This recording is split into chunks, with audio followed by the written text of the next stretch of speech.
Well, happy Friday, everybody. Hope you survived the work week and you're here with us. If so, we got a little bit of a fun evening packed here for you. I've got a very special guest on. I'm going to go ahead and throw it over to him, and then I'll introduce myself. But first and foremost, I want everybody to give a nice, loud, warm welcome and a big cheer for a new entry to the bar. His name is right. Disbearity, and he is going to tell you a little bit about himself, what he does, and most importantly, what the fuck is he drinking? So, Disbearity, take it away, man. Yo, what's up, everybody? As you just said, my name is Disbearity. I've been a long time, I guess you could say, content creator. Been doing this for about, I guess, since 2014-ish. I've been a Twitch streamer. I was Twitch streamer since 2014, but then I finally became a YouTuber. I put my big boy pants on and became a YouTuber back in 2020. And, I told myself this. I said, look, I've been striving for this Twitch partnership for like the past 8 years, right? I was like, look, if I can't get partnered on YouTube for a year and a half, a year, I'm done with it, right? Yeah. Then guess what? A year happened. I got partnered. Then here we are. I'm here. So so my character is all about my personality. I'm all about RTS games, turn-based strategy, RPGs. That's what I usually tend to do around my channel. I love to do video essays. Hell, I used to talk about a lot of Warhammer. I'm a big Warhammer 40K person, and I used to talk about a lot of Warhammer. But I was like, I'm gonna slow down the Warhammer talk since you got to constantly buy the armies to keep up with them. And I have figures and stuff, but I don't have space to put them up anywhere to showcase my background. So I'm like, well, quit talking about it until I get all that situated, But for the most part, I've been, 32 years old, just been loving the game. I just love gaming for the most part, especially again the RTS, turn-based strategy, and RPGs. That's why I'm around, Hey, that's the best way to be, man. So, and what are you drinking tonight? Anything special? Nothing too special. I've been watching my health a lot for the past year and a half. So I've been drinking just water plate for the most part, just I've been on that. I cut out sugar for the most part. So that's the hardest thing in my life is cutting out, because I'm the big sugar person where it came to, alcohol, soda, and then past year I just complete out, sugar and stuff, so it's been a challenge. So that is some old man advice I can give anybody, man, is cut out as much sugar out of your diet as you can. You will be fucking amazed at the results. Oh yeah. Cut as much sugar out as you possibly fucking can. For sure, dude. 100%. That's kind of the first advice I give anybody, because a lot of people are like, well, I just plan on I'll do diet soda. Nope, diet soda makes you hungry. Don't do diet soda. Don't fucking do it. Maybe one on occasion for dinner or something like that. But yeah, eat clean, no sugar. Are you doing anything else with it? I noticed that you're kind of pairing exercise with some of your stream goals. I saw that today, which was pretty awesome. Oh yeah. So so that's something that I've been trying to get into, because I walk every single day. I don't miss a step, basically. Now I will say this though, like I said, I walk every day, but I do take a day. If I feel like taking a day off, I'll take a day off. But I train my mind to where if I don't walk, I feel bad. I feel like shit if I don't walk, and that's how I train myself. So that's what I've been pairing it with. So with the stream goals, I don't know if you want don't want to talk about that. But tomorrow, I'm doing a subathon tomorrow. So I paired that in. If you want to donate money, you're gonna get me to exercise. You might see some tits jiggle or something like that. I don't know. You tell me. That might be my evil beginning to my OnlyFans. I don't know. You heard it here first, guys. Disbearity OnlyFans. Exactly. Some motherfucker with more money even than I have has got to donate the maximum so we can get this man without his shirt off.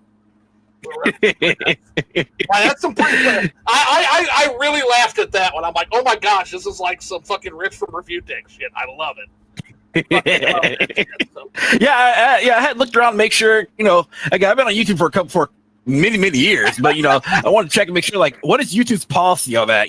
All I saw is as long as you're not doing it in a sexual way, it's it's educational. So basically when I'm working out, it's technically educational.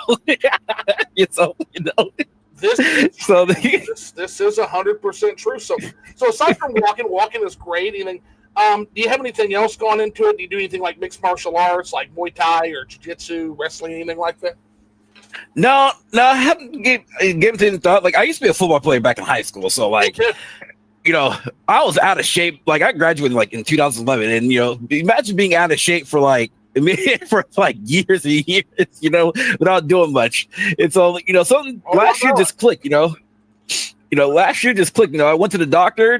Doctor's like, you got to get yourself back in shape. And so I was like, you know what? That took a doctor to tell me like, because well, mostly because I didn't have insurance. So finally got insurance, and doctor was like, yo. You're proud that you got your, get your stuff going, but now it's time for you to, lose your weight. You're 32 years old. It's time for you lose cup house. I've always been a big guy. Like I'm a huge. I'm 6'4", 6'5", weighing in at like 310 pounds. Okay. So big, tall dude. Yeah, no. So I'm not quite that big. Not quite that big, but I played a defensive tackle in football in high school. Oh yeah, nice. I never did anything in college. Wasn't that good, but I enjoyed the shit out of it. I love getting out there and just hitting people. Man, that was fun. Yeah. That's safe for me. I played defensive tackle as well. So I played offense and defense. I went to two different high. Never have you do any. No, actually went to two different high schools. So like the first high school I went to. I was defensive tackle, and then when we finally moved. Went to a new high school. They put me on offense. So what's too bad? Offense was defense was just great. Defense was fun, but offense was just boring. It was just boring. Yeah, I was like, Coach, let me go back to defense. Yeah, well, yeah, because you can't. I mean, you can't put hands on anybody. You can't. Like it's a pain, man. I mean, maybe it's fun if you're the one running the ball or throwing the ball, but man, for us big guys, there's not much for us to do except get in the fucking way, right? Exactly. So I'm like, Coach, put me on defense. He's like, no, our defense is packed right now. I was like, but you got the most scrawniest guy right here on defense. Are you sure? Are you good? Like, what's going on, Coach? So I'll tell you my whole thing too, as far as because like you get high school, then you start to get that midlife weight on, and then I met a girl who basically does jujitsu and some other stuff, and have never gone back, man. So I've been doing that, and that kind of keeps me. Nice. I won't say in great shape, but in better shape than I would have been, right? Yeah. So. Yeah.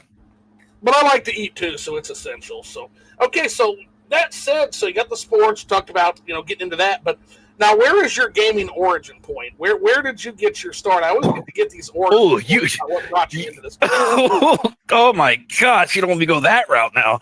Dude, you're opening up the Disbearity brain data bank. You take me back. Let me find the keys, man. Hold on. Man, so growing up, if I recall, like from memory serves, we had mini consoles growing up.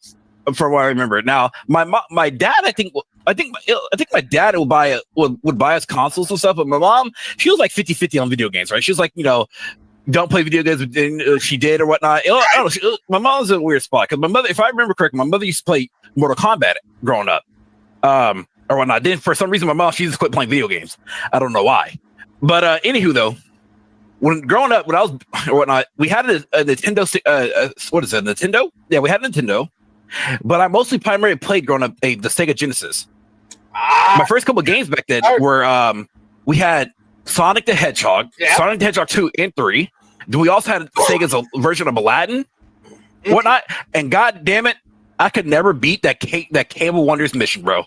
I have never beat that game to this day.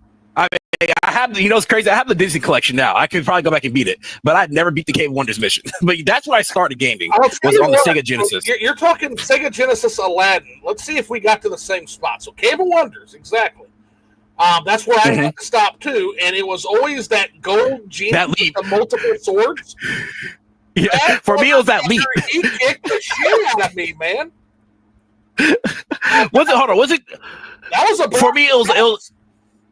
For me, it was that lava section where, like, I think there was a certain leap that you had to make, a certain leap, and then every time I would get to that certain point in the game and make that leap, I could never make it. Never. I was like, I'm done. I'm over it. You beat homie with the 4 swords, then? Yes, yeah. Okay. I always wonder, it's like, do you just have to hit him normally? Because he never seemed to die for me, or is there a special trick to him?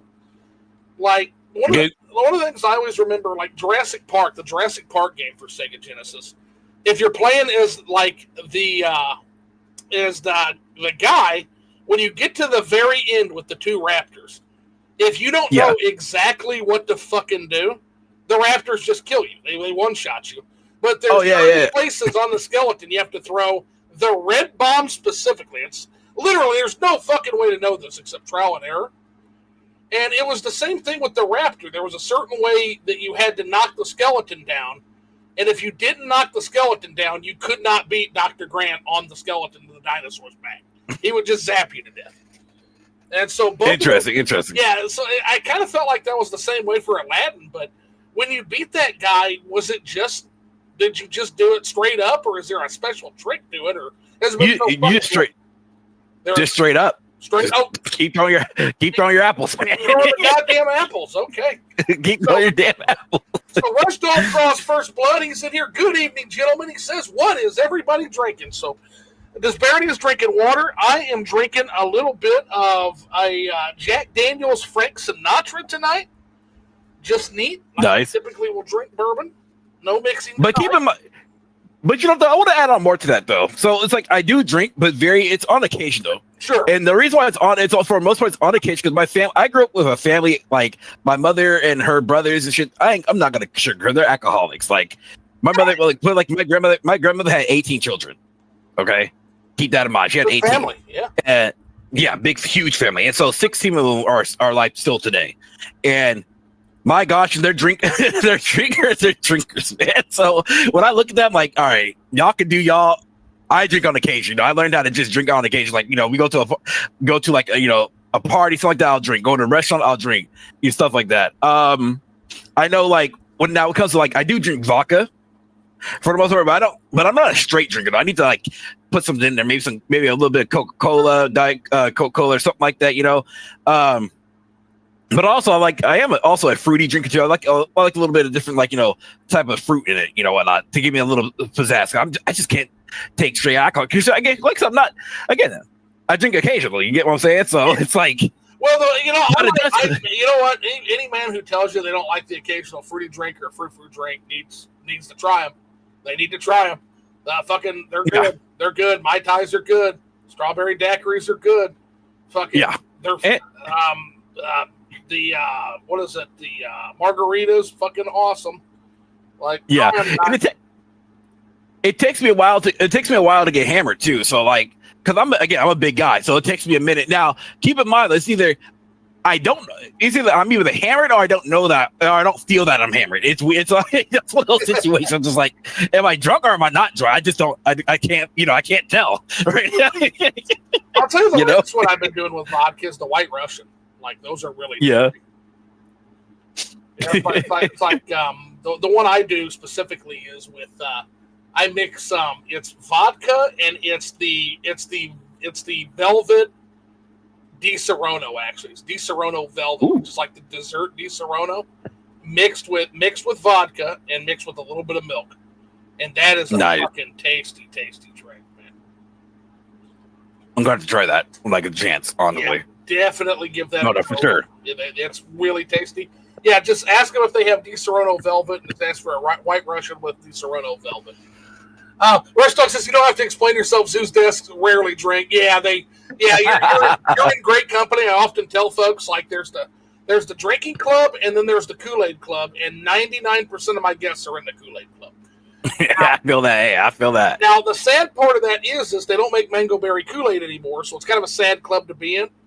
But if they ever bring mango berry Kool-Aid back, which was the best fucking Kool-Aid on the planet, you guys will be an awesome company. You guys will be incredible. I still order that shit every once in a while on eBay. But that's my. I still like the fruit punch Kool-Aid too. But that Island Twist 90s. Oh man, it's so good, man.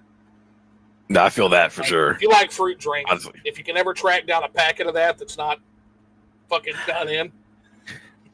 That's recently. Like I said, we've just been drinking a lot of sugar-free stuff. So cutting out juice was the hardest thing. But now, even my doctor was like, I talked to her. I was like, I cut out, sugary drinks and stuff like that. If I do drink a type of juice, it's like sugar-free. She's like, that's a good change. I think it's. gosh, I'm trying to think. It's Ocean Spray, I think, has the 5-calorie juices. Yeah. That are extremely good for that kind of thing. For Yeah. Like, I know that I know the girlfriend does that when she's cutting for like her attorneys and stuff. And sometimes what they will do is she'll use it's cran cherry 5-calorie, really good stuff. Nice. I'm about to try that. But yeah, so yeah, Sega Genesis is a great place to start. For me, I was one system behind NES. So I was right on the cusp of that, NES, and just exploring that system. My dad brought home a box it had like Excite Bike, Defender 2, had the Zelda games, had Mario and Duck Hunt, no Mario Brothers 3. Tragically, it would take me a little bit to discover and get that one. Had Mega Man 3. I'll never forget I had Mega Man 3 out of the box, man. I think we also had, we have the Super Nintendo, but I believe we also had we had an Atari, I think 2600. I believe we did. I believe we did. Because I do remember the control. We had the controller and stuff for it. Because we had a lot of gaming consoles. We had the Atari, we had a Super Nintendo, we had a Sega Genesis, and then we also had a PlayStation or whatnot. And then after that point, we stuck with those consoles for quite some time. PlayStation. On those consoles, again, we had a lot of Sonic-based games. On the PlayStation, I think if I recall, we had Crash Bandicoot 1, 2, and 3. Mm-hmm. We had the Frogger. I think there was the Frogger. I think it's called Frogger Something's Revenge. Fucking one of the first Frogger games on the PlayStation. I can't remember the subtitle to it, but it's like Frogger. What else did we have on PlayStation? Pandemonium was one of my favorite games growing up. That was a game where it's like tell me about Pandemonium, because actually I missed like the entire PlayStation run up until like PS3, like late PS3. So you got to tell me about this. That sounds like a horror game.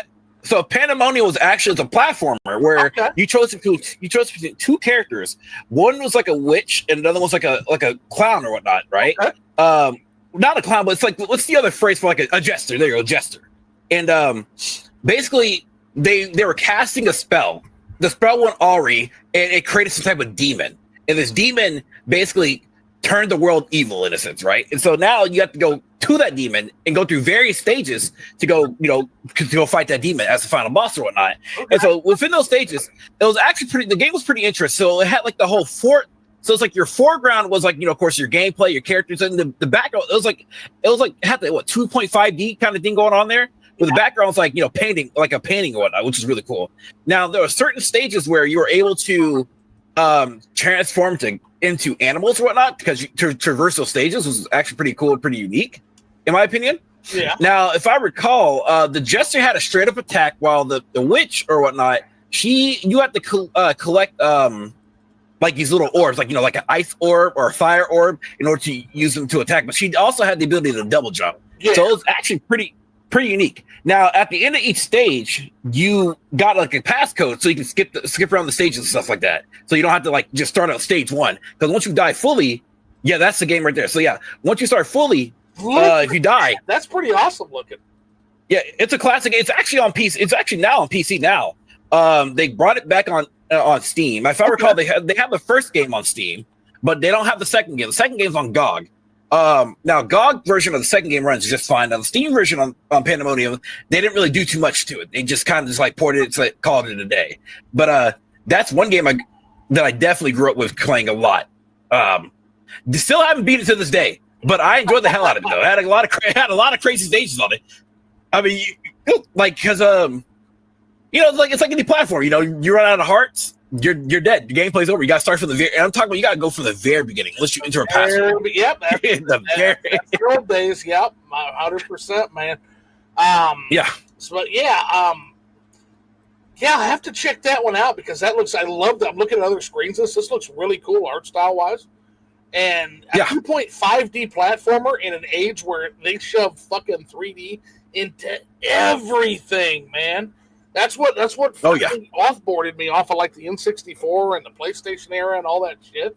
It's like, God damn it, are we gonna shove 3D into absolutely everything? And the answer to that was yeah. For the most part. Yeah. So we're at. And then now I didn't grow for now keep this in mind. We never had a Nintendo 64. I always went to a buddy's house for that. My buddy, went over to his house. We played games like Vigilante 8.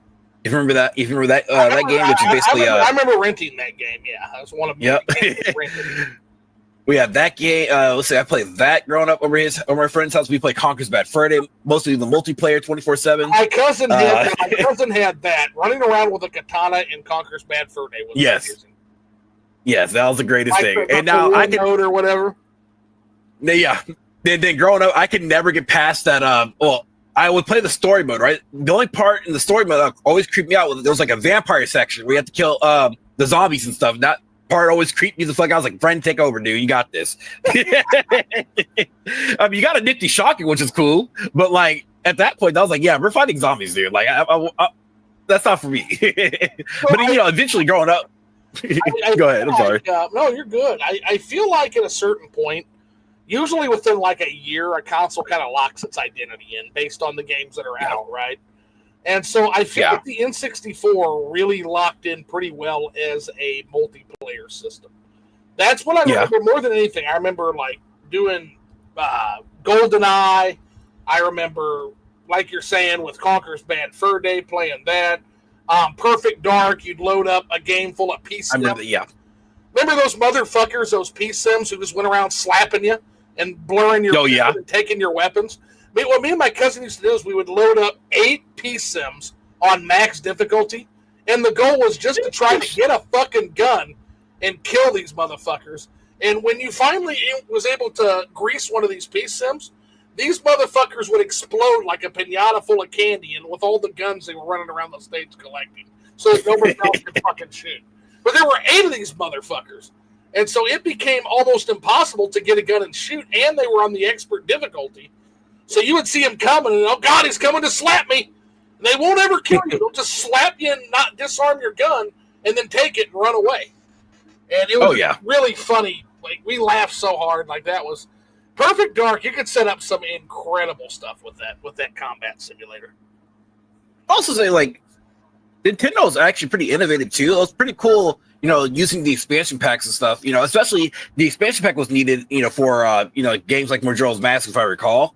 But it was really cool, like, hooking up your Game Boy and whatnot back then and playing Pokemon, Pokemon Stadium, attaching those two together and using your own Pokemon. That was actually really cool. That was one of the things that I did enjoy doing. Yeah, you had some good stuff. So this is where I got to ask you. And TMO6, welcome into the chat, buddy. So salutation and boys. What's going on, buddy? Welcome in. Welcome to the discussion. Came at a good time because now I got to ask you. I saw the post and I was like, oh no, Disbearity, why? But okay, 4 platforms. One of them's got to go. And you dug that dagger right in the heart of Nintendo? Why? I'll admit that. I'm gonna be honest with you. That was straight up bait. Okay. But it was a yes. It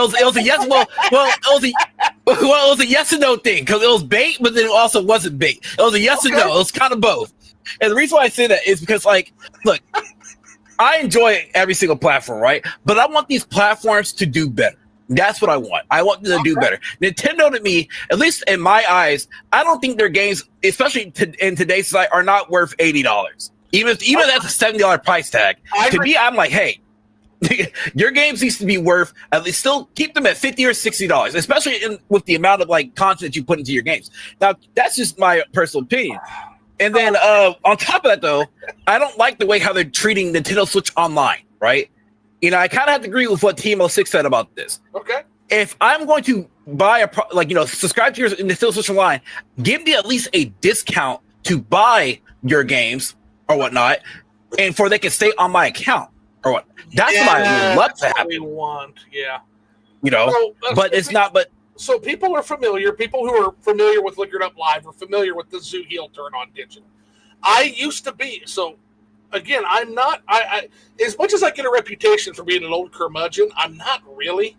When the Wii came out, one of the things that sold me on the Wii was the virtual console disparity. That's what sold me. Yeah. One of the big things is being able to. Oh my God, ultimate back. I remember back when Nintendo used to refer to this as ultimate backwards compatibility. We're not only going to have the new games, we're going to be able to sell you through the magic of digital distribution. We're going to be able to sell you all of the games, right? Including some shit you never got. We're going to give you Do Re Mi Fantasy, Milan no Doki Doki. one of the most lit fucking Super Nintendo games you've ever played in your life. Like, we're gonna do shit you've never seen here, right? So, what I would say is, when that happened, I bought a shit ton of virtual console games. I've still got my Wii that has a ton of those, man. Right? But man, you know the first thing I did with my Wii, we hacked the hell out of that. But keep going. Sure. But I didn't need to do that because I was happy with what we had. And then comes the Wii U and the 3DS, and I'm like, okay, well, cool. I can't wait to take it on to the next system. I'm not super crazy about the Wii U, but I can't wait to take them on to... Nope, no account system. None at all. So at that point, I was like, not only was I was out of console gaming again. I was so mad, dude. I'm just like, no fucking account system. Worthless. Absolutely fucking worthless, man.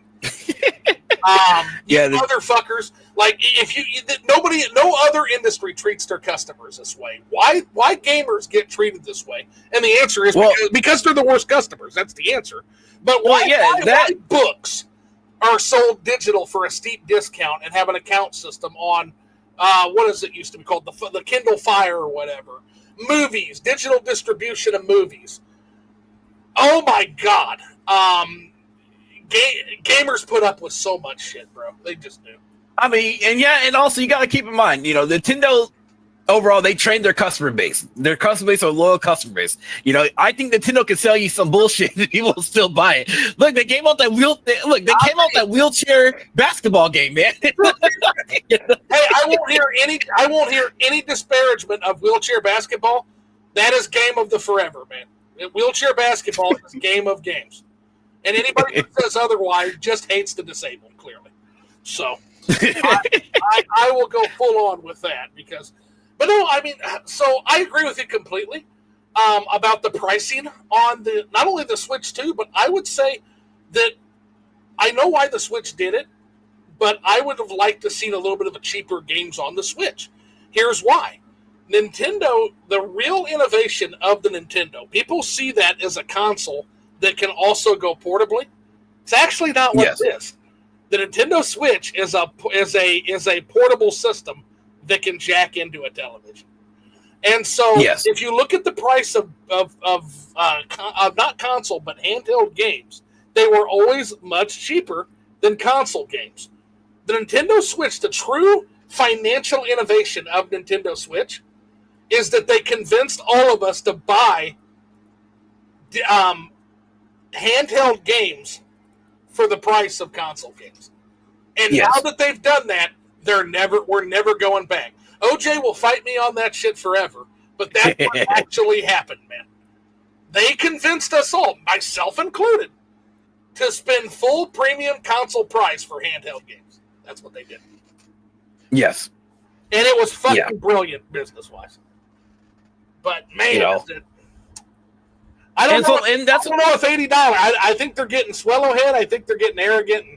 $80. I don't know, man.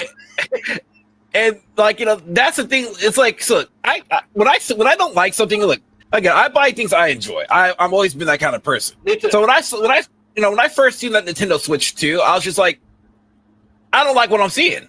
Like, even as I will admit, do you play your Nintendo Switch games better on that console? Oh, 155,000%. But at the end of the day, when I saw them doing great value Discord gameplay or something like that at 20 FPS, I said, no, that's a no-go for me. I'm sorry. You got to fix that. But they can't though, because they're limited on the hardware that we have today, basically. Well, and Nintendo always does that because Nintendo is they're looking for. So I do think Nintendo is correct. This is where I disagree with a lot of the hardcore gamers. To be completely honest with you, and you're starting to see the difficulty in, like, if you take your average gamer and you tell them, hey, tell me the difference between that PS5 game and that PS4 game. I'm sure there's a few that could, but most normal customers, they can't tell a fucking difference. And if they couldn't tell a difference, they're not willing to pay that much money for that difference. This industry overshot the fucking market 20 years ago, Disbearity. And Nintendo is the only one that realizes that. In fact, they realized it with the Nintendo Wii. Their entire thing with the Nintendo Wii was, hey, with the HD gaming is crazy expensive in this first era. Gaming is not actually growing. It's not growing naturally. It's growing by riding positive macroeconomic trends, multi-console ownership, gamers getting older, having more disposable income, population growth that was at the time that was pretty heavy. They're riding all of these macroeconomic trends, right? So Iwata said, what happens when the macroeconomics go into reverse and gaming hasn't sorted this shit out, and all they're doing is leveraging these now money grown-up customers and leveraging them for more and more money through downloadable content, gotchas, etc. Well, that means that gaming will eventually decline. And so his proposition with the Nintendo Wii was, let's expand the audience. Let's get more customers into this hobby. And he was rejected by the games industry. They rejected him. They rejected that argument. And they said, no, full speed ahead. And as a result, I bring this up a lot. We had a mini gaming crash in what could be called in 2009. THQ gone. 200 game development studios closed their doors in that expensive era of HD development. And it was all fucking avoidable, man.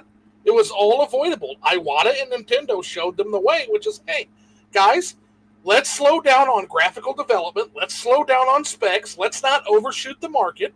This will allow us to focus on good quality gameplay, and we don't have to go bankrupt selling to the freaks. We can focus on normal people and expand that audience into those normal people. Now, this had some negative impacts, too, because Nintendo also didn't commit to it, which means that what Nintendo ended up doing with the Wii, and it's why I turned on the Wii late in its life, is Nintendo originally put out games, Wii Sports, New Super Mario Brothers Wii, that Mario Kart for the Wii, right? It put those out. Yes. But then what they ended up doing is now that we've got the expanded audience on board, we're going to make the games we want. Here's another Mario Galaxy. Here's fucking Wii music. Here's a goddamn weird Nintendo Skyward Sword, white lip gloss, regal unibrow guy Zelda. The weird fucking Enuma shit that nobody fucking likes. Here's a Metroid game about Samus's daddy issues and mommy issues. And then they follow that with the fucking Wii U, which just confused the fuck out of everybody. That was travesty. My gosh. Yeah, man. Like, to me, the entire story of console gaming, pretty much post DVD player, is kind of a tragedy, honestly. Yes. Yeah. Like, this is entirely avoidable, and they're still fucking doing it, man. They're still fucking doing it. You can't tell me that most of these games need to be 100 fucking gigabytes. That's crazy, man. They don't. A lot of them don't. They don't like that. They say we don't want to spend money compressing your games. Well, guess what? Like, look, y'all, guys, I have like 5. I'm a PC nerd. Yeah. I'm a big nerd. Of course, I have like 8 hard drives on my computer right now. Hard drives on my computer right now.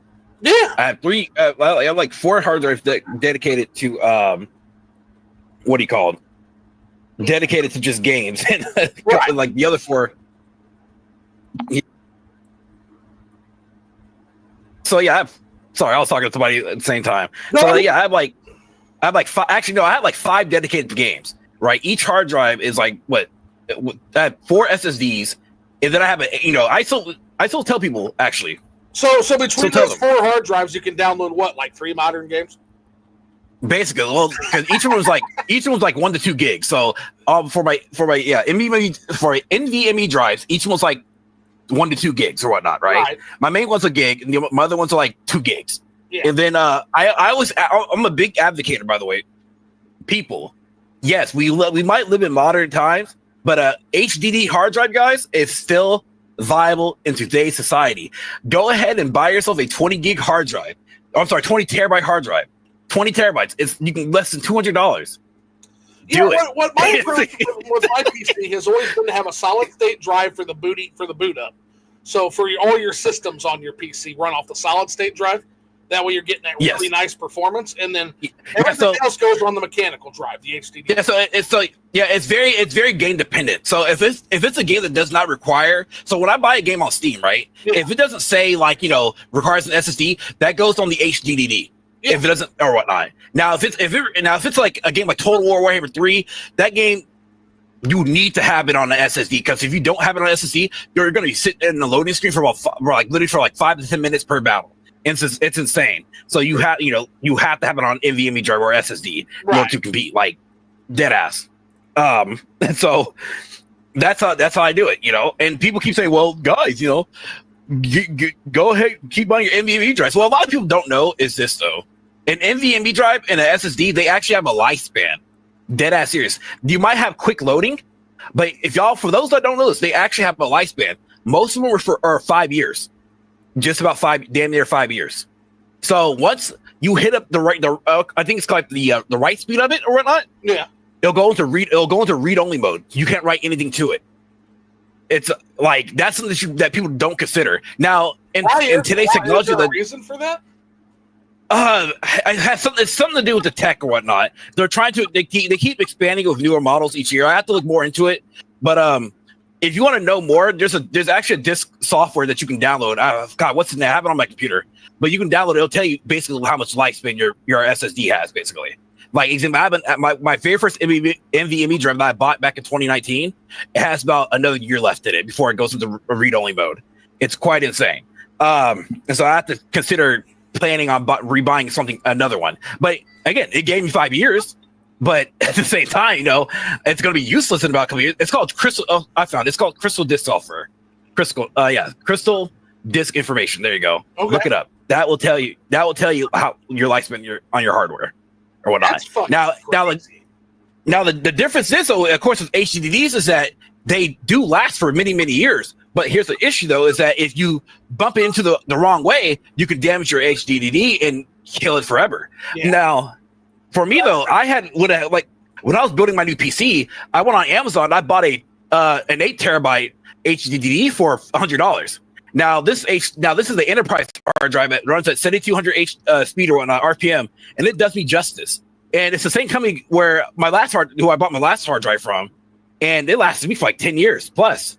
So okay, those things can last, can give you some time. But that's where we're at now. It's just like a lot of game companies. They don't. There is a lifespan on HDDs, but if you take care of your equipment like any other electronics, they can last for years. I actually had one that technically just died on me this year. Now the only reason why it died on me is because my power supply killed it. My power supply went haywire for some reason, and it killed my SSD, one of my SSDs, and my HDD. It just one day I turned on my computer, I just smelled smoke, or just smelled like a pop. Right? Bro, I was like, what the hell is that? Power supplies are. See, that's the thing. Like, whenever people get these pre-built PCs, I always warn them, look at what they're doing with the power supply. That's where the pre-built's always cheap out, man. And it's fucking, it can be disastrous. Yeah, for me, it's more so because I had this power supply from my other PC build. Again, this one lasted me for quite a long time. It's just for some reason, out of the blue, it just decided to say, I think what I had a Corsair 870 something. I forgot its name, but it's like an 800 watt power supply. And again, I just turned on my PC and then pretty much anything. Yeah. Yeah. I just turned on my PC. I was just like, what is that popping noise? That smell, right? And I was like, what? So I thought it was nothing, right? And then I look at my hard drive. I was like, wait, one of my hard drives is missing. Found out that it killed my hard drive. And then I bought a new one on Amazon, right? Uh-huh. I plugged it into the power supply. It killed that one too. What the fuck? Yeah. So I did that. Compatible for some reason? I never heard of a power supply. It just I guess the power supply is just malfunctioning now. I don't know. Okay. And so I went ahead and I did the whole Amazon situation. Amazon, it's just defunct. Send me a new one. Take this old one back. Give my money back. Yada yada with woo. And then now, I'm like, you killed my fucking my 15-year-old HDD that I had. It was 15 years old. I had it since how big was it? It was like a 4 terabyte. Bought it back in 2010, and it lasted for that long for quite a while or whatnot. And like I say, if you take care of your electronics like any electronics, they'll last forever. But the only time when you know that your hard drive is going to fail, by the way, is when you hear a clicking noise. If you hear a click, click, click, that's when it's time to start backing, and get up. That's when it's time to start backing it up, and then that's when you have to replace it or whatnot. So yeah, that's something to think about. That's all. But yeah, PC has always been kind of my retreat. So when I retreat from console gaming, PC is where I go typically. I've got entire generations of gaming where I've skipped and I just go back to PC. Yeah, it's always been. You can always find good stuff to play on the computer. For me, I always tell this story. I didn't become a PC gamer until about. Well, I was technically a PC gamer. It's like you just said. I was technically a PC gamer in 2008 because that's when I started playing Age of Empires 2 and medieval Total War back then. And I was using Steam. I was using what do you call it? GameSpy Arcade. If y'all old heads remember that. What else did we have? We had Xfire. We had a software called Xfire. Y'all know what Steam was, right? Steam was coming up, but Steam was still really rough. But we had Xfire. Xfire, you were able to record your gameplay, do a whole bunch of stuff, put it out. Yeah. Y'all, if y'all remember Xfire, you remember Xfire was a trip. Oh, but the entire old net, GeoCities, Angel Fire, everybody had their own little fucking fan sites and shit. God, the old so yeah, was so fucking cool. And so yeah, coming up, I was a small PC gamer back then, but I still played on console. I was a Xbox 360 guy. I ain't gonna lie. I'm gonna use that word niggle, that TMO6 like you. I was a Call of Duty person back then because I was a footballer, in high school playing Call of Duty. That's how I really played. And then I got home from practice, I'll hop on the PC or whatever. If I'm like, okay, I'm playing a little bit Age of Empires 3, 2, and then I'll just go back to playing on console and whatnot. Homies are on the a lot of my friends were on console. So we're going to introduce TMO6 to Phil One Up Collects. I think the two of them get along great. You see, he just made a new video out, friend of the channel. Phil One Up Collects put out a video called "Get Off Social Media and Start Playing Your Games." Yeah, he's not wrong. People play social media more than they play their games. He's not wrong. He's not wrong in the slightest. People do that. It's insane. That's what he said. If you get off social media, that giant backlog, you'd be shocked at how fast it would shrink. He's at a loss. So yeah, I was like, and honestly, what again, my cousin, he back in the day, he introduced me into JRPGs like Kingdom Hearts back then. He brought over his PlayStation and then he plugged in Kingdom Hearts. Like, what the hell is Kingdom Hearts? I was like, oh, this game slaps. And then on this term, in terms of like, you're talking about gamers that specifically play sports games and shooters, right? Those are the people we're talking about I always see TMO6 at it with these folks. It's a lot of fun to watch. So yeah. so explain that. So let me see if I make sure I can steel man this. So I think the argument is, if that's all you do is play Call of Duty and Madden, that's not actually gaming. That's basically tourism. That's kind of stepping up. Basically, yes. It's basically like you can probably add you can probably add fighting games to that too. But you can probably say that for like any type of genre that you just stick to, and then you say, and then you're apparently mad about the gaming industry or whatnot, right? Okay. So like when people sit there and they play Call of Duty 24/7, they say, man, there's no games to play, dude. There's plenty of games to play. Okay, why don't you play this game? No, it doesn't look good. I'm gonna hop back on Call of Duty. Well, sir, you're lost. Or it's the same thing with the sports guys. Same thing with them. Well, hey, let's play. I'm gonna play. Okay. I hate Madden. I'm getting robbed of Madden. Okay, won't you open up, spread your horizons, and play this game? No, that's not my kind of game. That's not my kind of style. But then they'll still end up saying there's no games to play. Okay, then what are you doing? You're fucking lost. What are you doing? Yeah, that's one thing you can never say about this hobby, is that there's not something for you to play. Bro, we are 40 years deep into more content than you can play in 100 lifetimes, man. Yeah. And it's saying there's nothing to play, you're not looking hard enough. And it's quite insane. And then, you have like, my thing is this. It's like, let's say like this. I'll give it a quick example, right? Let's say when it comes to like genres and stuff, right? People say, well, I'm a big RTS guy. I love RTS games. If you were to ask me anything about a real-time strategy game, I can give you like what a good RTS game is, to start off with, right? Now, a lot of people say, no, man, I don't feel like playing RTS games. RTS games are shit. Well, have you played an RTS game? No. Okay, then why are you shitting on the genre that you have not played? Now, RTS games, for a lot of gamers that don't know, had the heyday between the years of 1995 and 2005. That was a heyday of RTS games. You had RTS games up the edge. You had games like StarCraft that paved the way. You had Age of Empires 1, Age of Empires 2 that paved the way, Empire Earth. You had a lot of those classic games that paved the way for the genre. Now, yes, the genre died out back in 2013 because you know what happened? That's actually the start of live service games back then. You know what? Game got real popular back then? League of Legends. League of Legends took the concept from Dota and turned it, and which was a Dota started as a RTS game, by the way, for Warcraft 3. See, a lot of people they don't think about that shit. Dude, and they made their own genre out of it. Warcraft 3 was so fucking good. Yeah, so you had and so it's like that's something that I'm passionate about, And so League of Legends, so yes, in a sense, what do you call it, MOBAs, they killed modern day RTS games. But the good thing is that as of right now, though, because we have indie developers out there, we're starting a resurgence. And now Microsoft, as much as you like them or hate them, are actually resupporting their games such as Age of Empires 1, 2, and 3 by bringing them back to life and actually supporting them. Age of Empires 2 right now is at the point where it's actually the game had only one expansion pack for like 20 years. Now it has 3 expansion packs, 4 actually. Age of Empires 3 has 2. Has 2 to 3. And Speaking of age, I'll never forgive Microsoft for canceling Ensemble Studios. Yeah, I mean, big fuck you. I'm 50-50. I'm 50-50 on them. Like, Ensemble has something cooking. But here's the thing, though. Here's the thing, man.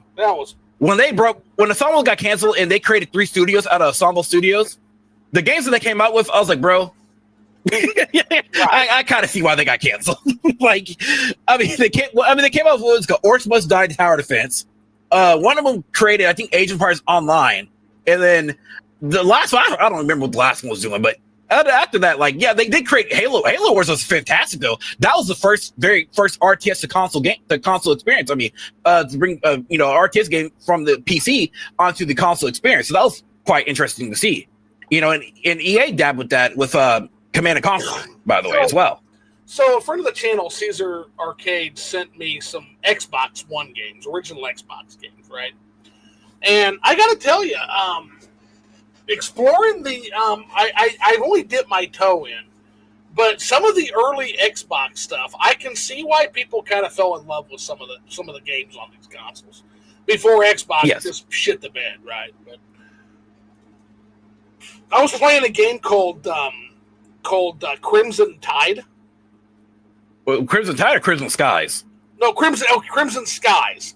I'm getting two Crimson Skies. Yeah. Crimson Skies, High Road to Revenge, which is the plane game, like the aerial fighter jet game, which is fucking amazing game. That was an amazing game to play on Xbox Live back in the day. And then the other one that I've been playing is called Bloodwake, and it's a boat. My mother bought me that. Yo, my mother bought me that game. She went to Best Buy when I was a kid. She bought me that shit. Dude, Bloodwake is so fucking good. She bought me that, and also those are Japanese sword. Now, I always forget the name of this, y'all. If anybody can check and remember this game, maybe TMO6 might know this one. It was a Japanese sword fighting game.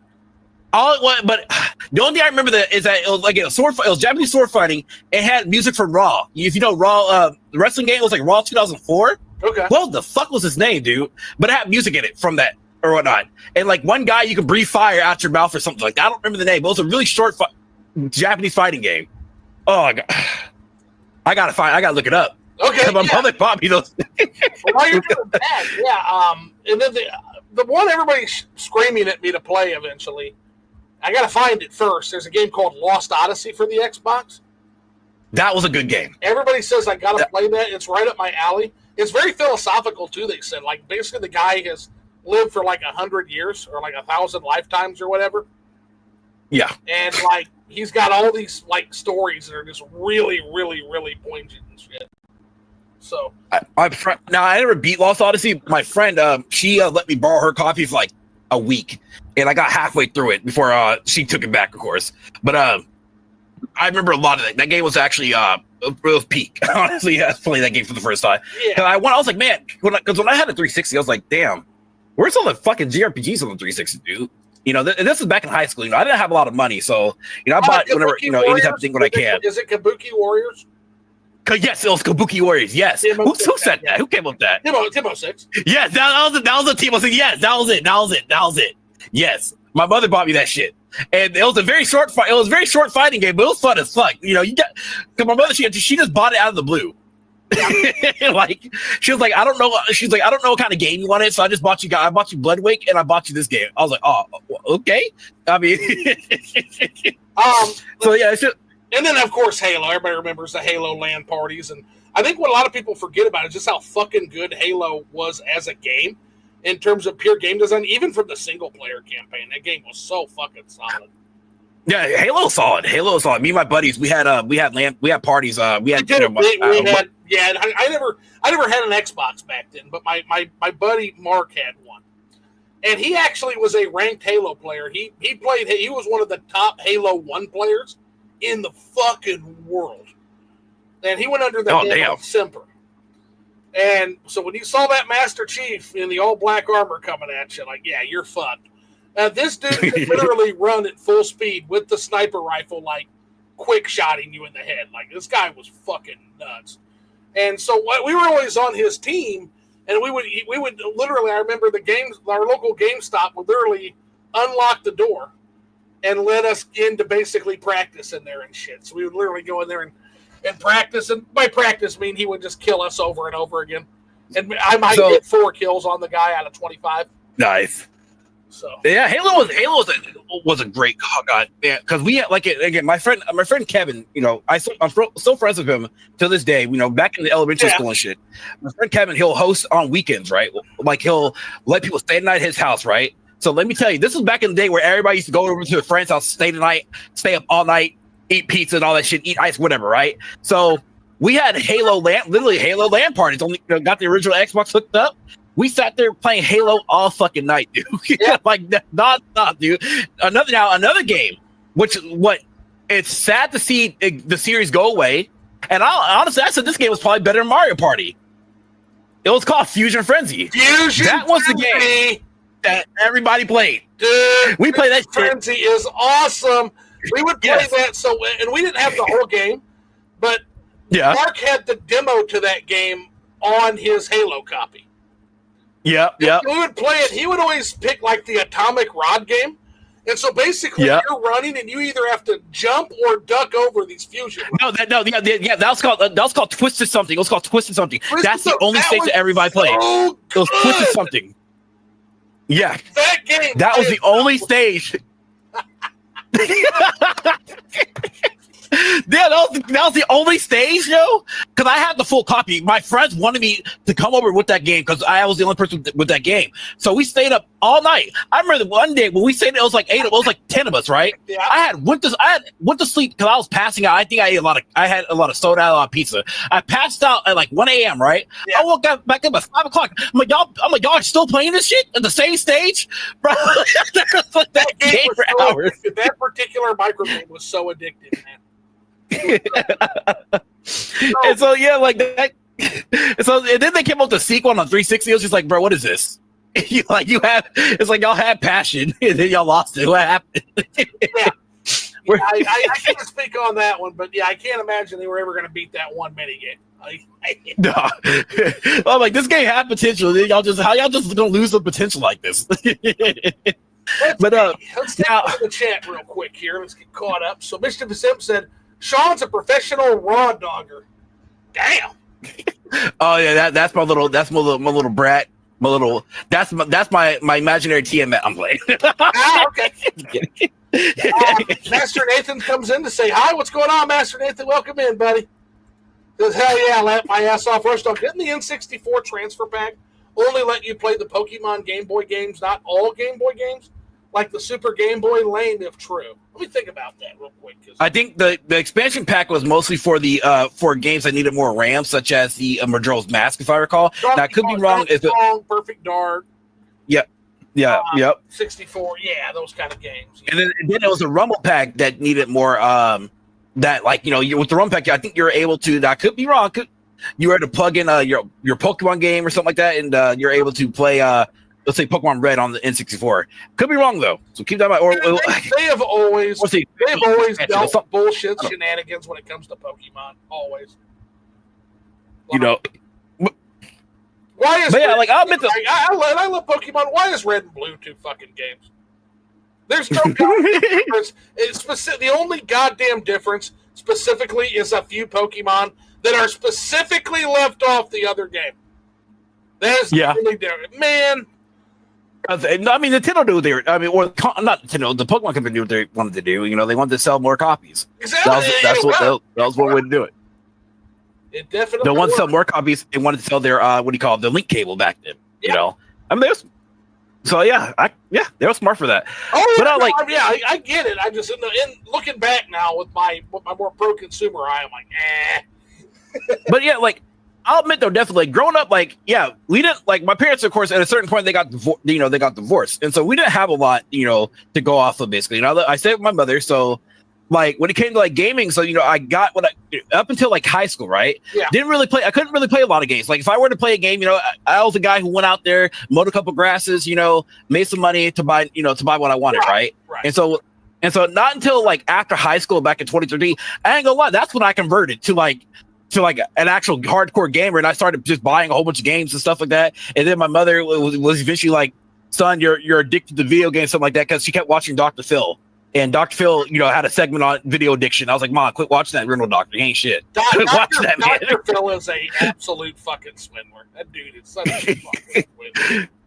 So I'm like, "Yeah, Mom, just like quit watching that dude. Like he's a fucking Riddle Doctor. Like, please, like." That's a snake oil salesman, bro. That's an absolute snake oil salesman. Literally. I could do a whole fucking show on that bald bastard. So that's when I started, that's when I started playing a lot of, JRPGs. I found found JRPGs, like the Tales Up series. I started playing more Final Fantasy back then. You ever play 6? I mostly play 6, also known as 3. Wait, what was that? Final Fantasy 6/3.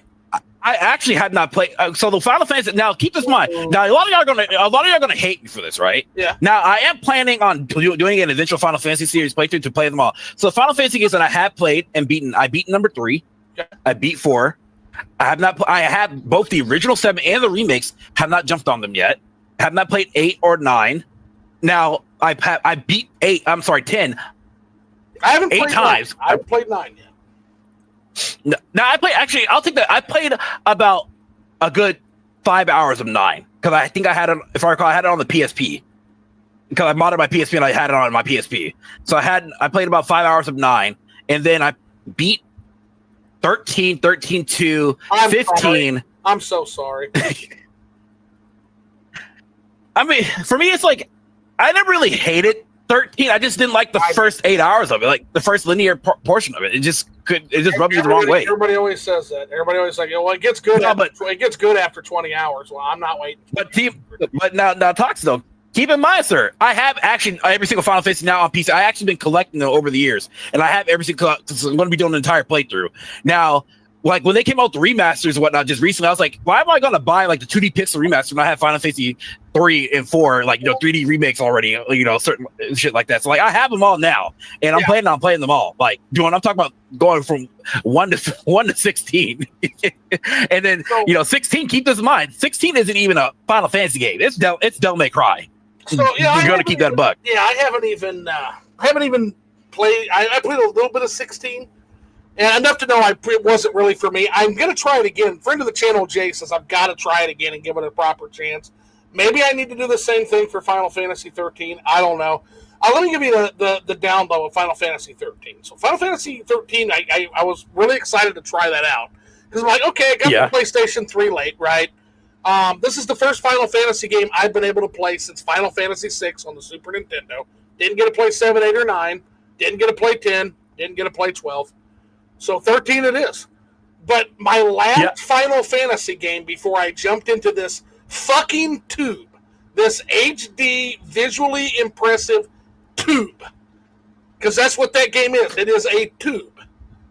Yeah. Was Final Fantasy 6.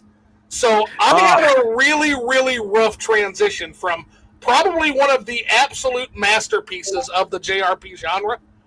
Like, literally second only to something like Terra Enigma or Chrono Trigger. Like, I'm not kidding. I hold Final Fantasy VI that high in the arsenal. And I go from that. I mean, a lot of good things about Final Fantasy VI. It's amazing. It is so fucking good. Like I'm excited. Like I'm excited to jump on it because here's the thing. Like back then, again, when I was a Twitch streamer, back then, right?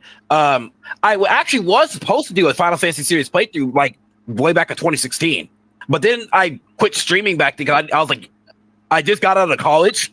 Yeah. And I needed the job. I was like, okay, I need money now. I need to get I need a job, a steady income or whatnot. So I quit streaming for like an entire year, and that's what I was supposed to do it, but I quit streaming. I needed to make money. But during that time, though, luckily though, I bought a hell of a better PC, gaming PC. One of my main objectives was like, once I'm done, I used to work at Walmart. Fuck Walmart, never worked there again. Walmart gave me PTSD, never again.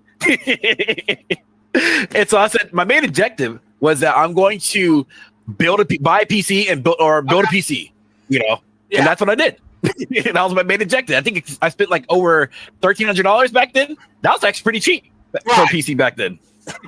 I tried really hard with 13, man. I tried so hard. I got to chapter 9, which I guess is like one chapter away from where it opens up.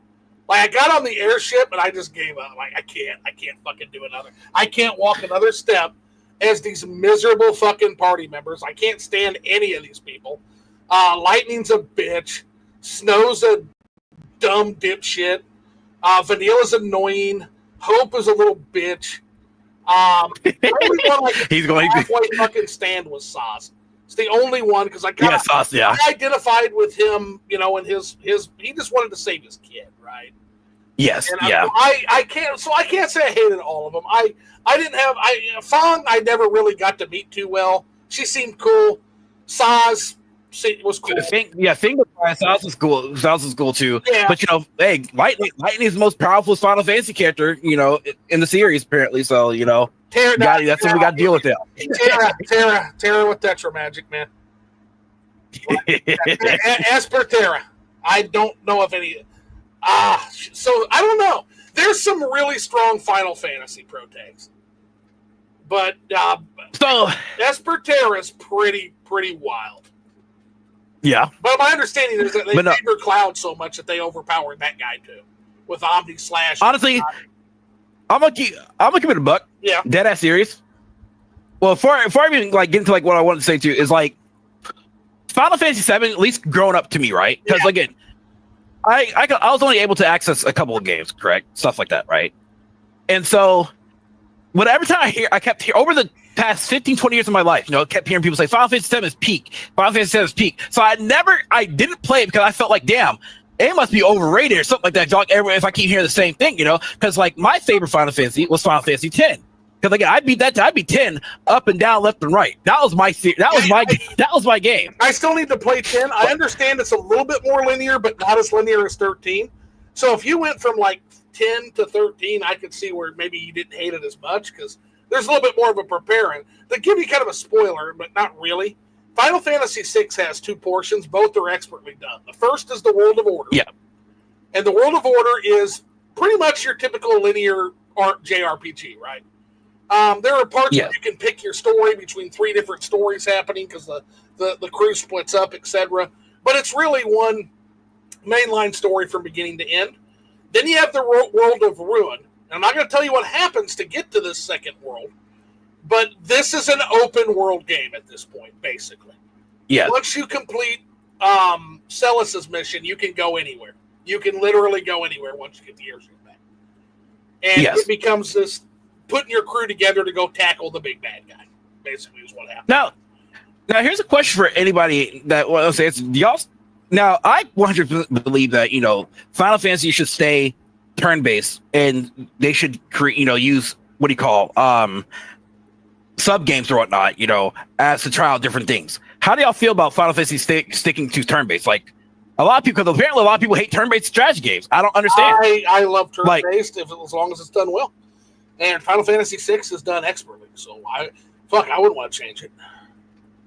Yeah, And that was my problem with Final Fantasy 16, even like today, is that Final Fantasy 16, I consider it Devil May Cry, because it's not a Final Fantasy. It's not because it is. It's not a Final Fantasy game. A Final Fantasy game, it has no status alignment. It has something that gives you that Final Fantasy feel to it. I mean, it's a great game in its own right, but I wouldn't even I guess, yeah, Square Enix wanted to try their own thing, but I don't feel like. I'm like, you probably should have tried this in a different subgenre, in a sub game or whatnot, in a sequel, something different, and then keep the main line, what it is, what people know, Final Fantasy 4.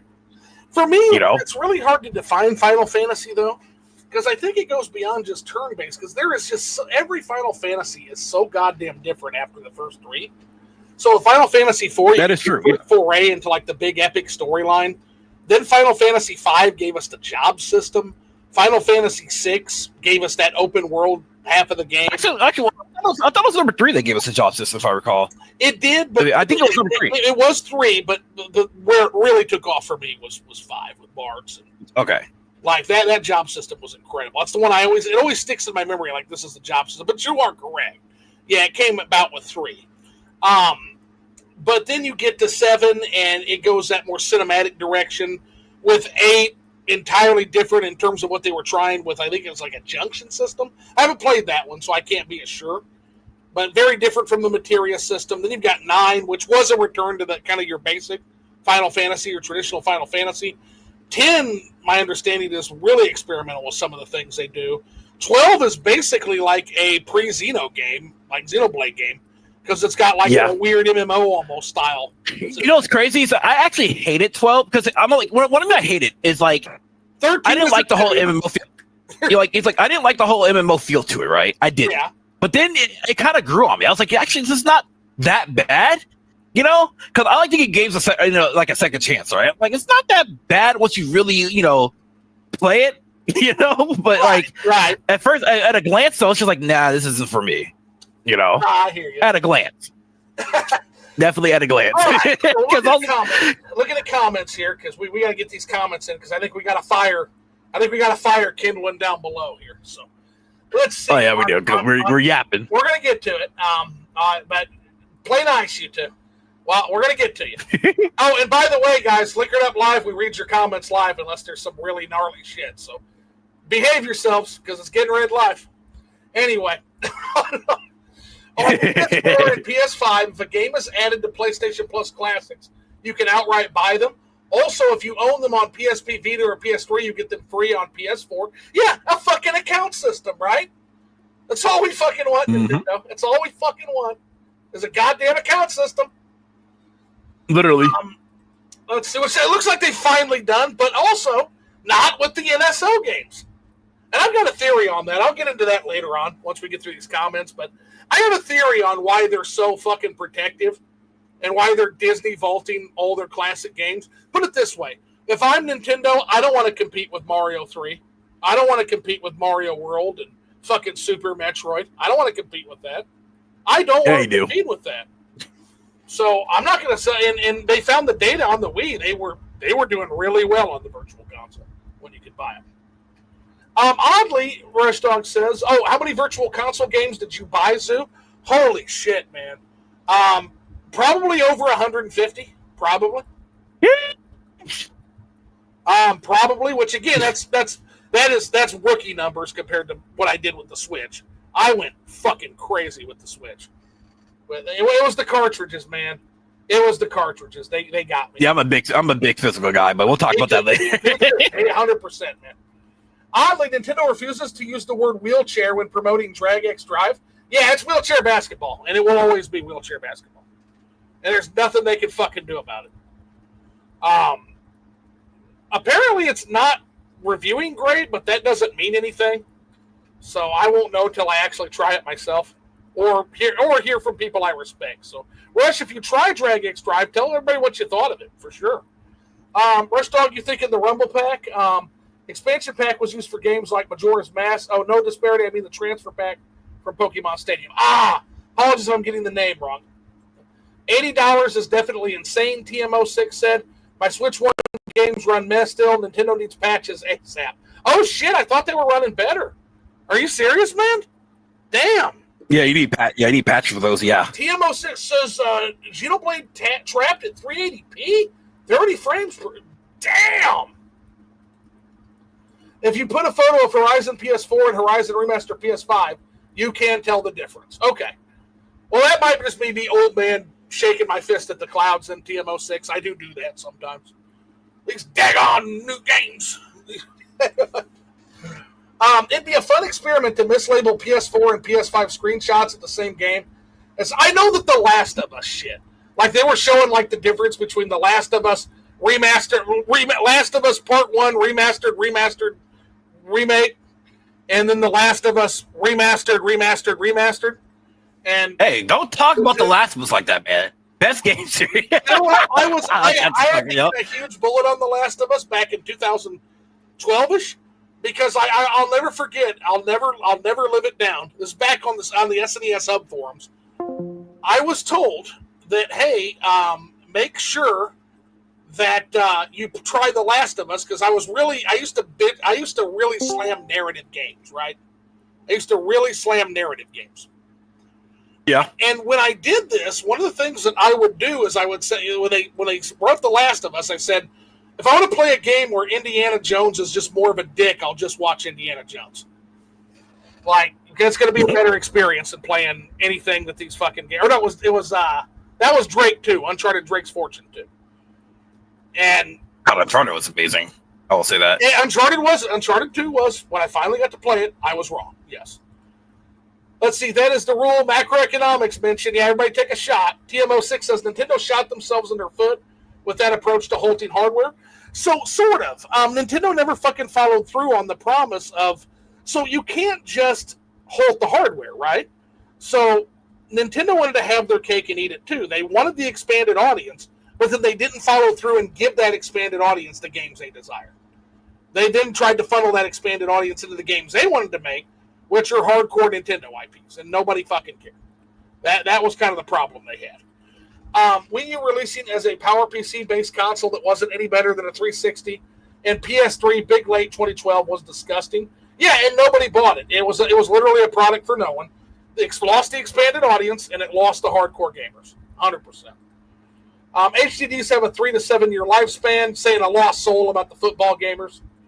LG says RTS games are not as popping because people don't want to think. Well, thank you. He's not wrong. He's not wrong in his own. He's not wrong in a sense. You said that he is definitely not. Kabuki Warriors. Yep, that is the game. Hey, Grave, what's going on, buddy? Hell yeah, boys. Good evening, all. Dr. Phil is a damn clown. Gives other Phils a bad name. Hee hee. That was funny. That was funny. I love you. Dr. Phil is a fucking chisel. That dude is a fucking chisel. I love it. No, Final Fantasy IX is a war crime? Oh, man. Yeah, wow. no, yeah. What he meant is that because I haven't played it, it's a war crime. Yeah, it's a war crime. I haven't played it yet. I mean, I hear nothing. Like Nish Quick Pops, another friend of the channel, is like super lobbying me to play that game. So eventually I'll get to it. I'll see what I think for myself. I played Final Fantasy VII as the newest one I played. It's all right. It's good. It's good. Tiamat, D-Lord, TMO6 is an idiot, 9 is a classic of the series. Well, here's the thing. He's not an idiot just because he doesn't have the same video game opinion as you. But I'm glad to hear that second opinion, which is it's a classic. I hear a lot of people say it's a classic. So it's one of those things I'm just going to have to figure out, right? And the only way I do that is by playing it myself eventually, and maybe we move Final Fantasy IX up the list after this little slap fight we got going on here. Let's see, Tiamat, I know your oxygen was cut off in the world. I didn't say Final Fantasy IX was banned. No, you said it was a fucking war crime. That's the way you said it. To be fair, I would take that as bad. But that said, as far as the name calling, Tiamat, you started it, man. So let's not do this. Then Final Fantasy IX was a return to form in some people's minds, but yeah, TM don't know his crap. Are you a product of fetal alcohol syndrome? I don't think Tiamat's a smart guy, but sometimes he likes to fight, right? Say that to my face. You won't, clown. Your game taste sucks. So now we're going to internet tough guy. We're going to, yeah. Yeah. If I could see you in real life, I could fly across the country and fight you. I'd beat your ass, beat your face in. I'd fucking wrestle you. I'd fucking pound your face. Let's, guys, ain't nobody fighting nobody. Let's not be internet tough guys. It's cringe. Let's see. TM, you're a product of failure of your parents to beat your ass, then an education system. Oh, total idiot, but I got time to stream. But I got time if you want to stream about it, going to cry into space again. No, we're good. That's not what we're here for tonight. I honestly think Final Fantasy VIII is a bit better than 7, but that's just me.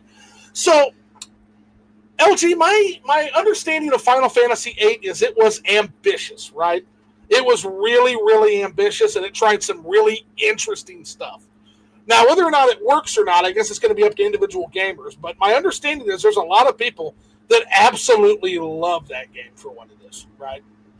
So Jay from Cold Knights Gaming, friend of the channel, you guys should all go subscribe, talks a lot about like the Squall and Renoa thing and how good that is. And so it's something I do want to experience eventually. Have you played 8? I think you said you haven't played 8 yet, right? Yeah, me no, not yet. Yeah, okay. Same here.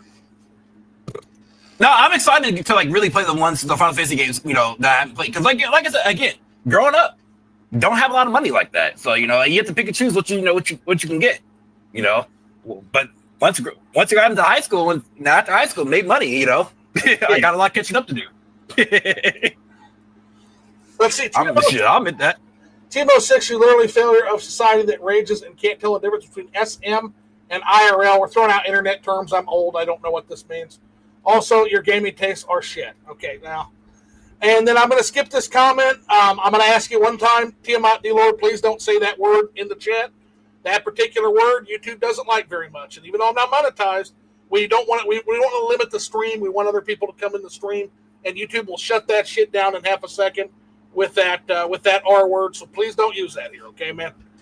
It's not that I'm offended by it. I don't think anybody cares. It's just that's not a word we want to use here. Just because YouTube doesn't like it. And we are bound by the platform we use. So we're going to skip that one. That is true. Let's see. Final Fantasy 13 was meant to be the last of the series for a while. They wanted to transition the company. Well, Final Fantasy 13 transitioned the company right into a fucking crisis, didn't it? Fucking game was terrible. Let's see here. Let's see. 13.2 is the best out of that trilogy. I have heard 13.2 is pretty good. Lightning Returns, best gameplay because of the Valkyrie Profile S gameplay. Okay. Ooh. I've heard a lot of good stuff about Valkyrie Profile, too. Yeah. Okay. So, that's one that wow, and just like that, I might have actually gotten interested in a Final Fantasy 13 game. So look at that. Team 06 is doing the work. Yeah, 13 was all right. It would be better if it wasn't so linear at the beginning. Yeah, I don't have 20 hours for a game to get good. A game has to be at least mildly entertaining. And it has to lock. Yes. It has to lock you in, basically. Yeah. Actually, that's a good subject to talk. That's actually a good subject to talk about once you're done reading the comments. Yeah, not a problem. Stick a pin in that. We'll definitely explore that because that is true. Final Fantasy VII and put them on the map, but the idea 10 is later when Square was trying not to be hyped, Tiamat D-Lord says, but the typecast Capcom is with Resident Evil. Yeah, so that's my thing with how do you define a Final Fantasy game because they're also radically different from each other, right? Like, to me, the real heart of Final Fantasy is JRPG. It's JRPG fantasy tropes combined with batshit mythology. So one of the things that always across all Final Fantasies that they all have in common, starting with the first one, like the first Final Fantasy is fucking batshit, the storyline. You're time traveling. It's got mythology from India and Japan and fucking China and fucking Eastern mythology with some of the Slavic mythology thrown in. It's got mythology from fucking everywhere. And all the Final Fantasies seem to have that amazing hodgepodge of like, they basically lean on mythology as an excuse to tell these amazing, just batshit stories. And it's very, very cool. And I think that's kind of the heart of Final Fantasy to me is that it's a traditional Japanese role-playing game combined with mythology. But I love also that each story is self-contained. They each tell a different story. That's the best part about Final Fantasy. It's a fantasy. Yes. It's different. Everything's not the same, which is amazing. Which is why Square Enix really fumbled the ball when it came to Dissidia Final Fantasy. They really fumbled the fucking ball with Dissidia. They gave us two great games. Are those fighting two games? Great? Yeah, they're Yeah, it was 3D fighting game with Final Fantasy where both. So at the time, I think it was like up to Final Fantasy 12. And then I think in the sequel they added in 13, Lightning from 13 in the sequel. It was basically like, you had Chaos, then you had God, I forgot what the good one's called, but it was basically like 13 heroes on each side, basically clashing it out.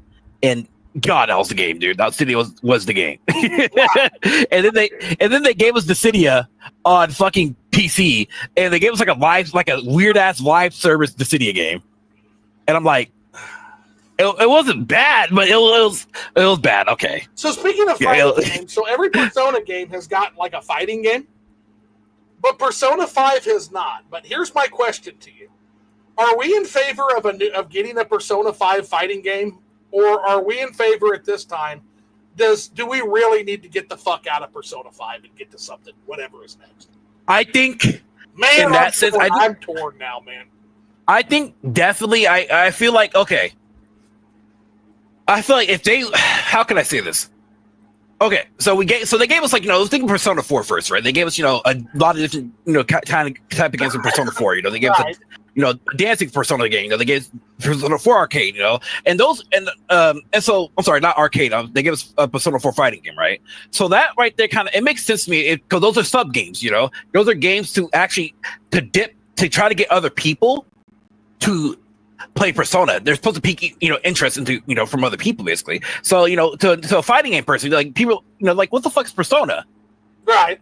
Okay, well Persona 4, okay, play Persona 4 Ultimate, right? Those games are okay. This is they're really good though. Yeah, they say this is amazing. So where did Persona come for? Oh, it came from the mainline game, Persona 4. So I think they could still squeeze out a fighting game Persona 5. I think once they do that, then they can finally move on. But also they don't have to, because I think we heard about Persona 5 so much as of the past 5 to 10 years. That well, I don't think we need a fighting game anymore. Yeah, honestly, I think we have I think we are really tired of Persona 5. A lot of people, people, because now they came up with their fucking eyes every time a new game comes. Oh my god! Because now we have a Persona.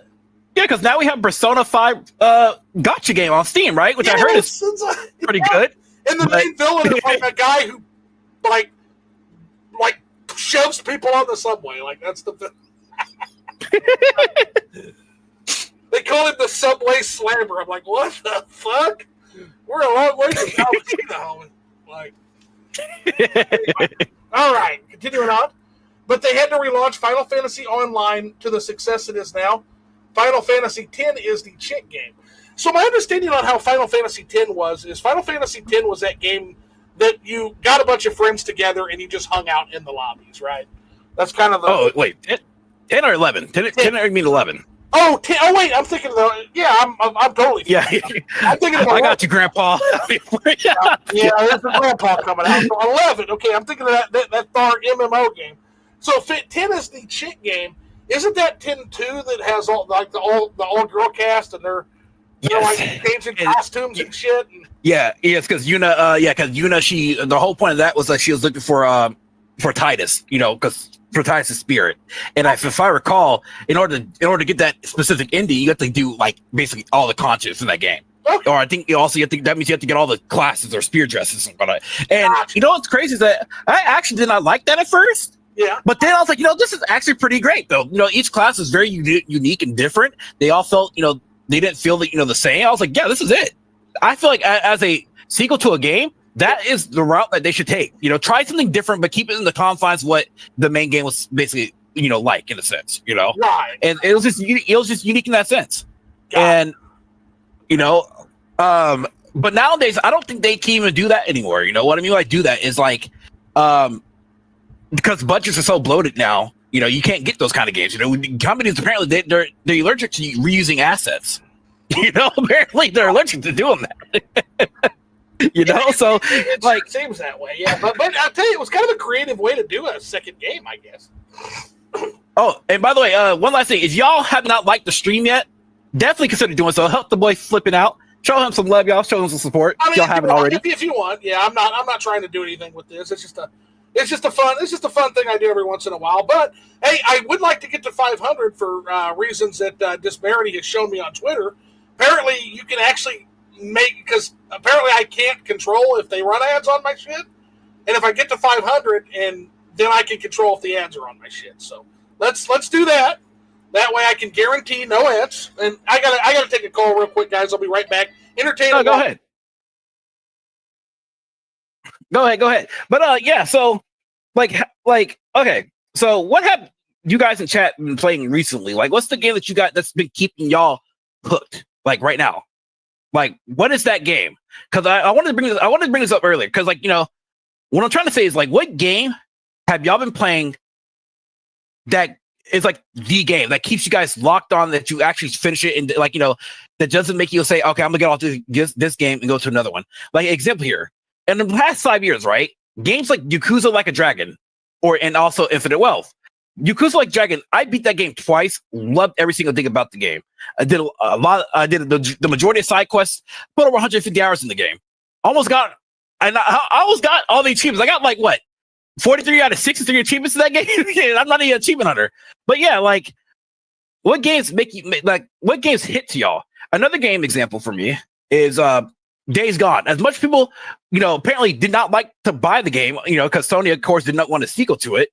Days Gone was another amazing game that I actually enjoyed, and I loved every single bit of it. And that game, I beat that game from start to finish, and I feel like I'm like, damn, we could definitely get a sequel to this game, for sure.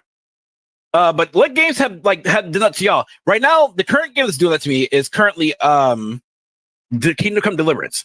Now, I've been playing it as of the past week or two, on and off, because I don't want to get burnt out. I played it so much within like the past month.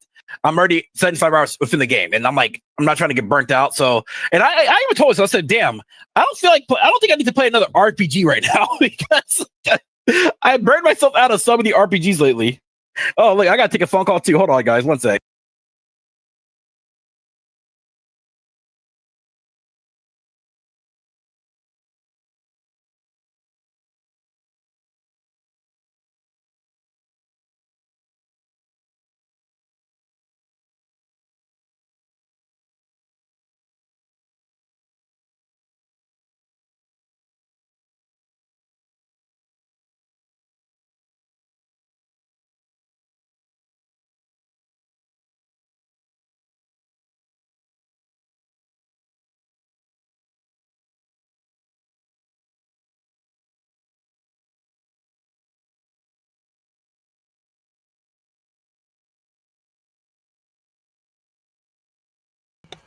Hey, what's going on, everybody? Everybody still here? Looks like it. Okay. I'm sorry, I'm on a phone call real quick. 2 seconds. Yeah, that's what happened to me.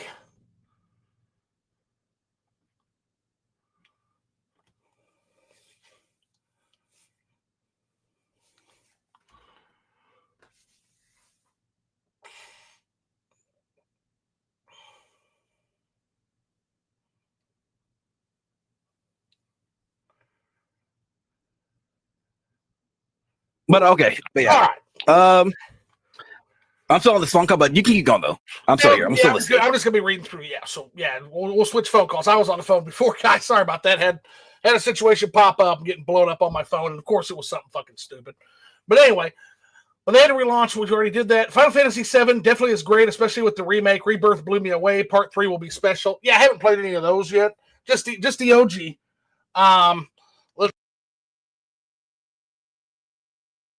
TMO6, 13 is mid, and they ruined it.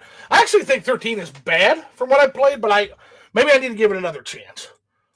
Let's see. The remake is a misnomer. TMO6 Rebirth is crap. Then TMO6 says FF should remain ARPG, but use the Evolve and Nomura command system. Tiamat, did you play it? If not, just sit this one out. The live action combat is kind of tricky, but it's hard to do. But the idea is it should have had classic. And RTS / QuickTime events is kind of odd. LG says Final Fantasy 16 should have been a different game, and it would have been done better, in my opinion. Then he says, Timo 6, how about you man up and speak to me normally, but you can't. Sorry about that. I was ordering dinner. No, totally good. Like I said, I had to do some dumbassery on the phone, too. You popped off on me first. Fuck out of here, troglodyte. Now, there's a word I have not seen broke out in quite some time. And that one I'll allow because I don't think YouTube knows what that fucking is. That's I'll take it, and I can't believe that's going to actually spin me into an actual gaming discussion. Has anybody here played Trog on the NES? Actual game? Oh no! Oh me no. Trog, you said? It's called Trog. You play as 2 dinosaurs trying to collect eggs. You have cavemen known as Trogs with one eye. And they want to hit you over the head with a club. No, wait. That game looks familiar, though. It looks fucking familiar. Yeah.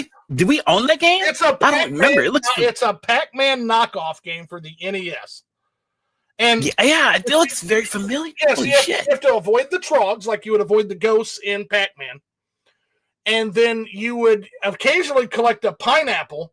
And if you collected a pineapple, it turned you into a Tyrannosaurus. And then you could eat the Trogs. Is how that worked. You know, so I got a question for you. So, in the past 5 to 10 years, could be whatever. What game hit for you? What I mean by hit is that what game that you played and beat that you never that you couldn't just get distracted off of? Like what game that you kept on playing? Like that you finally. What's a better way to say this? Just what game that you couldn't get off of? There you go. So in the last few years, well, there's the what game? There's the Eternal, which is Morrowind. Yep. I would say another really, really good game would be actually No More Heroes 3. I thought was just an amazing ending to Travis's series. In terms of absolute god tier games, Fear and Hunger, man. Fear and Hunger. Fear and Hunger. Void Strangers is a very recent one that I am just fucking hooked on. And then the one I can't put down most recently is Cyberpunk 2077. Cyberpunk.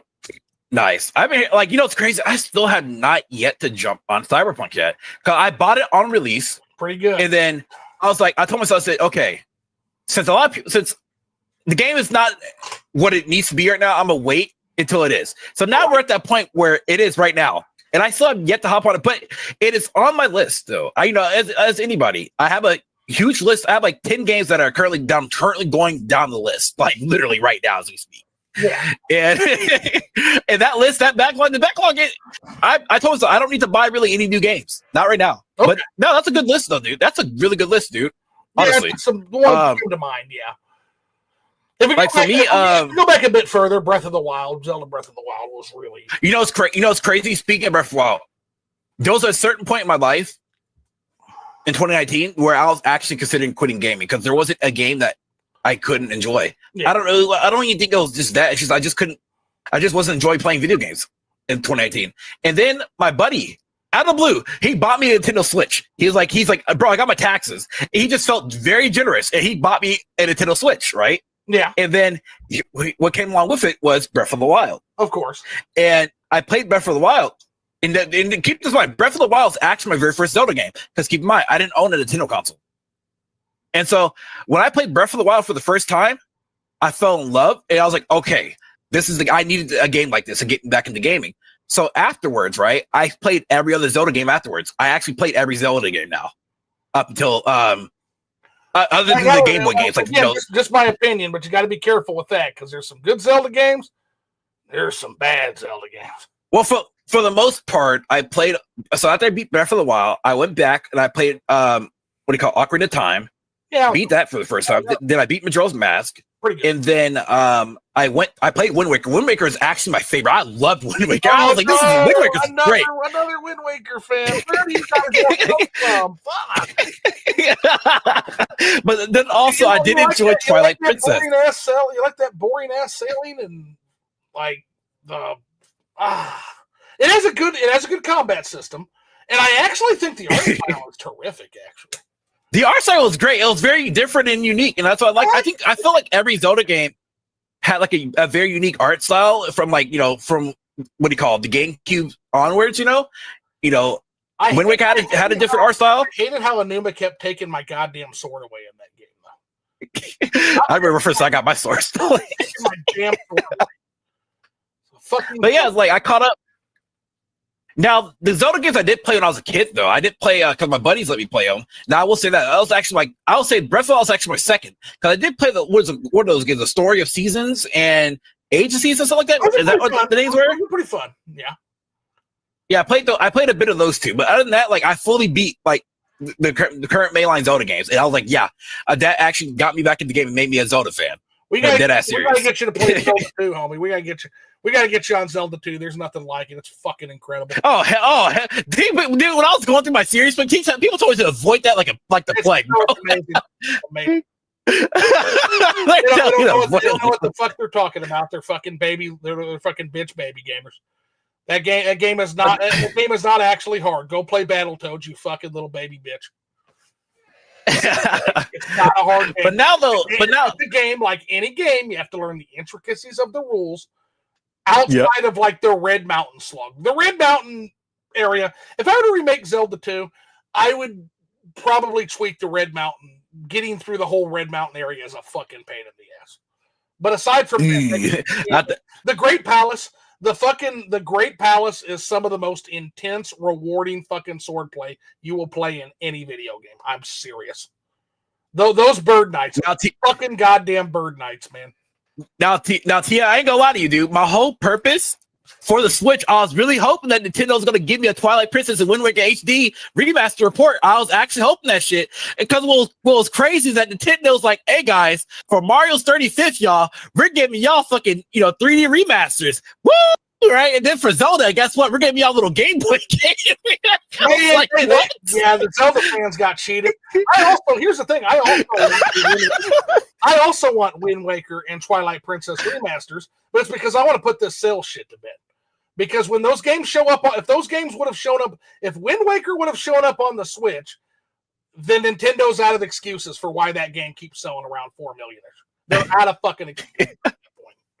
Well, another thing is like what I just really dislike about Nintendo is like this is probably can go for any company. It's like I wish more companies would support their older dead IPs, but of course they're dead for a reason. Right.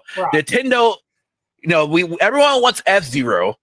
A lot of people showed that Nintendo that we want F-Zero, but the problem is though, are we gonna get F-Zero? No. We have Star Fox. Star Fox had they gave us the same Star Fox game like 3 times. Other than Adventures, by the way, keep that in mind. Other than Adventures was a very unique, and that's what I think what Star Fox should go, is the Adventures route. After 20 years, what? After 20 years, they finally gave us a Donkey Kong game, a 3D Donkey. I'm sorry, I'll rephrase that. A 3D Donkey Kong game. Yeah, 3D. Donkey Kong, by the way, in 3D and 2D. Star Fox Adventures. I remember being so hostile to that game, and maybe I need to give it a chance once again. But I remember looking at that and being like, what the fuck is this shit? And what does this have to do with Star Fox? Like, what the fuck? Yeah. By the way, that was my reaction the entire GameCube generation. What the fuck is this? What the fuck is this window washing shit? And what does this have to do with Mario? What the fuck is this Riding Stars fucking racing game? What the fuck is this bongo game? What the hell does this have to do with Donkey Kong Country? Like, game after game after game on that fucking system was just Nintendo. It seemed like fucking daycare free time.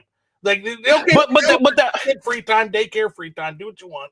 But that's the thing that we need, though. We needed them to do different things, so to test the waters to see what people would enjoy, though. And I can see that, though. I think that's what we need more of. That was that creativity that a lot of us gamers, quote unquote, want back.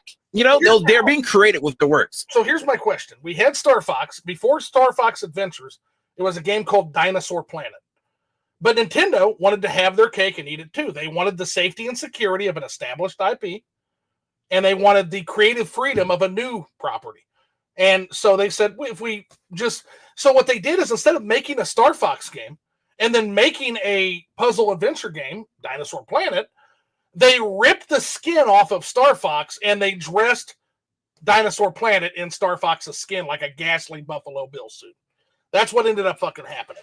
And they did that the entire GameCube generation. So my rebuttal to that is, why couldn't we have a Star Fox game that worked within the fans' expectations and also have that staff-based puzzle action adventure game with this unique world called Dinosaur Planet? Why couldn't we have the window washer and have the Mario game? Why couldn't we do that? Why did you insist on? Because maybe they're good games, and I'm actually finding out that some of them really are, because I'm starting to finally explore the GameCube. But at the time, I was already fed up with the N64. I didn't get my game at the time, which was a 2D Mario game. I'm like, hey, Mario 64 is fun. It's all right, I guess. Can't wait to see what they do with my game. Never got my fucking game. Yeah. They just decided, hey, that game 20 million goddamn copies. We're not gonna make that game this time. We're gonna make a 3D Mario game that did 10 million copies. Makes sense, right? And then we're gonna double down on that, and we're gonna make this fucking weird window washing game, where Mario's a fucking window washer. He fucking cleans houses. Like that.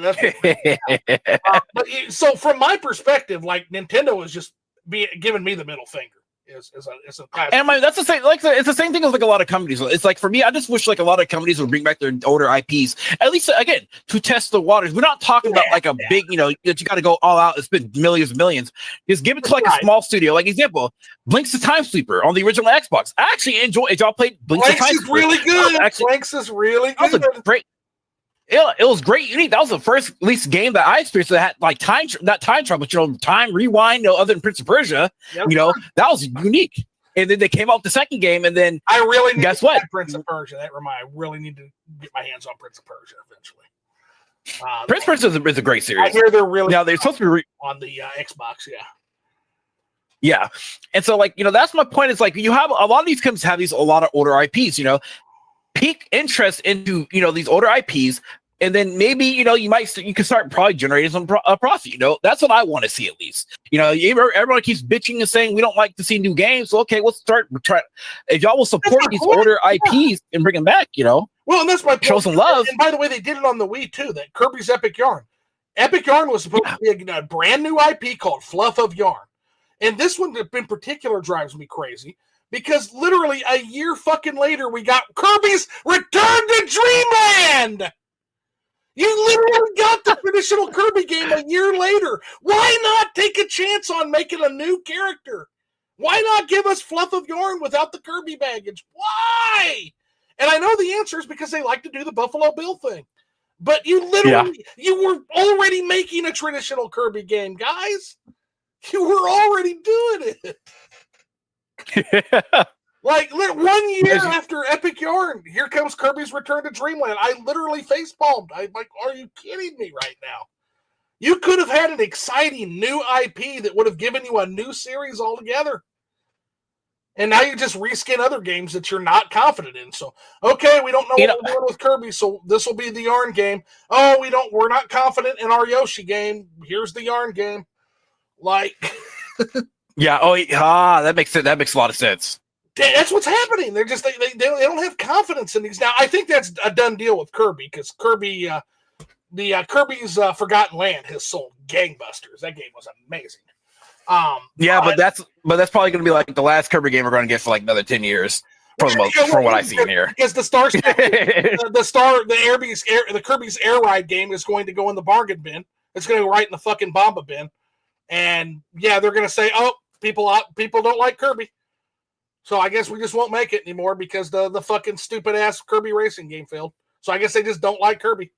That's how Nintendo's mind works, sadly. Like, yeah.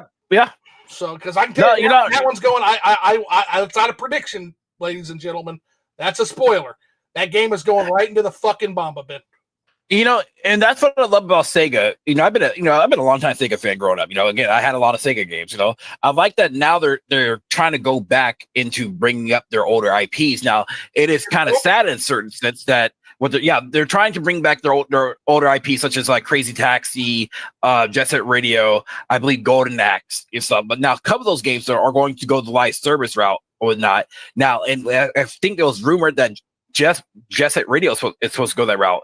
A lot of people have been clamoring for them to remaster or port Jet Set Radio Future, which is actually Sega's best probably one of their best games in the past. But of course, they probably can't do that because of the licensing issue. Because they had a lot of different songs in that game or whatnot. And honestly, I can't play a Jet Set Radio Future game without without the soundtrack. And that soundtrack was unique. That's another game I hear a lot of good stuff. That's another game I hear. The Jet Grind Radio, Jet Set Radio Future. Caesar told me put that on the list for Xbox. Let's see here. FF10 and X2 was super successful.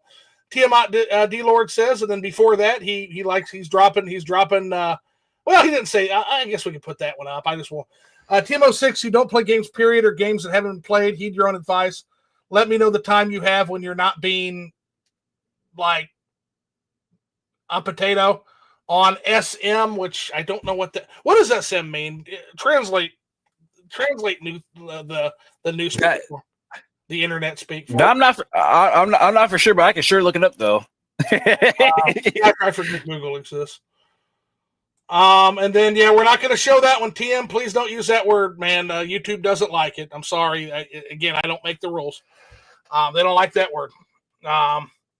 Let's see. I have time right now. I play my games unlike you, dumbass.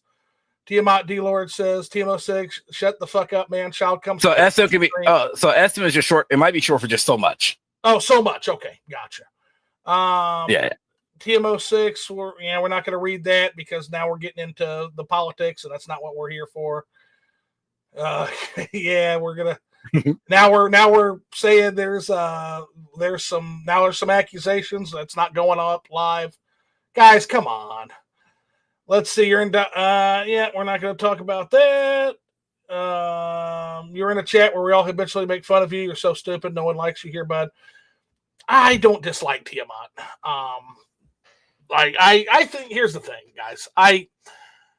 If you can get Tiamat off of the drama stuff, if you can get him off of that, and if you can get him talking about things like game censorship, things I'm sure we would all agree on, Tiamat's a pretty good guy. He can legitimately be a good guy. Okay. Same with you guys. Like, I think everybody here is a good guy. I want y'all here. I just wish I could snap my fucking fingers and make you guys get along. Right? Let's see. Really, Nintendo didn't just update hardware. It's not like the Japanese just modern and discovered virtual console. Didn't update the hardware. No, Nintendo did not update the hardware. Yeah, not really. Not enough to get hardcore gamers on board, and it's overshot the market for the casual audience. So once again, it's kind of in that. So Tiamat, it's in that territory where I don't know. I just feel like I don't know who the product is for. I really don't. We'll know more about if it's a successful console or not come next spring. It had a great launch. It had a terrific launch, but the launch doesn't tell the whole story. And now I can literally find a Nintendo Switch 2 literally in any store I walk into. I can find it in Meijer. I can find it in fucking Target. I can find it in Walmart. I've seen them all over. It wasn't like the PS4 back in the day, man. That PS4 is locked out for at least about half a year, almost a full year. Yep, that's not happening with the Switch 2. Now there could be a couple of reasons for that. Nintendo was really, really expertly prepared in terms of the distribution and the production. So it could be that they're just really, really well prepared and they just keep filling those shelves up.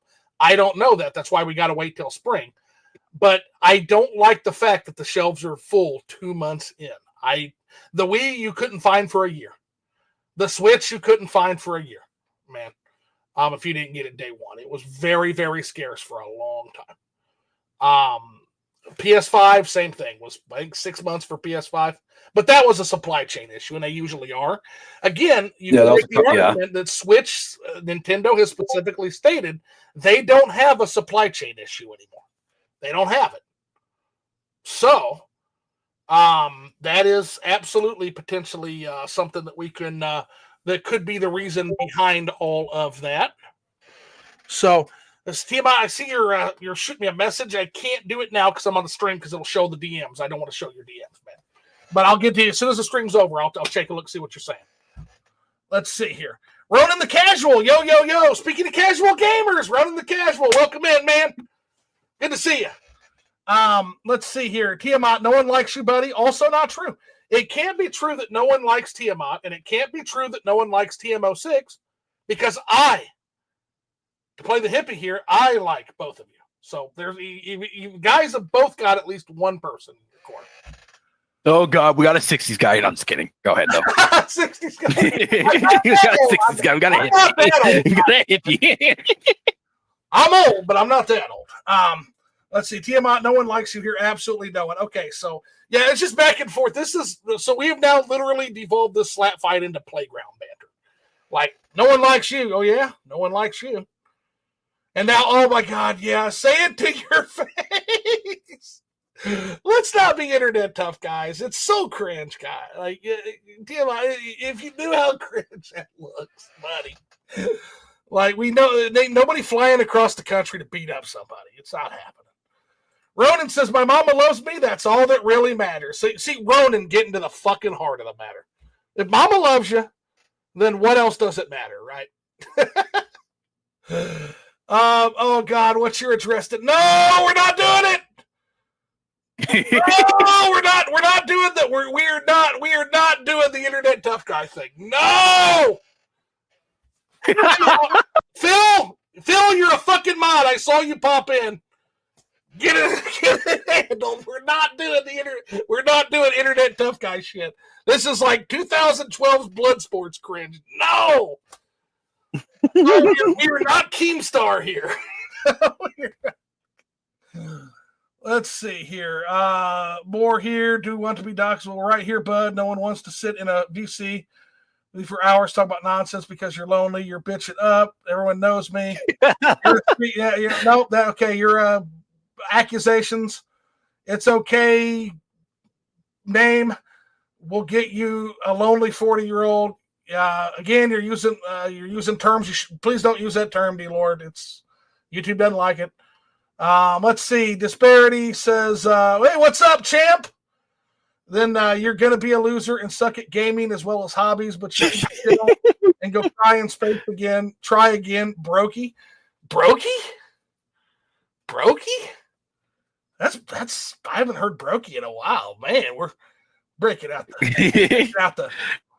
we're breaking out some ancient internet terminology, man. Is Wagey next? Let's see here. Let's see. You're 40, bud, upset because my takes offend you. Go cry in your empty stream with no one listening to you for 6 hours. You can't make me mad. In fact, I pity you. Your voice trembles every time I encounter you. Toxic, man. So you're 26 years old. Think gaming your life. Let's not get personal here. But GL and come on stream, though. You're a bowl of rage. You literally, okay, accusations.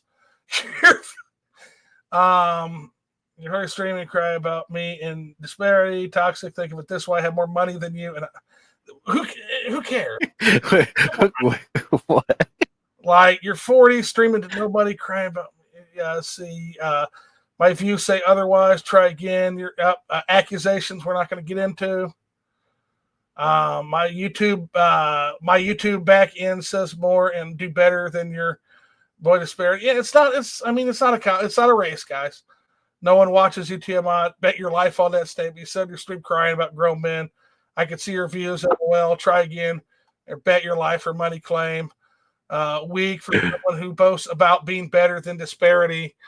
Now you're backtracking. Let's see. Disbearity. Let's not insult the guest. I got a guest on. I would ask for the same treatment for you if you come on, man. Like, come on. No one is backtracking. 10. Okay, finally, LG. 10 has Blitzball. So, okay, fucking Blitzball. I hear Blitzball is fun. Amazing. Really fun video game. It is. Okay. Sadly, though, it lasted like. How can I explain it? So, Blitzball Final Fantasy X, I think it has 1 or 2 segments. And it's really short, though. But it's like one of the best things. Like, if they wanted to make their own video game out of anything, Blitzball would have been it. It was like a turn-based. So basically, it was basically soccer in the water. Basically, and it was great. The only other Final Fantasy minigame I distinctly remember is the Chocobo Racing, which I didn't think much of. And then I didn't play 8, but I did play the standalone Triple Triad on the PC. Like, oh my God, is Triple Triad fun for Final Fantasy 8. So I'm gonna have to check out Blitzball because it sounds like Blitzball might be in the running for like my favorite like mini game. Oh, it was great. Okay, it was great, and then you could try to make it last for quite a while, but it's a story beat kind of thing too. So it's like they wanted to push you through the story, but it's like, damn, like can't we just sit back and play this for quite a bit? Because I think that's like the only time you're able to play Blitzball, and then like you're in the second half of the game or whatnot, if I remember correctly. Right. Let's see. But yeah, that was no, go ahead. Yeah, somebody says 10-2 is the chit game. LOL. LG says. Then TMO6, you came to the stream to antagonize people. Yeah, no, don't. Yeah, we're not.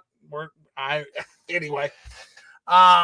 Let's see. I can get views. I can open my YouTube back in. You don't have to prove anything to anybody, Tiamat. So just relax, man. Or something personal, but don't make claim. And to be fair, you did come in and start with the name calling. So let's just back off and we'll be good, everybody. Let's see. No one cares about your content, Tiamat. Quiet. No one cares about you. Have a nice day. Let's see. Respectfully, Timo6 and Tiamat, D-Lord with the arguments. Chill. We're talking about gaming, and this is clogging up the discussion. So I'm too nice to say it because I got my nice buzz going. But yeah, guys, it is dorking up the vibe a little bit. Okay. Let's see. You're a troglodyte that has an obscene parasocial relationship with me. That's your boy LG. Go talk to him. Let's see. LG, you're right, but I'm bored and he won't do anything serious. He'll be a failure in life. Okay, so I don't want to be the stream mediator and therapist. But if the reason you're doing this is because you're bored, probably not a great reason, right?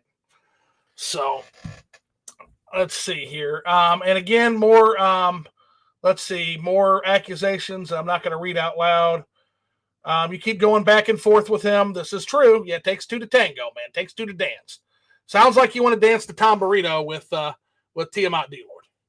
Do you want to dance the Tom Burrito with Tiamat D-Lord? It seriously seems that way. Okay, so now TMO6, back to gaming. Currently for me, it's been Octopath 2 and Daemon X Machina. The Octopath Traveler games are great. They're really good. Oh yeah, definitely. Really, really fucking good games. Love both of those to death. Tiamat D-Lord, chill, just enjoy the RPG convo. And then I'm not gonna let some dumb fucker speak on me. That's your homeboy. Yeah, and the shots were fired. So being objectively speaking, shots were fired by Tiamat D-Lord. But again, somebody's got to be more mature here, right? One of you can win this just by being the guy who walks away. We're not going to do that one because it looks like you have the TISM, and I don't know what FAS is, and I don't know if I want to know. Then y'all can handle it outside of this chat, not here. Yep. Again, that's your boy. I don't want any means with that cornball. I tell you, the insult game, cornball is a good insult. I do. Talking to both of y'all because both of y'all keep arguing over nothing. Yeah. That's your boy. Put that bitch on a leash. You don't need to highlight the argument. So, the way you say these comments is just crazy. It's just crazy. Yes. But go ahead, sorry. Lawrence, here's the thing, LG. You're technically right. But part of the chaos of Liquored Up Live is I read all the comments. It's just part of the show. And that's why I said to the wall, I'm like, guys, I'm going to read these unless you're talking really crazy. And sure enough, y'all are talking really crazy. But if the audience is requesting that I not read this and I just skip y'all, I'm more than happy to do it. I will confer with my co-host. Disbearity, do we want to skip the fighting? I mean, I will say yeah. Okay. You know, it personally doesn't matter to me. This is a show between me and you, so I'll say yeah. Like we can talk about more important comments. All right. And like yeah, they could definitely take that outside. Yep, there it is. All right. You're doing great with this conversation. Keep it going. And since y'all want to argue, drop a like. Okay. So now from here on out, I'm only going to read comments that are about gaming.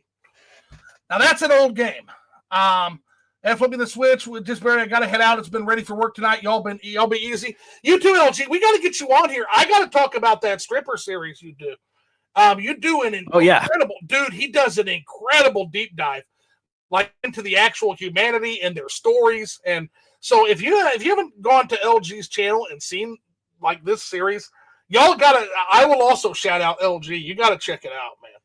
And then I don't know if TMO6 does YouTube. I know he does some absolutely great spaces on Twitter, and then Tiamat D-Lord also has a channel. So we'll shout everybody out. Got to catch up sometime. Yeah, anytime, man, anytime. Cyberpunk 2077 is a banger, and it sure is, man. Yeah, Cyberpunk. Dude, it's so sad though. TMO6. It's such a fucking sad game.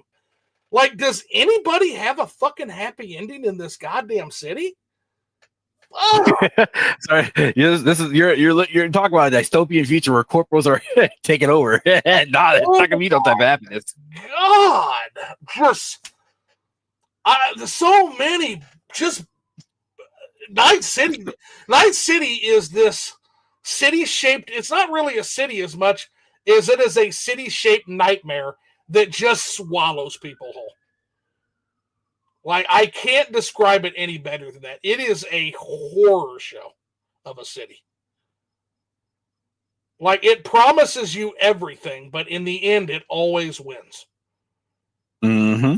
Like, man, it does hit really close to home, considering some of the dystopian stuff going on. I was just talking about that with Tiamat, actually. Is the shit with the payment processors?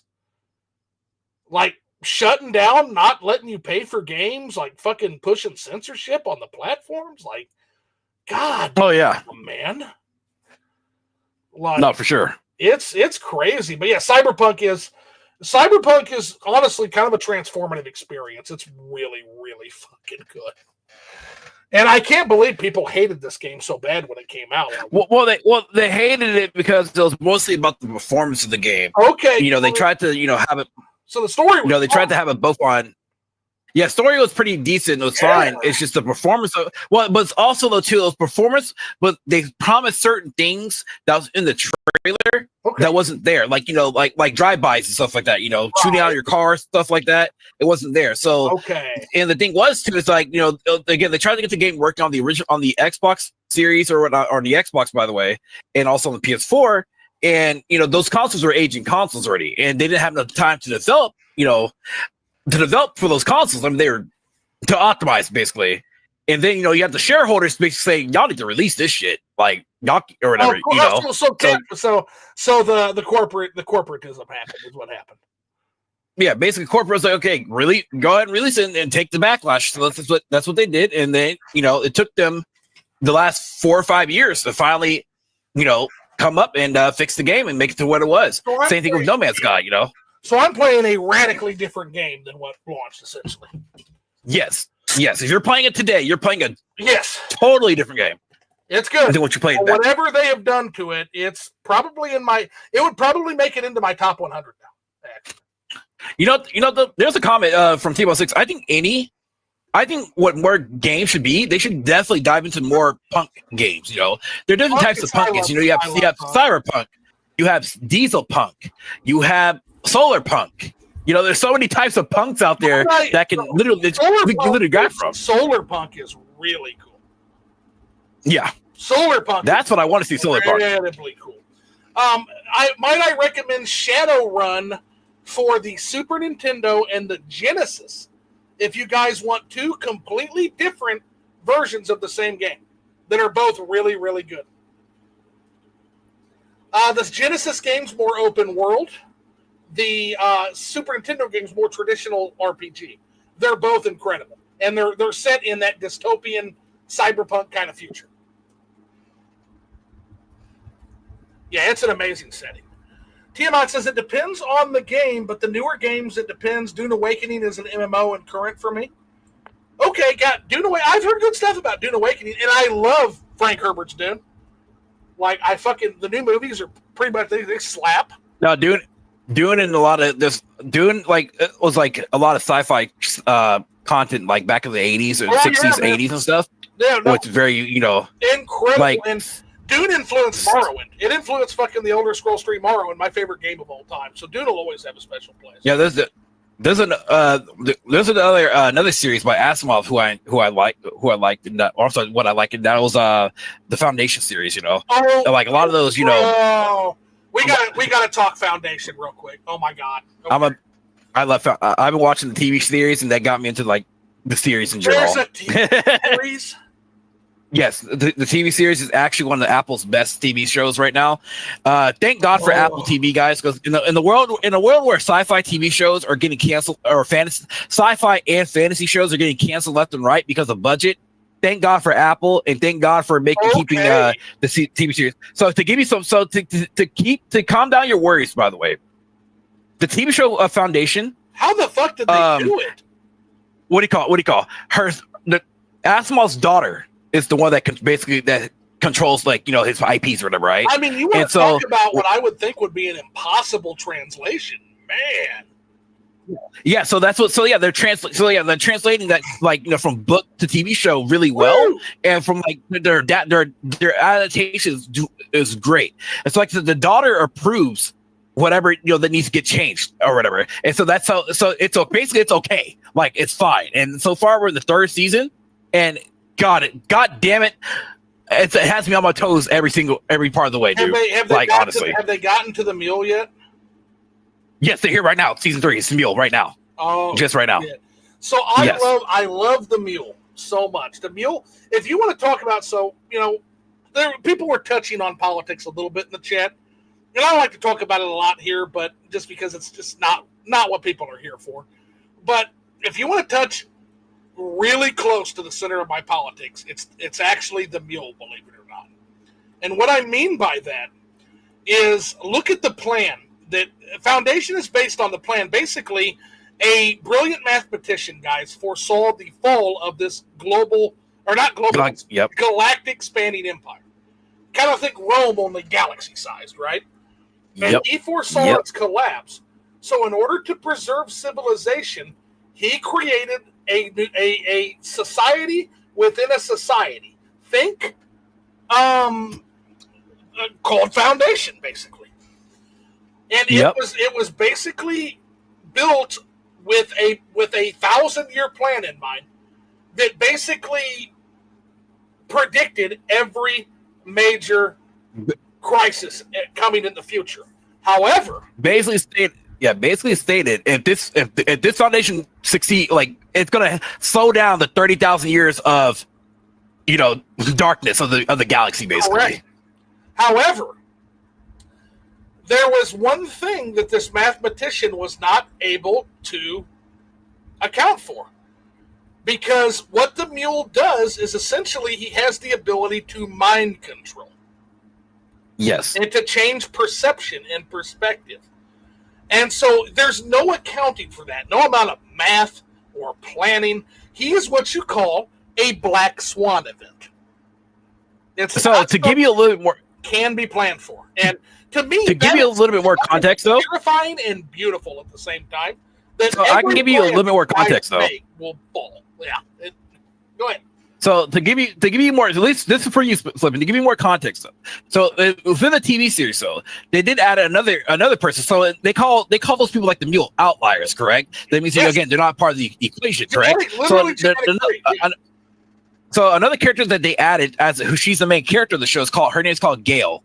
Or Gal, and she's an outlier. She's a person she's a telepath who can see further into the future, in a sense, like she can see different predictions and stuff like that. So basically, okay, that's yes. And so another aspect that they added to the series is called the Cleonic Dynasty. So, you know, in the Foundation series, they have a lot of time periods or time travel or time periods, basically, right? So the Cleonic Dynasty is basically a dynasty. It was something that was created for the TV show where one guy called Cleon the First, basically, right, of this empire. Or it's his empire now, right? What he did is that he created 3 clones, or 4 clones technically, but we'll go with 3, which is Dusk, Day, and Dawn, basically, right? Yeah. So Dusk is old, Day's the middle, and Dawn's the beginning. Okay. And then there's a 4th one, which is like when they're a child, right? So they're all clones. So so when it's time for Dusk to die, they bring out Day. The current Day becomes Dusk. Current child becomes dawn, and the circle keeps revolving. Damn. So the Cleonic dynasty was there for basically thousands and thousands of years, and so this is so they added into the story where this is why the empire is declining. Part of the reason why the empire is declining currently. Okay. And so I'm gonna have to go get Apple TV. I'm gonna have to go get it.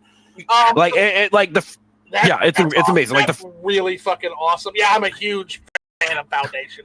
I've got these beautiful Folio Society copies of all three of the whole trilogy. Oh, it's so good. Now you might be happy about this too. So you know that Asimov's robot series, right? They incorporated it into the Foundation novels or series now. Novels or whatnot. It's like a gigantic love letter to Asimov, essentially. Basically. So whatever happened, robots took over. If y'all know the robot series, the robots basically killed every alien in the galaxy, or apparently every alien in the known galaxy so far that we know of, or whatever, for the humans can thrive. And so, but then there was a war or whatnot between humans and robots, and the humans destroyed the robots, right? And there's one robot that stayed. I keep forgetting the robot's name. But it's she's a female in the Foundation series now. They swapped her body to female now, because apparently that robot goes between different genders or whatever it needs to go through. So currently right now, its current personification is a female. Yeah. And it's just fantastic. Like, again, that show keeps me on my toes every single time. Like, season 3 has I'm fucking there going to Apple TV as soon as we get off here. Here. Let's see. Tiamat D. Lord says, but this year's been Doom the Dark Ages, Expedition 33, and then KCD2. So how is I hear a lot of good stuff about Expedition 33. I hear less good stuff about the Dark Ages. I hear it's okay. I hear it really misses the music from the last guy. I guess that guy left. The guy that did all the music for Doom and Doom Eternal left. Yeah. I heard that it's really, really missing because of that. But I hear it's still pretty good. It's just not as good as the... For me, for instance, Expedition 33 was a great game. I give it an 8 out of 10. It was a great game up till, for me, the third act, because I felt like the third act was going to go a total different route than I thought it was, but then it just went to a different route that I just did. I was like, yeah, like you had me up to like the last like 5 to 10 hours of the game. Okay. Like that's, but for the most part though, the game was great. Now, a lot of the mechanics of the game, I feel like there's a lot of different JRPGs that did it better than Expedition 33, but like, a lot of Western, fans, they enjoyed it because it's, they don't like to play traditional JRPGs. So right. That's why Expedition 33, got a lot of praise from people. Well, and it might be their entryway into eventually playing those traditional JRPGs, right? Yeah, that is true. Hopefully they go that route. Yeah. But a lot of people, they like to slam JRPGs because, just because, Well, so yeah, and again, I come from an honest love of both Western RPG and JRPG, and so there's always a fight between the two camps that I never really understood. What Japan does a lot, especially in the 80s games, in the early gaming, is they refine techniques. So what the JRPG did is it simplified the vast complexity of the computer RPG. If you sit down and play a game like Ultima or like Ultima 7, it is so complex that you're going to lose a lot of people. And so what the Japanese RPG did, they love Ultima. That's what I'm saying. All these people that fight, like, oh, I like JRPGs. The people who made JRPGs were huge fans of Ultima. And Richard Garriott was huge fans of games like Final Fantasy because the two genres fed each other. They were both very equal to each other, right? That is very true, yes. Yeah. So Tiamat D-Lord says, last year, Black Myth or Wukong or Wu Chang. I hear great things about Black Myth Wukong, and I don't know much about Wu Chang, but I what I've heard has been good. So for what I understand for Wu Chang is that a lot of people right now, they like the game, but the problem was the performance because the developers currently right now kind of lied to the community. So basically, what happened was the game came out, ran like shit. The developer said, "Okay, we're coming out with patch 1.3, which is going to basically fix the game, or at least hopefully correct." So they came out with patch 1.3, and it made things worse. So the way how they made things worse is that how most games, how you have the option to turn down the game's let's say resolution from like 100% to like 60 or whatever, right? Yeah. And so some games have the graphic option, correct? So even if you put the game to, let's say, like 66% of a 1080p resolution, the game still ran like ass. So what the game developers did is that they came up with another patch, right? Mm-hmm. Now this patch basically the game developer said, well, y'all must have shitty computers. So they basically forced everything at 100% to where the game just runs like ass. Now this is from what people stated. And then from what I hear too is that they came out because the Chinese players, if I recall, now I could be wrong on this. If I'm wrong, y'all can look it up. The Chinese players, they complained, right, about something. They complained about something, which the developers changed the lore drastically to the game to where bosses now don't die in the game, or something like that. They don't. Yeah. Okay. But again, I could be wrong because that changes the lore because death is like one of the main themes of the game, and because each boss did something tremendously, which is why they don't I guess like die, something like that, if I recall. Yeah. And a lot of people didn't because that changed the recent patch. That pissed a lot of people off, basically. Right. But again, it looks like there's some controversy there. But again, us being outsiders, we're kind of just looking at it from the outside in, right? Yes. Let's see here. And so TMO6 says Wind Waker was great. I just wish we got the remaster. I absolutely, again, I want to make it happen, Nintendo. Let's put this shit to rest, shall we? TMO6, Zelda 2 is a bad game. Laugh my fucking ass off. Avoid it. Just play Castlevania. Wrong. But sometime you and I will have to do. I'll do a Let's Play of Zelda 2 if I can find a good emulation of it. Because I don't know how to get the Nintendo streaming on a PC. I just don't. And I will show you. A lot of people have misconceptions. So Zelda 2. So I will argue. I'm going to make a nuclear take here. I think Zelda 2 has more in common with classical Zelda than some Enuma Zelda games have with classical Zelda. I genuinely do. It's a place that once you understand how to navigate the world, you can traverse shockingly fast, and you can go in all kinds of cool, crazy directions. You can skip like entire areas where you can, if you know how to navigate that world.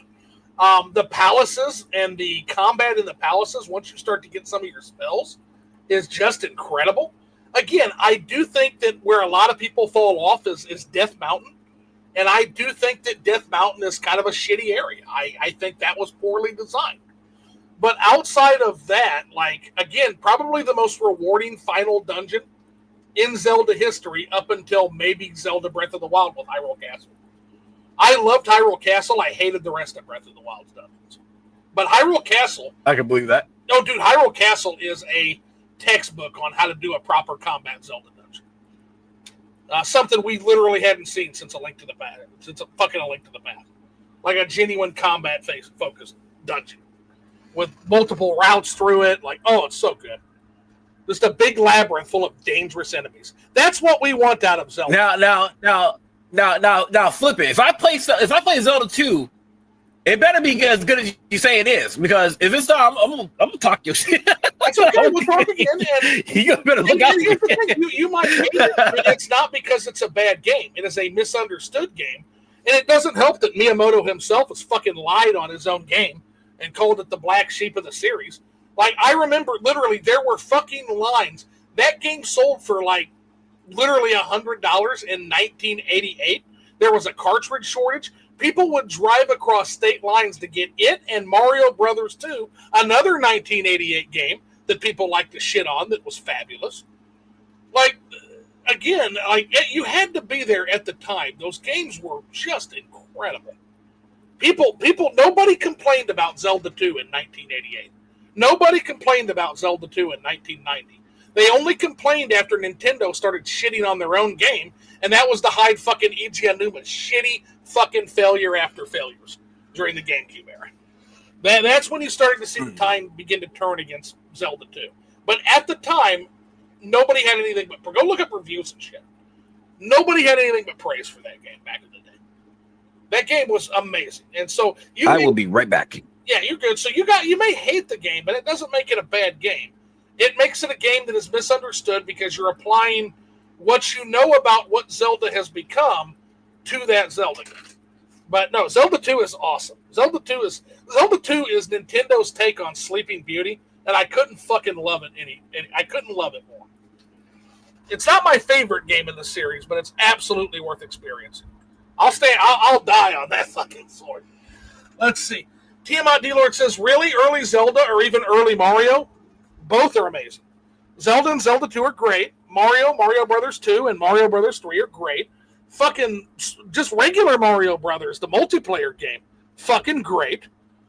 Mario had incredible output on the NES, just incredible output.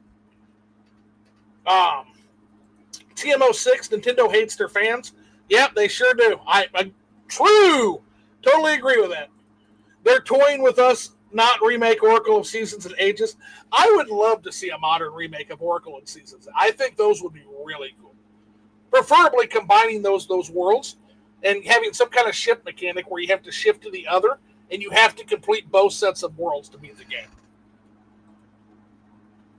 Tiamat D-Lord says, let's say the idea of Final Fantasy was classic, but people skipped over it. But they always skipped over the odd Mario games. Well, you can say that, but no, not really. I think Super Mario 2 sold, 8 million copies in 1988, man? It sold really good. That was really, really good. Like 8 million copies back then is nothing to sneeze about when you consider that there was a huge iron curtain that cut off a lot of the world to Nintendo at the time. Nintendo was in a cold market. They were literally reviving the video games industry after the Atari crash. You're talking about a population that's like half as big as it is now. So there's a huge population growth. Like, if you do all the macroeconomic adjustments for Super Mario Brothers 2, that game almost doubled what it sold. We're talking 16 to 17 million copies, adjusted for today's numbers. Like, that game, and keep in mind, they did it in, I wouldn't say it's a cold market, because Mario Brothers and Metroid, the early black box games dealt with the cold market. But, again, these were sequels to popular games that still did absolute gangbusters. And also keep in mind that in 1988, there was the cartridge shortage. So that actually impacted the sales severely. So what I'm saying is Zelda 2 and Mario Brothers 2 probably would have sold more had not been for the cartridge shortage and people not being able to find the games anywhere. N64 era. N64, it sold well, my understanding is in North America and not very well anywhere else, right? Okay. Let's see, Nintendo TMO6. Nintendo should reboot Star Tropics as an open... Star Tropics, please, Nintendo. Also, fucking Ice Climbers! Make it a co-op 3D platformer where you choose mountains, and the mountains get more perilous as the game gets harder. So easy to do. Give us a fucking co-op... Sir, I'm sorry. Platformer Ice Climbers, baby. Sir, I'm sorry. Their Ice Climbers has not been regulated to Smash Bros. Only. You're not getting Ice Climbers anymore. You can dream, though. I want Ice Climbers. You can dream, sir. It is an absurd ass. So is Star Tropics, but god damn it, they would be amazing, dude. Let's see, a story akin to WRPGs and storytelling, but a mixed presentation of Tears of... Oh my god, Star Tropics would be bonkers. It's got the aliens stuff. Yeah, it would be so cool. I love that idea, TMO6. TMO6, you think they will remaster Bloodborne? We all hope, man. We all hope. N64 was classic, like Xbox One era. Probably, he says back, but it will be made and published by Bandai Namco, the recent Japan studio IPs from Sony. It's like bringing back Perfect Dark or Turok. Be careful what you wish for there. Apparently, Perfect Dark Zero was fucking ass. I don't know how good the Turok games were, but apparently that was fucking terrible. People did not like Zero, to my knowledge. But maybe that's, again, looking back on a game. I don't know what they thought at the time. Could be like Zelda 2, where it got shit-talked later, right? That happens. That happens a lot. You're talking about odd games released on the GameCube era, even odd ones released around the DS. Oh, okay. Angry Vigilante Show comes in. How you guys doing? Enjoying the Nintendo IP? I'm not. I'm not. I still don't have a Switch 2. I'm still holding out. But I hear Donkey Kong's really good. I hear it's really, really good. I hear wheelchair basketball less good. So I hear wheelchair basketball less good, but I don't know because I haven't played these games. So I don't know for sure. TMI Dealer says the thing about companies with an old IP or collections isn't hard versus Sega is as bad as Nintendo. I don't know. They gave us the Sega Genesis Classics collection, which, honest to God, still might be the best dollar for dollar game on the entire Nintendo Switch. I'm not kidding you. For like $30, you get all 3 of the Genesis Phantasy Star games. You get both Vector Mans. Mm-hmm. You get both Shining Forces. Vector Man's another game I played. Oh, God. Vector Man. You're going to get Beyond Oasis, which is an incredible game. You're going to get Gunstar Heroes. Gunstar Heroes by itself is worth $30 to me. You're going to get Dynamite Heady. The Sonic 2 is on there. Sonic 1 and Sonic 2 are on there, but they play better on the Sonic Origins collection. So I'd go with those. Yes and no. Sega kind of dropped the ball with that one, though, because they removed soundtracks from the Origins. Dude, those soundtracks are like, so fucking bad. They're so fucking bad. In particular, it's the one I really hated was the ice cap zone. Yeah, bro, like the startup ice cap zone in here.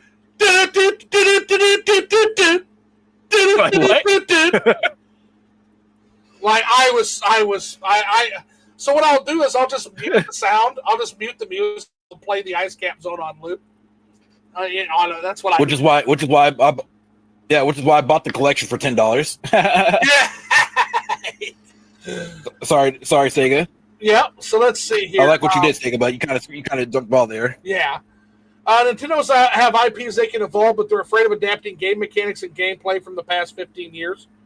I think there's some truth to that. And again, Sega when Nintendo finally does give new IPs, I liked ARMS. ARMS is to this date, that's the game my dad reaches for when we play together. He wants to play ARMS, in particular with the motion boxing, right? Where it's fun. Not everybody's favorite, but then Splatoon has been immensely successful, right? Phil, what up, Collect? Zoo, what's up? My ghost co-host with the most. What's up, man? We're going to have to do some streaming. I'm going to try to do some this Sunday with you. Sorry, it's been hit or miss this week. Girl got back to town on Wednesday from Italy, and she's wanted to hang out. So, it is what it is. But we're definitely going to get back to playing some games for sure. Let's see. Sega is cheap. They're rebooting their arcade IPs. Shinobi. I'm excited for the Shinobi. Less for their Crazy Taxi looks kind of strange, honestly. We'll see. I'm not sold on it, but the Shinobi looks really good. And the Ninja Gaiden Ragebound apparently is incredible, actually. So apparently they did a really good job with the new Ninja Gaiden game. Although I don't know, it's $25. I really like Ninja Gaiden Black. I love that game. I have it. I have Ragebound. It's $25. It's really great. Okay. For $25, you get a decent amount of content. Badass. Well, yeah, so it's worth it. I mean, it's a short 6-7 hour game, but like I said, though, you get a lot of content. I mean, it's pretty good for the price, Yeah, and again, very, very excited to see what's going on there. That is true. TMO6, not for you. Ever figure a lot of games, but they don't sell, or they need figures to relaunch it. Hard disagree. Let's see here. Phil just finished up working on a video. Should I jump in this call? That's up to Disbearity. That's entirely up to him. Again, I give a lot of credence to my guest, Phil. I mean, personally, I don't mind. I have about 20 minutes left in either who. Why don't have other obligations, do this? If you're still hanging out, let me finish up here with Disbearity, and then we'll jump on. And sometime when it's planned, we'll do one, maybe all three of us, because I think you and Disbearity will get along. Yeah. For sure. We can definitely do that because I think there's going to be more comments in 20 minutes. I think the comments. Disbearity brought the fucking lightning tonight with what's going on in the chat. So Yeah, we're definitely being occupied. The chat is taking over the stream for sure on this one. That happens sometimes. Which, by the way, disparity means we got to have a part 2 because we got shit we got to get to. Oh yeah, no, for sure. Yeah. Oh, whatever, man. I'm always available. Zoo is right. Jay works at a large super Walmart. He sent me a pic. There was like 2 rows of Switch 2s. I've never seen that much new stock of a Nintendo hardware that just released ever. So yeah, it's true, Phil. But you got to remember. One thing that is new is Nintendo really upped their production, and I do believe that when they tell us that, right? So again, wait till I've been saying it till I'm blue in the face to the OJ folks, to the Angry Vigilante folks, to everybody. Got to wait till next spring, and then I will give you the complete zoo breakdown of what's going on. But I don't know what the fuck's going on because nobody does. Anybody who tells you they know what's going on with the Switch 2 numbers, they're lying. To quote the great Roman Reigns, they're lying. There's not enough information to know anything except they had a terrific launch. We're fucking 2 months in, guys. Let's see here. I think we witnessed the first liquored up live bar fight in the comments. Heck W. And Fresh Dog, look at how it brings everybody together. Look at that. They're talking back and forth now. We brought it. This is what the bar does, man. I love it. Let's see. Actually, you can go back to play it as much Blitzball as you want because you got to do it to get Waka's ultimate weapon. Okay. Happy equals. Okay. Now I'm glad he I'm glad he corrected me. Appreciate that, Phil. I'm glad you corrected me. That's wild. That's awesome. Happy equals living in the world of futuristic dystopian media. Yeah, ain't no shit. Cyberpunk 2077 is the future that Microsoft, Nintendo, and Sony are looking to build. LOL. Yeah. Cyberpunk has always been dark, period. It goes back to the original tabletop. Yeah, it makes me, I'll tell you, Tiamat, it makes me want to read Neuromancer again, which is kind of the godfather of cyberpunk dystopia. It ends with the Silverhand story, but 2077 moved the lore forward. Okay. Wow. Okay, I didn't know that because, man, it's brutal. It's brutally dark, man. Just existence alone is what people crave across that media. From Gits, Technolize. Oh, my God. TM knows Technolize. Blade Runner, Cyberpunk. Oh, TM6. You're being summoned. We gotta have you. We gotta have a TM06 liquored up where we talk Technolize. Another human being. Chat, my head just exploded. We have another human being who knows Technolize. Oh my fucking God! Oh, we gonna talk. We gonna talk. I love Technolize. Technolize. And his other story, actually, which is more of a social anxiety horror, which is Serial Experiments Lane. That's his more well-known one, is Serial Experiments Lane. But oh my God, Technolize is some dark fucking shit. Ooh, yeah. Disbearity, have you seen Technolize?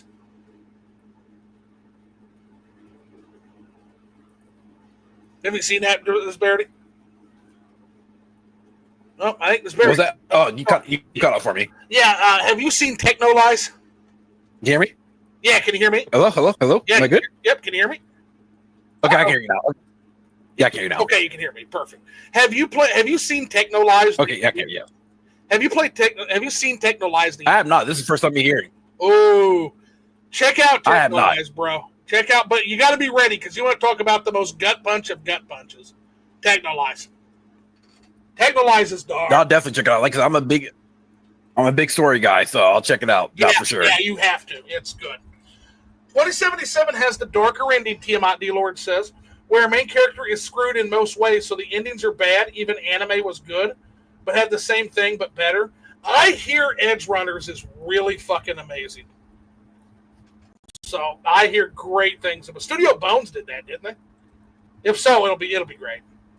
Yeah, no, I believe it was Trigger. Oh, Trigger. But I could be wrong though. Let me. Dude, Studio Trigger's even better. Like, that's the S tier team.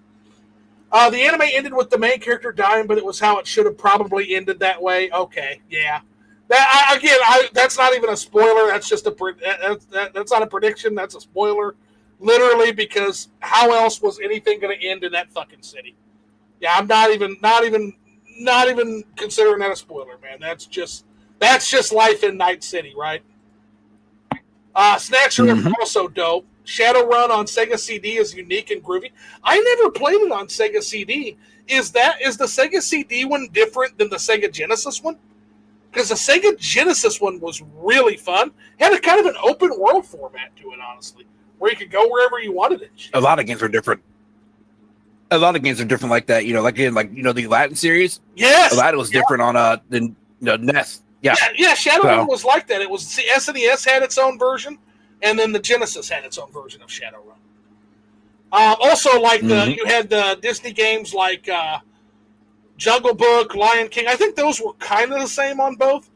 Aladdin was very different. And then there was also the Beauty and the Beast, Roar of the Beast game that only I fucking remember, where the Beast has a fist fight with a fucking wild boar, and it's the funniest shit in the world. He punches a boar in the face. Weird game. Weird. Yeah, dude. Yeah, they're fighting over the flower in his West Wing. So the boar's trying to knock the table with the flower over, which will kill the Beast.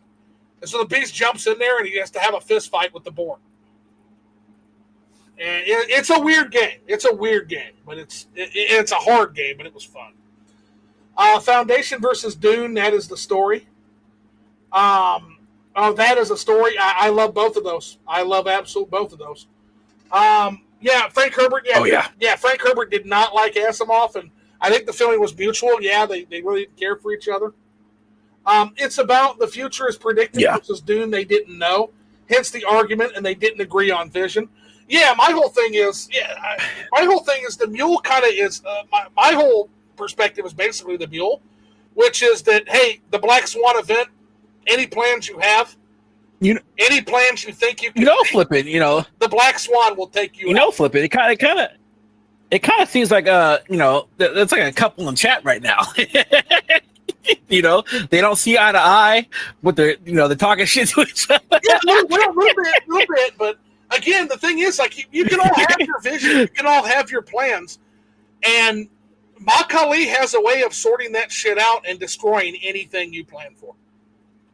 So I guess the point is not to be nihilistic, because I'm not nihilistic, and I think nihilism is misunderstood.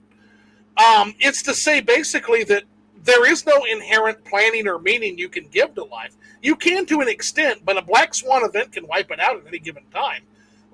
So in a place where there is no meaning, life has the meaning you give your life.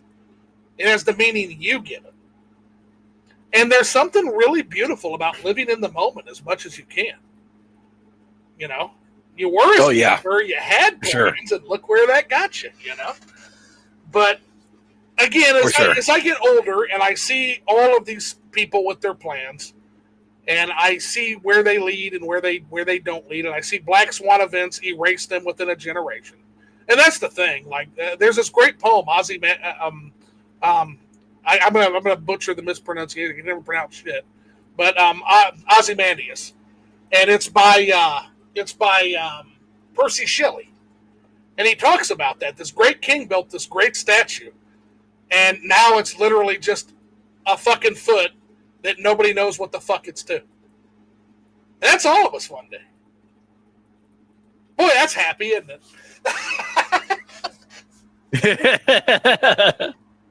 Let's see. But the mule got subverted by the lore.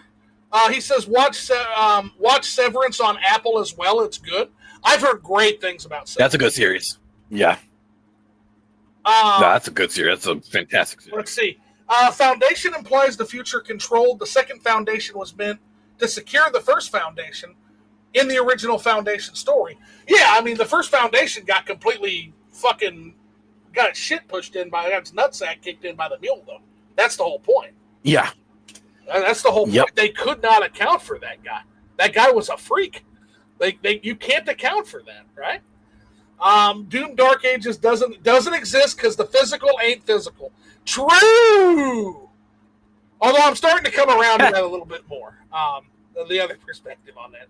Let's see. Tiamat Dealer says Dune implies the future isn't set and varies on human choice, but the idea you can't predict human nature or trust authority or powers that control people, also true. Here's the thing, I think both were correct.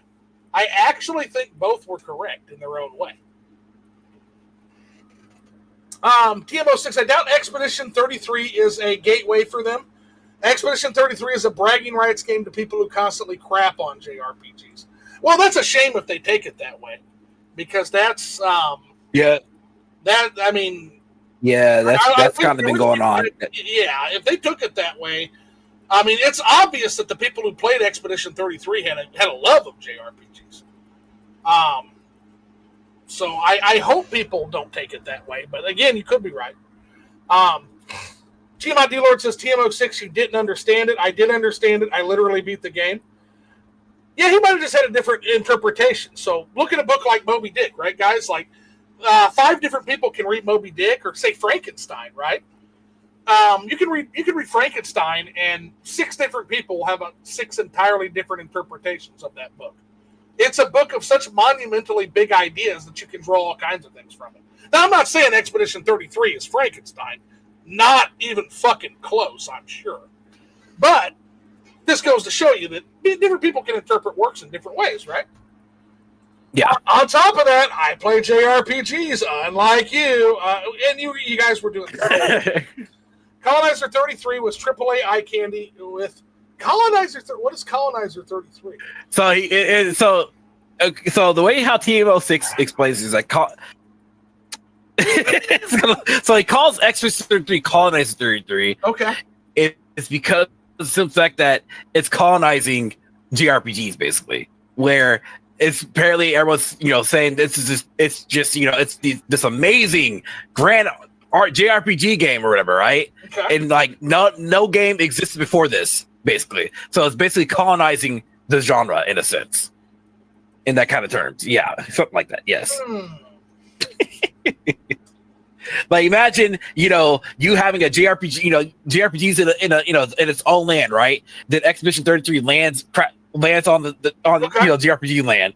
It's time for me to colonize. We're here. So Dragon Quest came out literally like I think a decade after Ultima 1.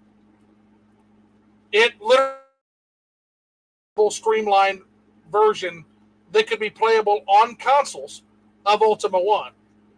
And hence the Western RPG was born with that and a couple of other games, Wizardry, etc. Were Dragon Quest and Final Fantasy colonizing Ultima? Were they colonizing Western RPGs?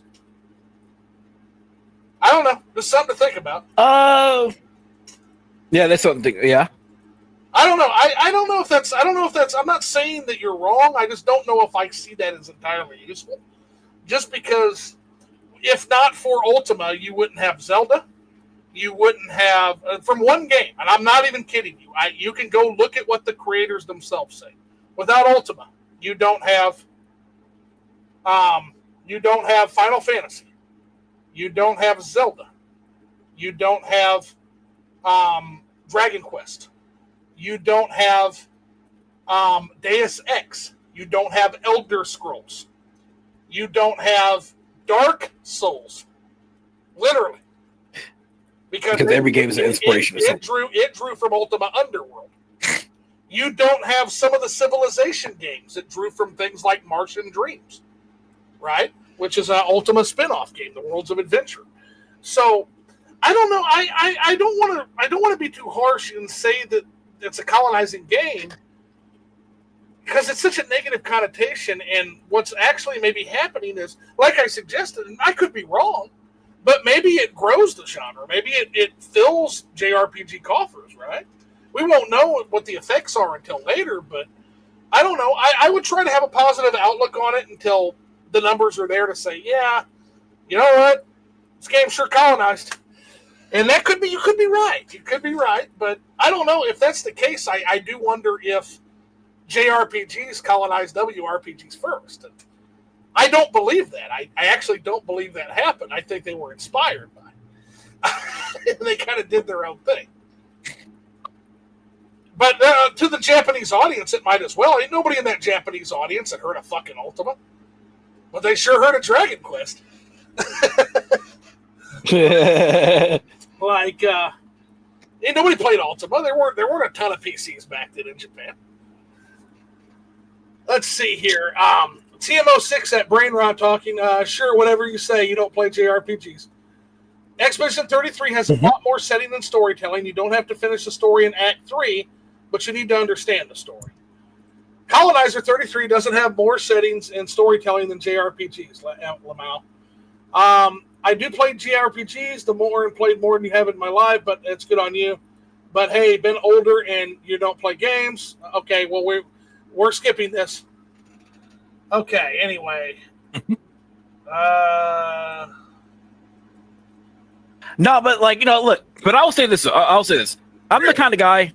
I enjoy, like I said, I think I'm gonna call myself an outlier in this, right? Okay. I love Western RPG. I love Western RPG games. I love JRPG games. The problem that I have though is there are people out there that shit on both genres without actually attempting to try out both genres.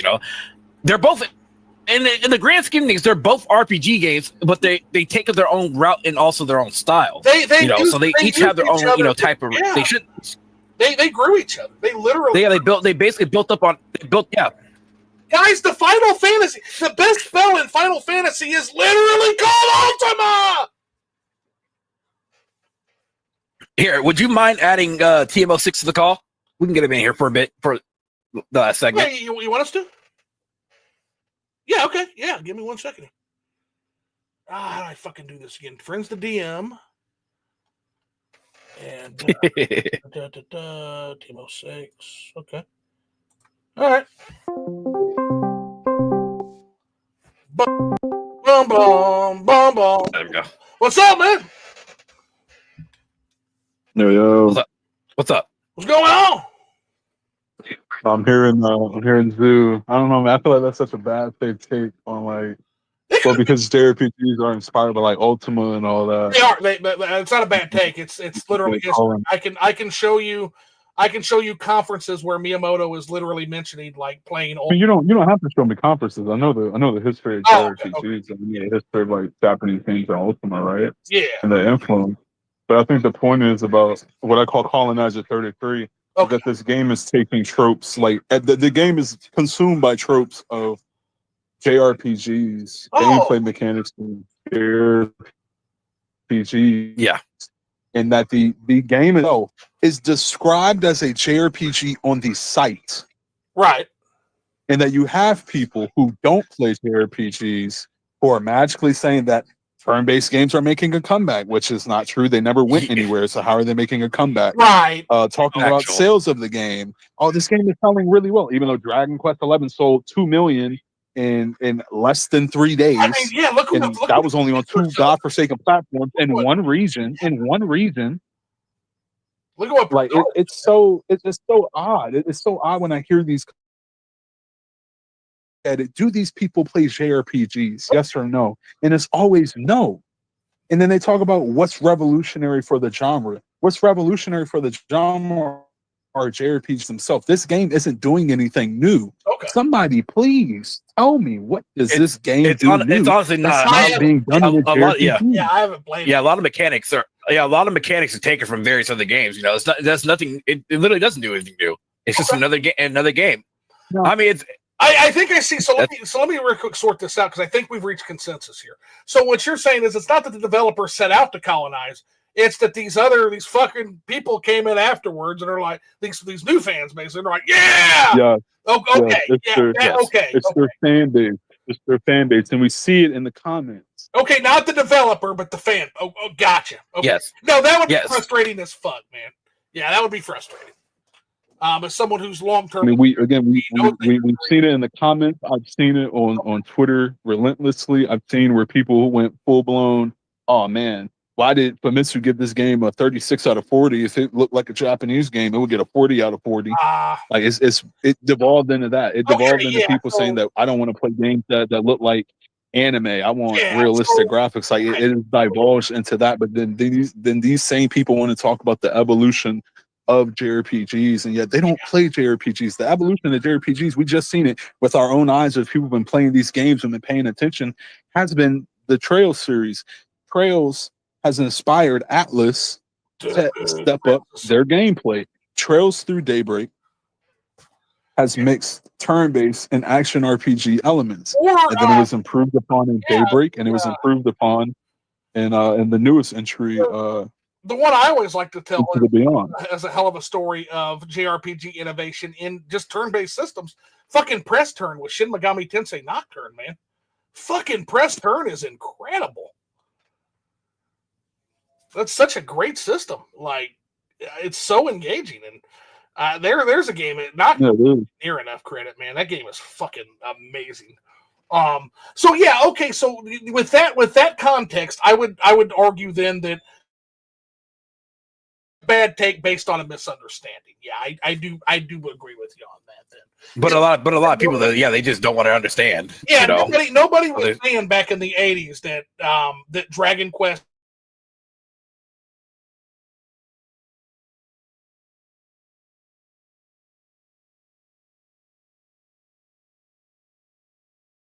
line version of Ultima that'll work on a console, man. That's what I thought. And it was. And then Ultima got its own streamlined version that worked on a console later on the NES. With, I think, Ultima 4, I think it was. I feel like Dragon Quest was more like Wizardry with Shin Megami Tensei.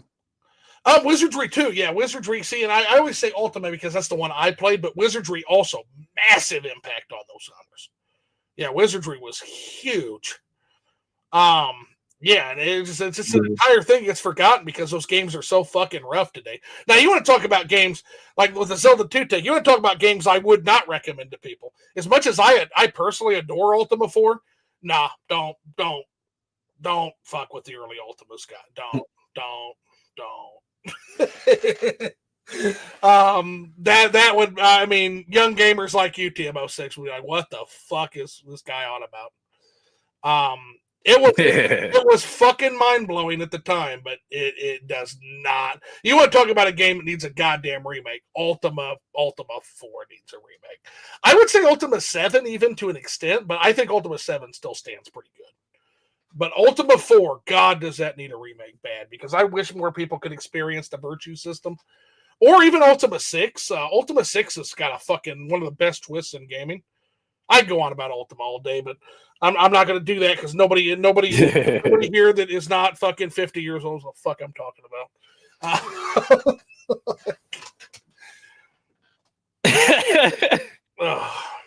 But yes, like you brought up the fact that yes, XP33 didn't sell well in Japan because it does nothing new that's different. Okay. Into JRPGs, like it's like nothing that overall changes. Like, you know, it doesn't give you that wow factor. Basically, that's what I'm trying to get to. That's what I'm trying to say. So people are saying, "Man, this takes it to the next level." It's like what? Yeah. That's a huge red flag to me. Okay. That tells me that y'all ain't playing these JRPGs because again, there's only one JRPG as of recent in this past decade that has changed JRPGs and their outcomes now, and it's Trails Through Daybreak. Little company, Falcom, that have been making a game since the early 80s before Square Enix and a lot of these other Japanese companies. They've been making these RPGs for PCs way back in the day, 40 years ago, and that they always make a game every year. They put out 1 to 2 games every single year for the past 40 years, and that they are so underappreciated until now. With Trails Through Daybreak, that game combined action RPG elements and turn-based RPG elements, and they made like a hybrid of the two. And then we've seen Metaphor copy the same like format, not to the same extent, but it's almost neck and neck. And it seems like that's what they want to keep. That's what they want to evolve with. So we have to see with Persona 6 and or the rumored Shin Megami Tensei 1 remake and or please 6. Oh yeah.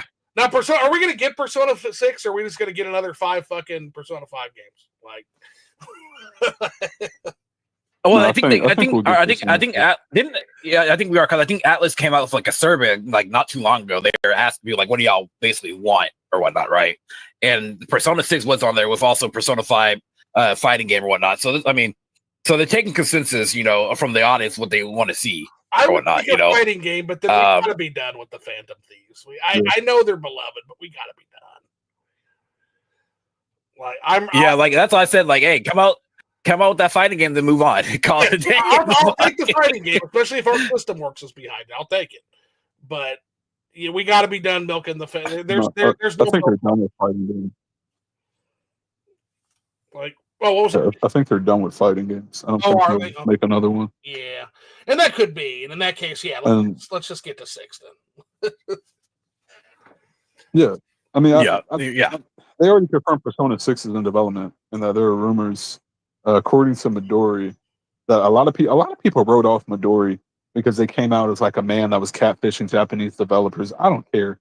Shout out to that person. Yeah. Because they were doing the Lord's work with these leaks and actually having a credible background to them. Because they're the ones that leaked out that Xenoblade X was getting a remaster. But they said that Persona 6 is supposed to be revealed at the Video Game Awards this year. So I do wonder if we get the fake. Did you see back before Persona 5 got announced? There was the fake video game leaks of Persona 5 that literally looked. It had everybody fooled. Did you guys follow that? Super Eye Patch Wolf did a video on fake video games, and it starts off with like the fake Persona 5 that looks more like a Shin Megami Tensei game in some ways. This game had entire soundtracks, concept art, character synopsis. They basically built a fake version of Persona 5 that was nothing like the actual Persona 5, and the internet literally thought this was leaks from Atlas at the time. Really great fucking story. I've seen that. Yeah. I don't know. I don't know how people fell for that back then because it doesn't scream like Atlas. But that's not something Atlas would do. Like just like art style wise and game wise when it comes to Persona. Well, and that's kind of what he said is like eventually some internet sleuths put the keys together and noticed that hey, all of this art wasn't even generated by them. They literally pulled it from other sources and cobbled it into this entire fake ass video game. And he's just like, there's something inherently fascinating about that, man. Like, that was fucking wild. And then he goes on for 2 hours to highlight other fake video games. You guys give me an idea, Watchdog, is that... Oh, go ahead. Well, to give you an idea, Watchdog, is that, yeah, they're working on Metaphor between that time. You know, they wanted to try something, I guess, quote-unquote, try something new with Metaphor.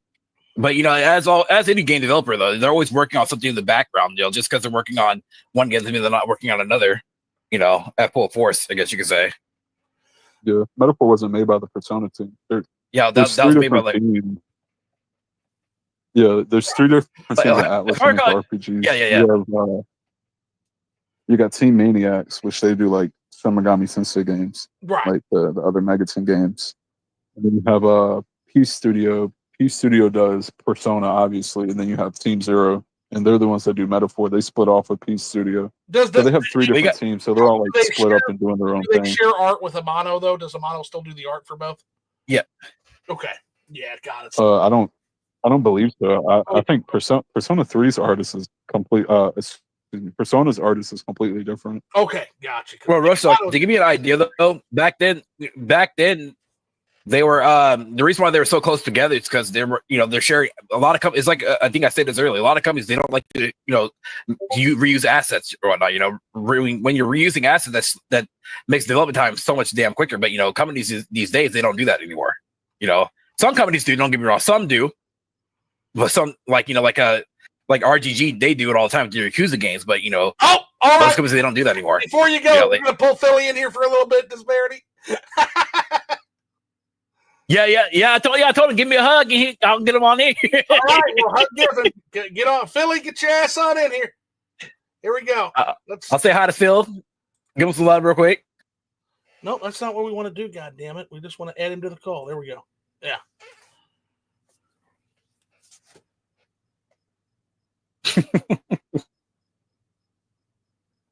Oh, now you done hurt his feelings. He ain't gonna pop in. There he is. There he is. What's up, Philly?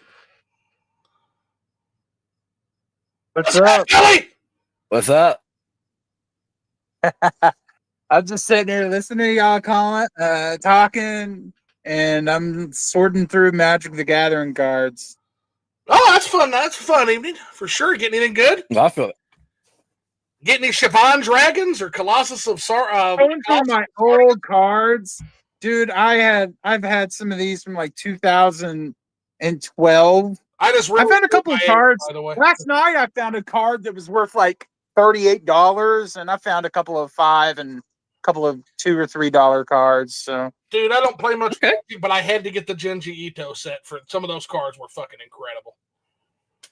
Oh, dude, somebody linked me earlier. There's like Trell's Legend of Heroes card game. I think you can buy it now. And I was like, oh, please, no. I don't need to go down this rabbit hole. I ain't talking about a rabbit. I just watched the history of card games. People have been playing card games since the beginning of fucking humanity, man. Like, it's wild. Some of the old... Magic is like, card games. Magic is like 30 or 40. I think it's like 40 years old. Wild. Magic is old, man. Yeah. Let's see here. So, chat says Zelda 2 has its issues. The live system sucks for starters. You can get around that. Yeah, that's one of the things. That's one of the systems you learn in the game is how to generate those lives very, very quickly. A lot of spells aren't that good too. True. A lot of spells are fucking useless.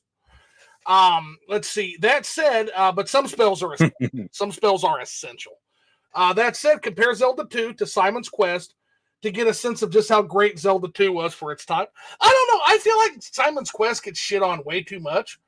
I don't think that game's as bad as AVGN claimed it was, but it is not it's the least of the Castlevanias, though, for sure. Let's see. Tiamat D Lord says, at older ages, I care about things I find interest in, not the replays I want to play. But Tim, you do you, and need to chill unless you.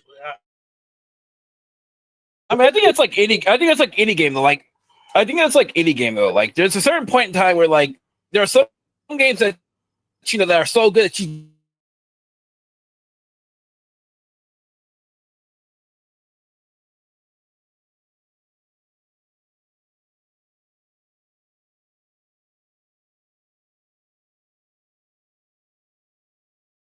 At least a 3D.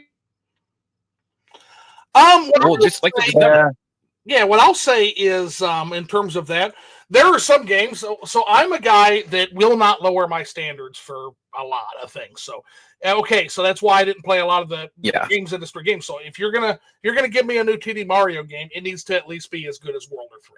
If you're gonna give me a new Metroid game, it should at least be as good as Super Metroid. If you can't do that, why the fuck am I gonna waste money playing your game? Why wouldn't I just go play that old game again?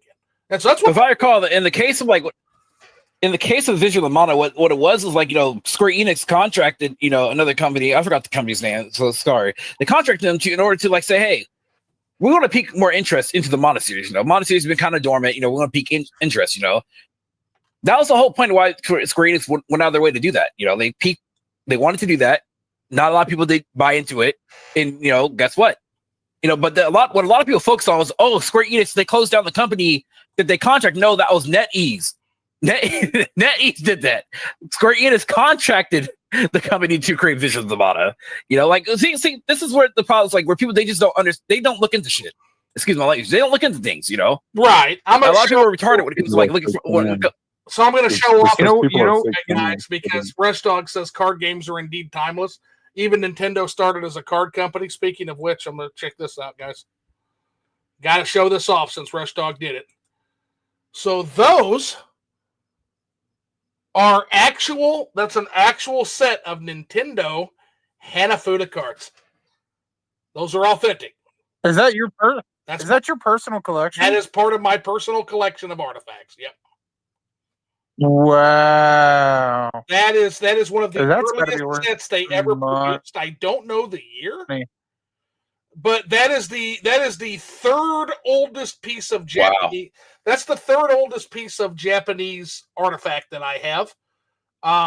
The oldest being a sword, and the second oldest being an Edo era Kuniyoshi painting.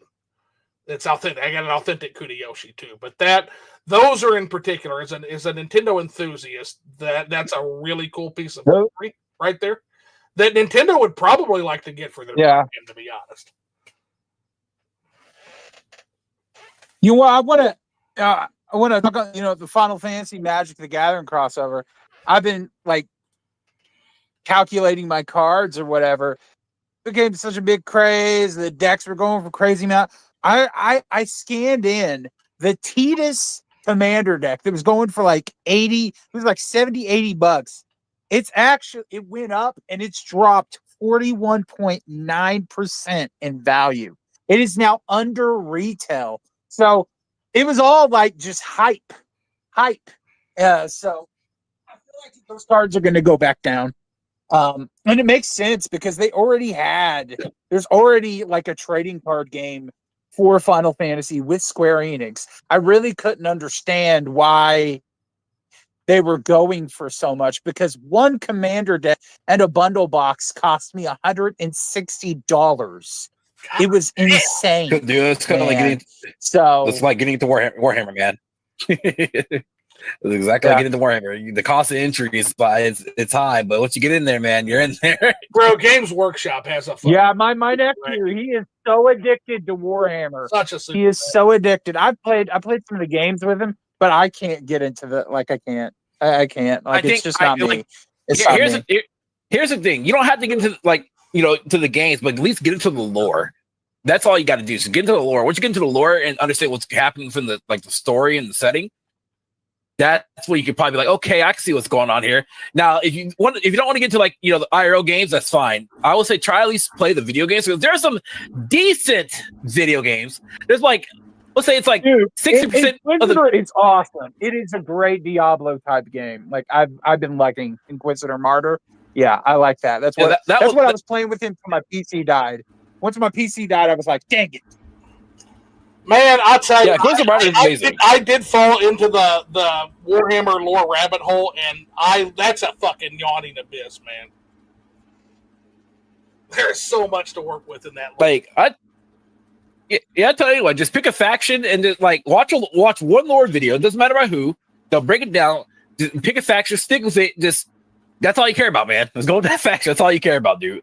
I'm a guy who likes the chaos god of porn. Amazing dude. He's all about blood and murder and all that other good stuff. Love him.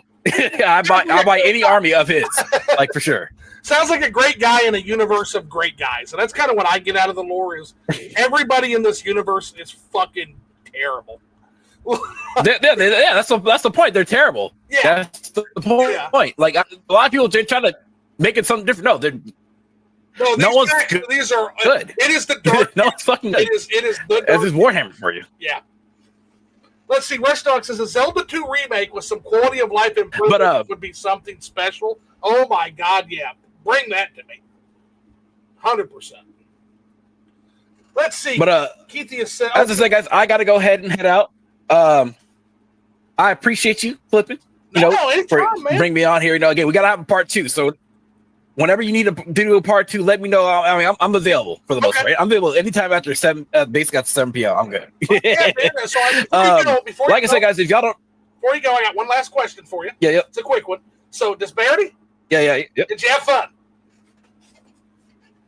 Oh no, I had a lot of fun. Great discussion, dude. I loved it. I had a good ass time, dude. Talking about games and just hanging out, dude. Fuck yeah, honestly, man. That's what it's about. But I appreciate it. And one last thing, I said, guys, before I get out of here, if y'all weren't here at the beginning, my name is Disbearity. I'm a lover of RTS tournaments, also RPGs. That's what I like to do. I do live stream and whatnot. You can, Flipping put all that in the description down below. So if y'all want to see what I'm about, definitely go check that out. But thank you once again, Flipping. Y'all have a great night. TM, Philip, y'all have a good one.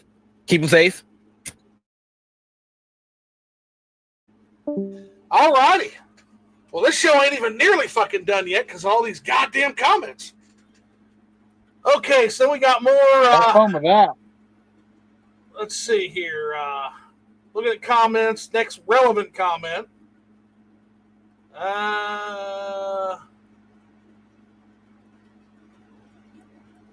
Dead air. There we go. Wild that we're getting a new 2D Ninja Gaiden and Shinobi in the same year, plus a new Salamander game. What year is this? Salamander 3 is my most anticipated game, actually.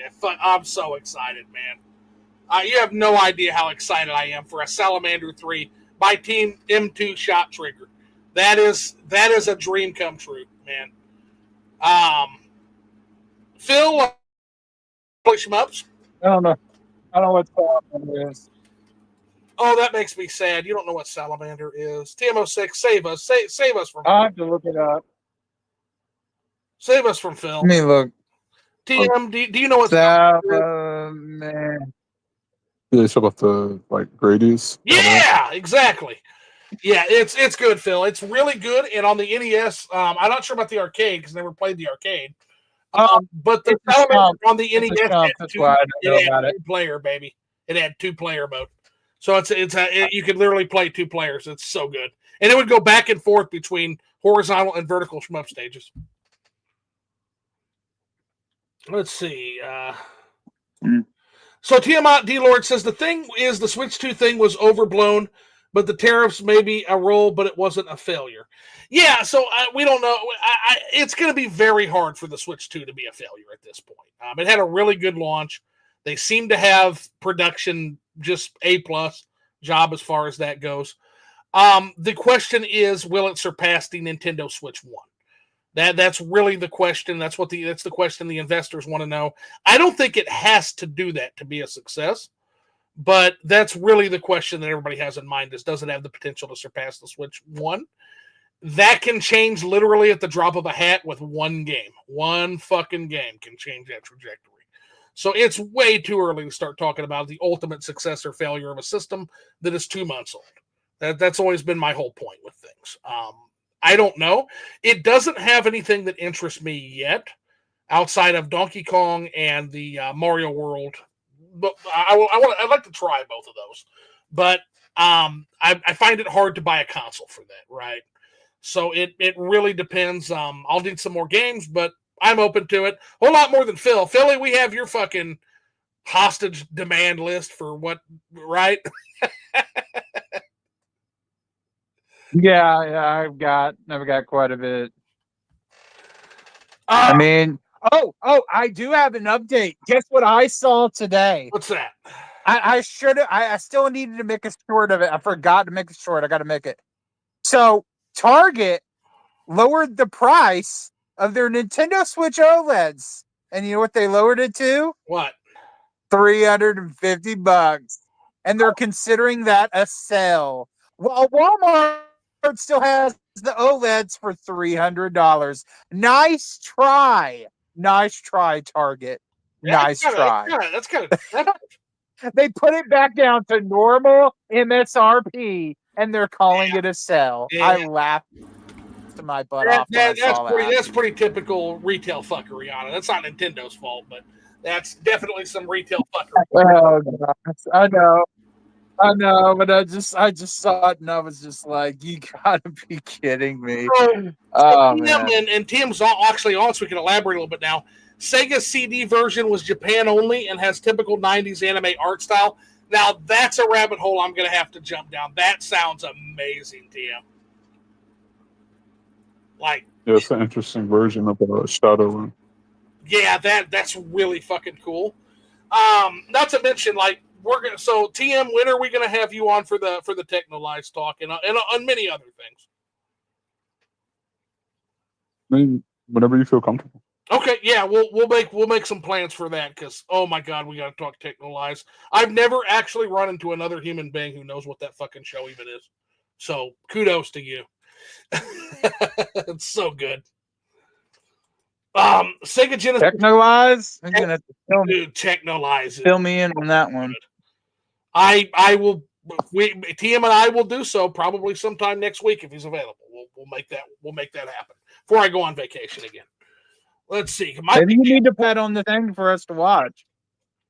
Techno Lives? Oh yeah, we could watch that in the bar. We could watch. We could set a night up to watch that in the bar. We'd probably do it in a couple weeks. Honestly, it's not a long show. Let's see. Sega Genesis Shadowrun is great, but it's a CRPG. Yeah, Sega CD version was a JRPG. That I'm very excited to look into this. Yeah, that's cool as shit. Severance is made by Ben Stiller. LOL. Zoolander. Oh, really? Okay. Not gonna lie, Zoo. That's an insane bad faith thing. Oh, that's talking about the take we did. Yeah, I was like, are you kidding me? Yeah. This show is so good, and it's made by Ben. Ben Stiller's talented, man. But yeah, in terms of that take, so yeah, I don't want to. So full disclosure, that wasn't bad faith. I think I had a misunderstanding of what you were talking about. So yeah, I now that you've explained exactly what you're talking about the fans, I agree totally. I think that's true. Let's see here. Let's see. It's definitely colonizing. Let's see. South of Midnight. Okay, so that's game related. So we'll leave out the insults and I'll read the rest. Let's see. You were the guy that felt seen and heard from South of Midnight. You have to be felt in video games. So this is more about the South of Midnight. This is a game I haven't played. So, what do you know what he's talking about when he says you felt heard and seen? Yeah, because I made a post after I beat the game. Okay. I was like applauding the team for the representation, like their accuracy and black representation. Okay. And he's yes. Yeah, I'm not gonna get into it, but Tiamat is a fucking weirdo. Well, anyway, he's in his own little world. I don't get him. I don't understand him. It's okay. I don't get it. We don't have to understand everybody. I get it. But that one in particular. So what I would say to that, what I would say to that Tiamat is, so there was a movie called Ghostbusters 2016. Okay, you might have remembered this movie. I don't. I didn't go watch it. I did not. So personally, I didn't think Ghostbusters was a movie that needed to be remade. It had nothing to do with how they cast or why they cast. Ghostbusters is a perfect film. It didn't need a sequel either, to be honest. Like, that was a lightning in a bottle, perfect film. Now, at the same time, there was this huge outcry of a lot of people that were screaming and chomping at the teeth because Ghostbusters had a bunch of women as the Ghostbusters, right? Now, I confess I also didn't understand this. And the reason I didn't understand this is because I didn't go see Ghostbusters. I didn't care about that fucking Ghostbusters. I thought that Ghostbusters looked completely unfunny and actually just completely misunderstood the entire premise of that movie. It was eggheads doing blue-collar work. That was the whole premise of Ghostbusters, and that's why it was funny. But I'll be damned if I didn't have a conversation with a young girl at a conference, and she mentioned that she really enjoyed the 2016 Ghostbusters movie. And when I asked her why, she said because seeing those girls on the screen inspired her to get into like the sciences and stuff like that. So what I would argue is, even though it might not be for me, for Ghostbusters, it was for somebody, and that representation sure meant a lot to those people, right? I would probably see it, that I would probably think it's pretty familiar feeling for, say, something like South of Midnight for black people, right? So you got to think of it that way, that sometimes that representation is very important. Seeing yourself in things is very important. It can inspire art. It can inspire action. There's a lot of good things that come from representation. I've not played South of Midnight yet. I don't even know what South of Midnight is about.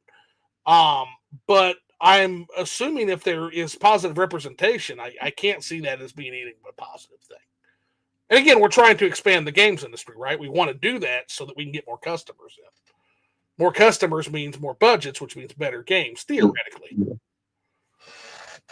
Anyway, that's my take on that. But I'm happy to take further discussion on that if need be. Expedition 33 is the idea of Western RPG versus JRPG. Okay. Can you elaborate on that? I don't necessarily see where they would be at odds, but I'm not. I mean, I'm open to it. Let's see here. More of the slap fight. Here's Phil. Very few games do anything new. Games have been around way too long. This is your comment, Philly.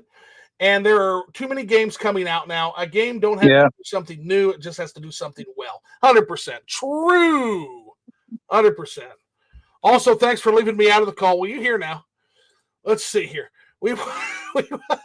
Before I joined you. Yeah, we want Digital Devil Saga HD remaster and sequel. So, I hear good things about Digital Devil Saga. Fill me in a little bit about that, guys. Have you guys played that one?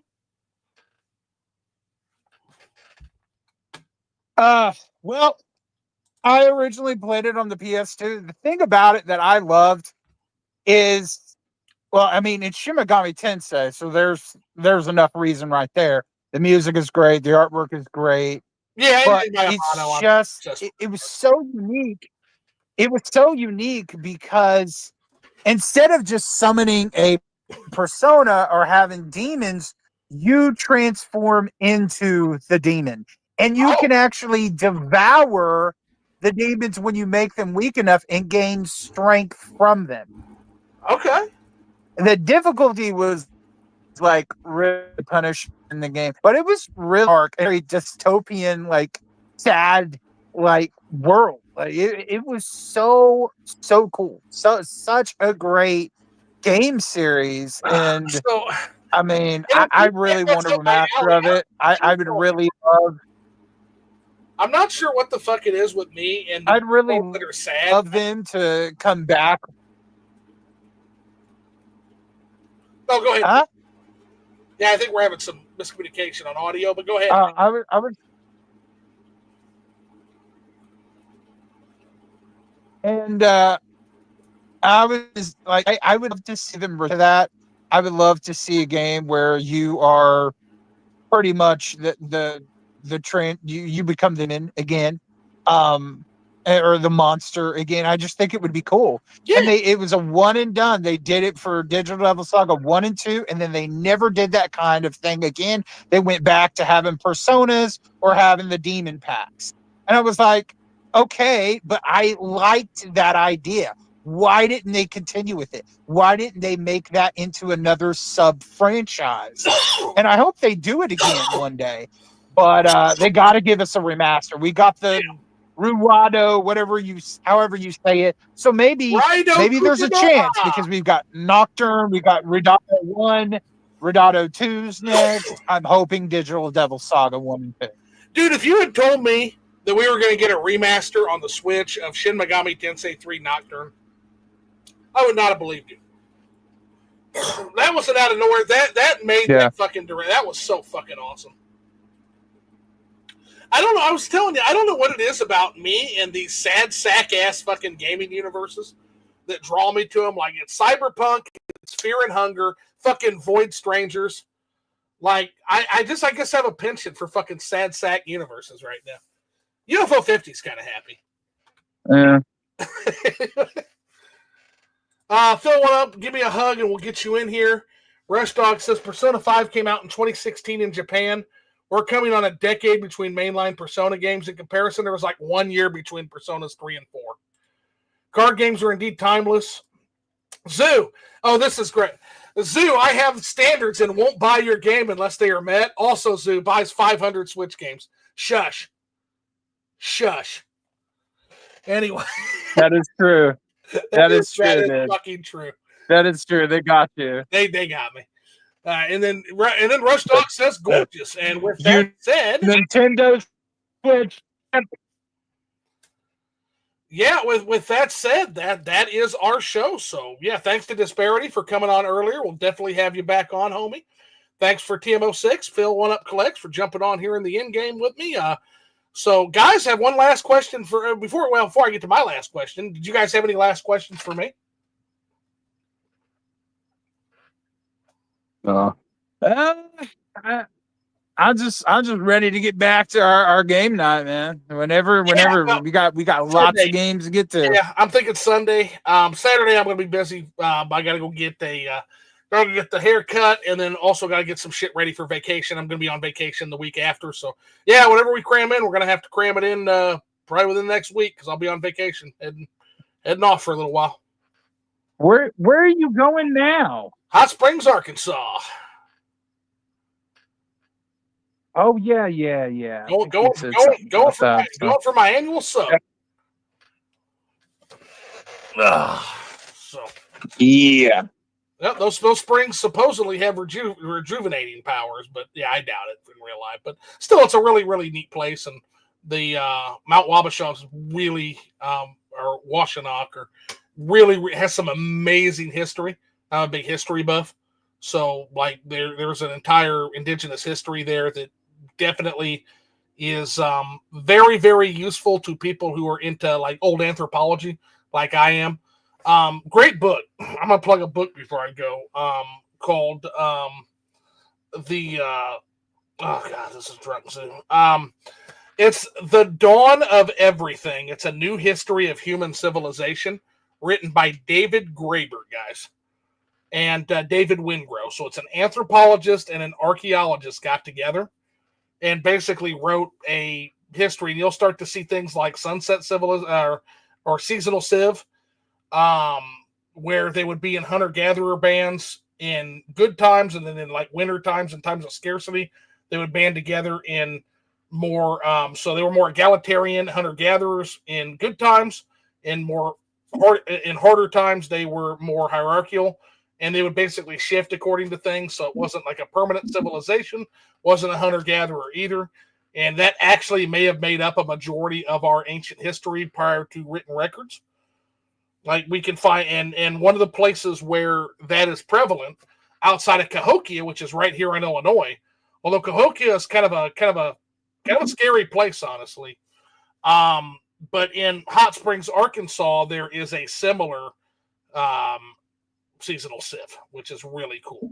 Cahokia was more of a straight empire, and in fact, the natives that came afterward, the indigenous peoples that came afterwards, literally would avoid Cahokia as if it was some bad place, basically.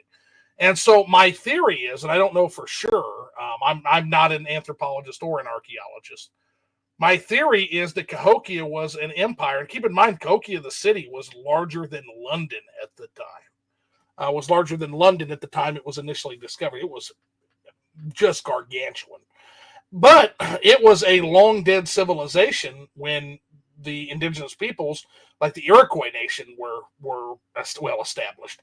And so my working theory is that Cahokia may have been a civilization that was overthrown by the current indigenous populations of North America. I need to read more on it, but from what I gather, that's basically what it was. Is we had a very scary civilization, and it was overthrown by people that were tired of it. And basically, that's where we enter the first written records of that. But very, very cool stuff. Anyway, sorry to drone on about history. And that's the story of Sony, Microsoft, and Nintendo right now if they don't get their crap together. You heard it here, right here first, people. Well, it can happen. The point is, it's happened. Well, the point is, it's happened over and over again. And yeah, we're not in a great place right now. I'll tell you. Globally, it's pretty dire. I feel. And I've also got some one video where I've expressed that I'm done, and there are so many people like I expected to get backlash, like hardcore Nintendo supporters. No, everybody that's seen that video has come up to agree with me. Yeah, and it's just blowing my mind. So, yeah, I mean, people are sick of it, and it's not just Nintendo. People are sick of Microsoft. People are sick of PlayStation. They're just sick of the game industry the way it is. And if things don't change, I saw a video the other day. I think I shared it with you. If things don't change soon, there's going to be another video game crash. And you know what? I think it needs to happen. I mean, I said let's do it. Game crash. Let's do it. If you can reset the balance, go ahead. It could just be a crash, like a total crash. That's actually what I'm more fearing. A crash for what? On what ground? Like, what's the cause? Could be a lot of things.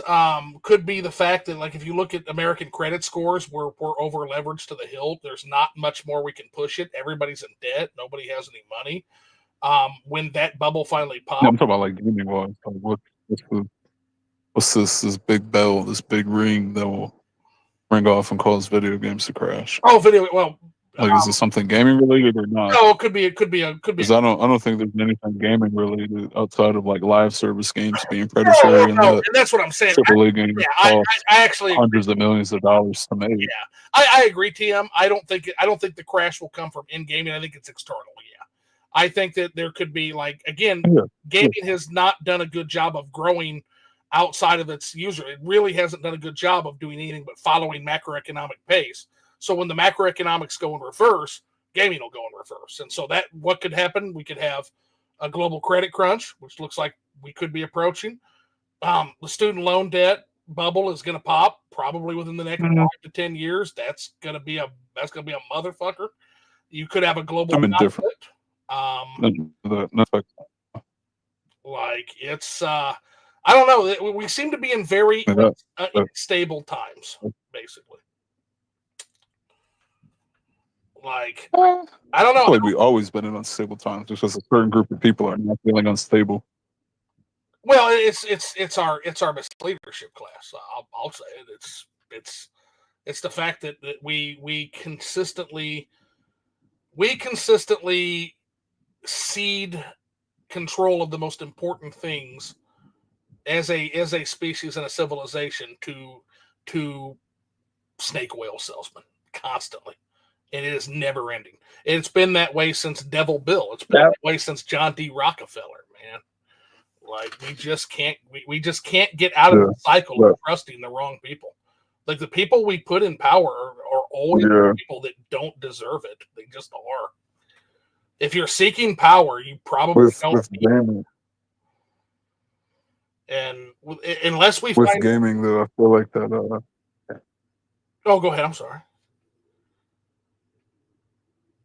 I was gonna say with gaming, I think it's just gamers doing self-inflicting and upon themselves, and that gamers are just insufferable now. Like I see the Nintendo side, and they're complaining about key cards and just mess like that. And I'm like, y'all have PCs, y'all download and buy digital games, and then what irks me is that the majority of I shouldn't say majority, most key cards are from third-party games. Well, all key cards are third-party games. Yeah, like I never understood. Yeah, is the Switch your only but platform? Nintendo is the one that created the key card. That's the problem.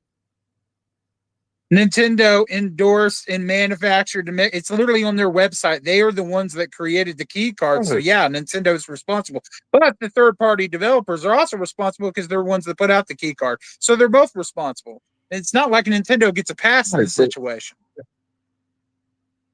I feel like I don't know. I feel like they do because it's just a format.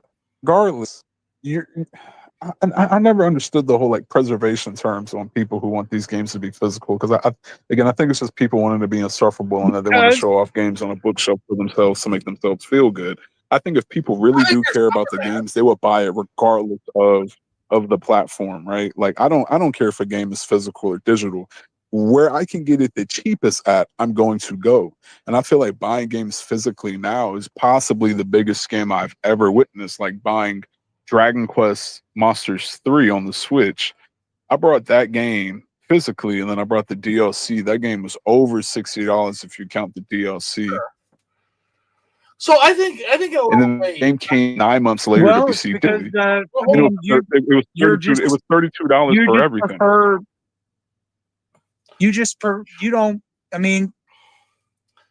You don't understand the physical side of things. For the game, but I'm not gonna. I mean, I do understand the physical side. I do understand the physical side. I have a bunch of physical games. Yeah, I think he understands. I think so. Again, what we have here is we have a disagreement. Yeah, it's just a disagreement, and some people, and that's the thing, Philly. Yeah, I mean, I just don't understand the crying and complaining about it. Like if you people really do love the game, just go out and buy and play the game. It doesn't matter if it's on a key card. Like I never understood the whole. I want to collect. You're never promised tomorrow. You can wake up dead. Exactly. Yeah, wake up dead. You'll never be here. But so if you're waiting for a physical game, you're just going to be waiting on time that's never promised.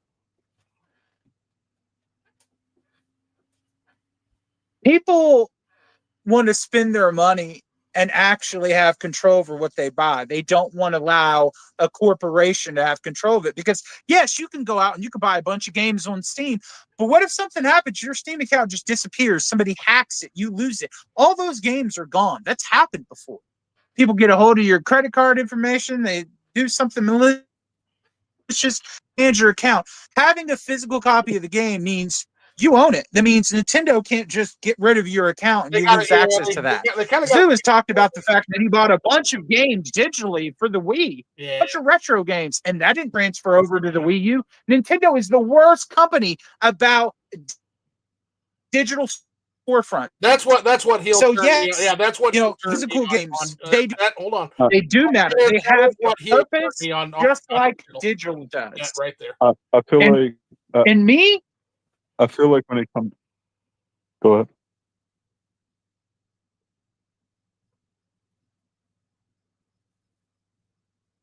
But at the same time, like you're right. Like there are people that are just buying a bunch of games to sit on their shelves. I've been guilty of that myself. And it's like a balance thing. There are too many physical games, but there are also too many digital games. And the market cannot keep up with all of this. Like there's just too much. Too much. So here's what I would say. I do think TM06 is right in terms of the collecting portion. I have 500 Switch games. I am never probably going to get through that backlog at this point. So that is exactly same with me. Same with me. Absolutely self-inflicted.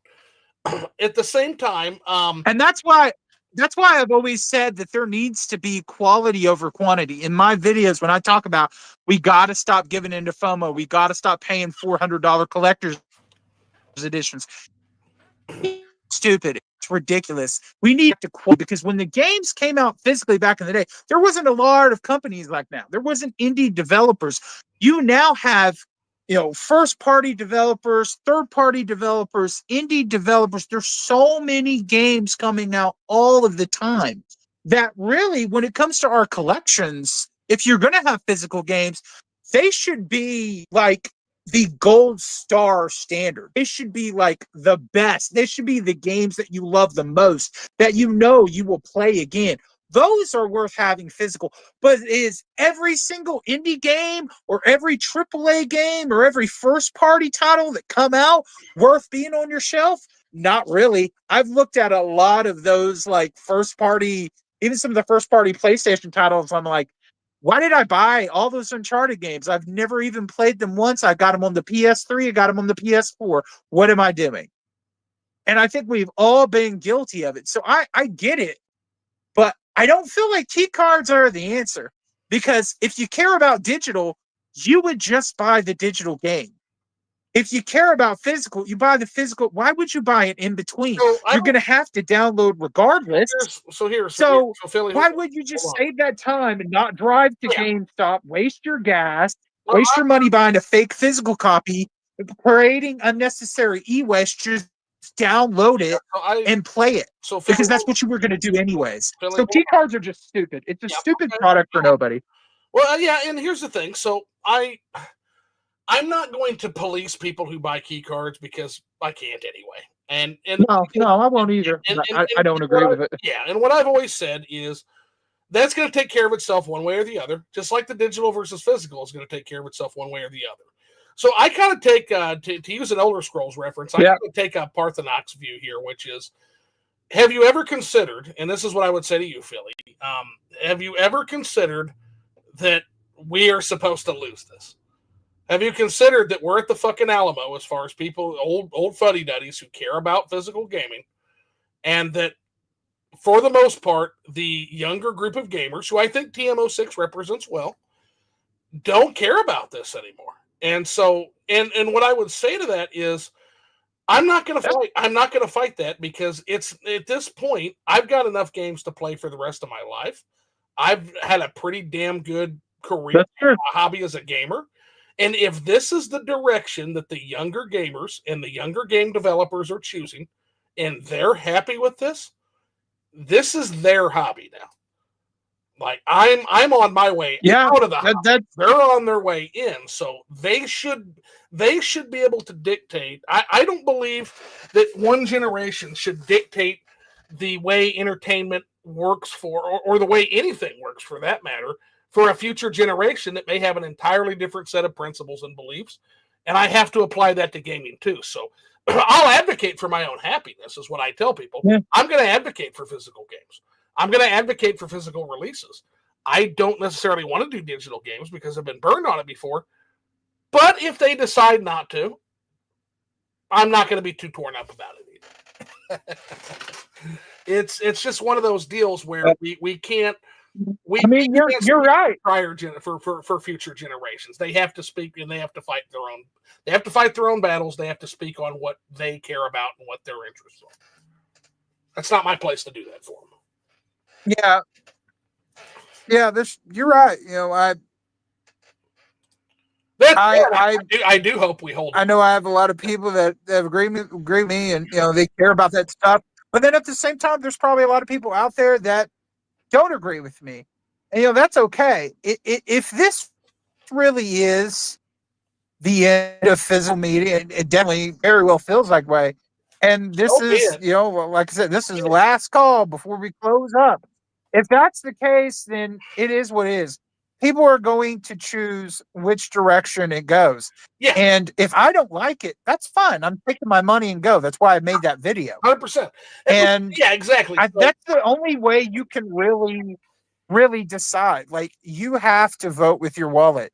Yeah. If you don't like it, don't continue to support it, because then you're just being wishy-washy. If it really bothers you, put your foot down and say, I'm not supporting this. I'll go find a different hobby. Yeah, get into Magic. There's so many different things you can do. You can play card games. You can play, action. You can buy some action figures. You can do all kinds of. You go outside, go on vacation trips, hang with friends, family. Everybody has a right to advocate. I mean, for their own, it is what it is. Yeah, everybody has a right to advocate for their own happiness, and everybody should advocate for their own happiness. And we'll see what the market does. That's the way it should be. Yeah, I'm not going to be a loser if it goes the other way. I'm not. So would you quit gaming? And I could be honest with you. If I'm going to be buying digital games, it's probably going to be on PC, because my GOG account has got like 170 something games that I get with my Amazon Prime subscription. That my mom makes me pay for so she can watch TV. So to answer TM06's question, on consoles, yeah, probably, because it's a closed platform. But on PC, we have good old games. And I have unlike a lot of people, I have a very flexible version of physical. Y'all, look. When I hear PC people say GOG, I always laugh, because I know y'all aren't going to use it. Y'all are not going to use GOG to buy new games. Y'all are not doing that. I do. I just did. I have Cyberpunk on GOG. No, I did. A game that came out 5 years ago. I'm talking about modern titles, man. Oh, modern title. Well, yeah, probably isn't on GOG, which means I probably won't be playing it. So what are you going to do? Are you going to use Steam, or are you going to be like a contrarian and be like, oh man, I can't download the game and keep it forever? I never understood that from people, man. And this is why I've always said, like, Nintendo people are always constantly digging themselves in such a bigger hole by like complaining about stuff like this, not realizing that it's the future. Like, digital hand, which I think should switch to with a good enough size SSD, it would be the dream handheld to me. I mean, it's been a thing since the Steam Deck, really, when it comes to just commercialized handhelds that are like more modern and tech. So like, I've been used to this. I've been accustomed to this. I actually hate swapping out cartridges in my Switch too. Like, I'm just that lazy at this point where I want everything just on the system, already downloaded. Give it to me. I'm around internet constantly. So there's no excuse. If I'm not around internet, let's say I'm on vacation, I can boot up my phone, boot up a hotspot, and connect and do the connection to register that generation. These are my games, validate my license.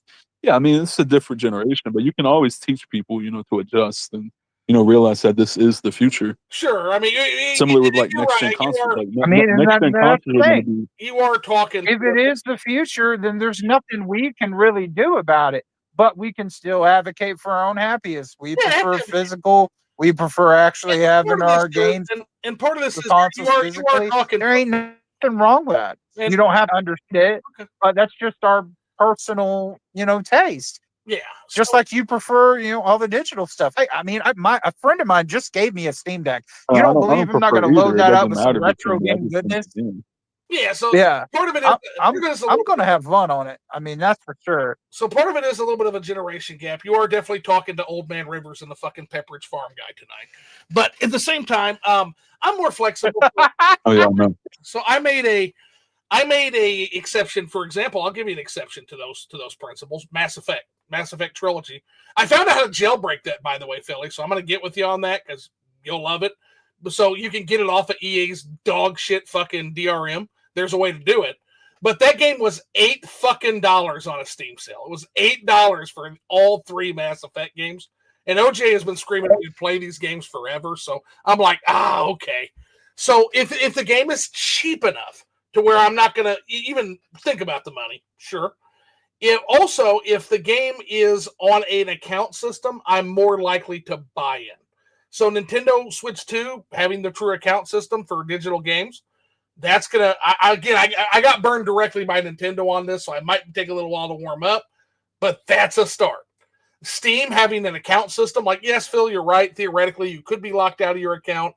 I think it's exceptionally rare, and the fact that there is an account system, if my PC dies, I get on my Steam account, boom, immediately have access to my Steam library.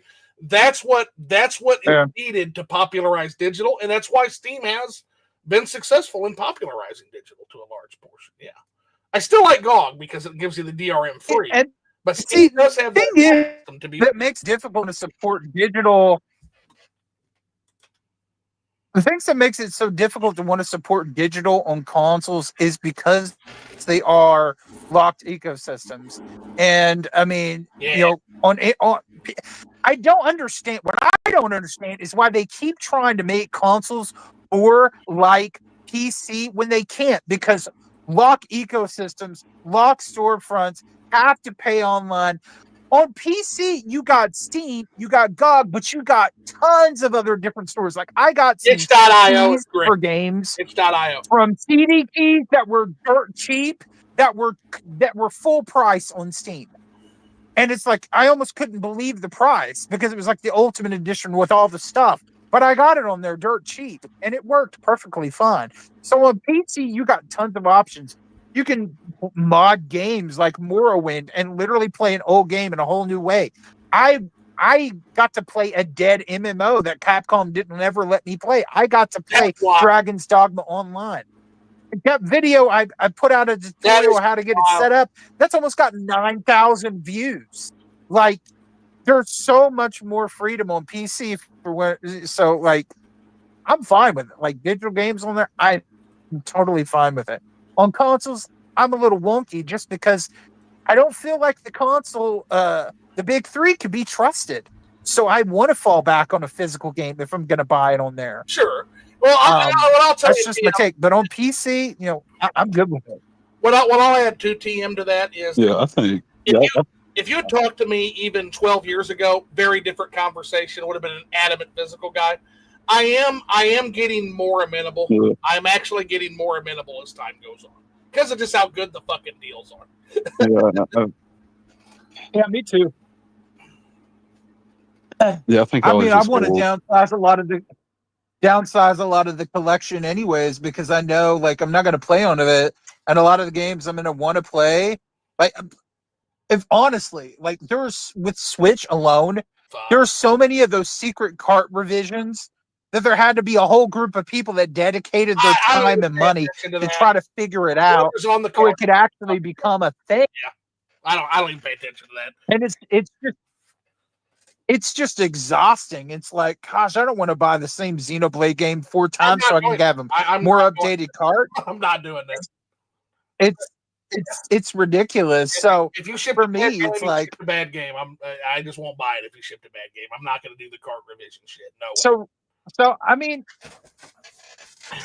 I get what TM is saying, because a lot of the physical games, they do come out and it's like you got to have all these patches and updates And a lot of times I won't even buy the games new until I know.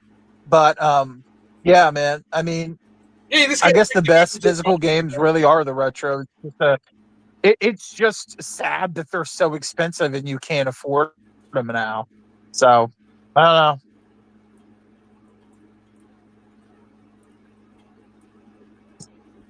know. Digital might be the future. digital. Most likely is. It's digital, certainly the future. Again, we're at the fucking Alamo, homie. Yeah. Like, it's gonna happen. I've been trying to prepare and telling you it's going to happen, whether we want it to or not. It's going to happen. Yeah, there ain't no stopping that. They do not want it. Yeah. They do not want it. As far as the devs don't want it. So. But, when it does happen, I'm going to be strictly all. I'm going to be strictly all PC at that point, and then whatever physical games I have is what I have. But that's how that's going to go. I'll probably end up doing a lot of my gaming on PC, and just say, okay, well, whatever the consoles do at this point, I don't care. I'm on PC now. You lost me. Sure. And the thing is, wow, that card's worth $8. Well, okay.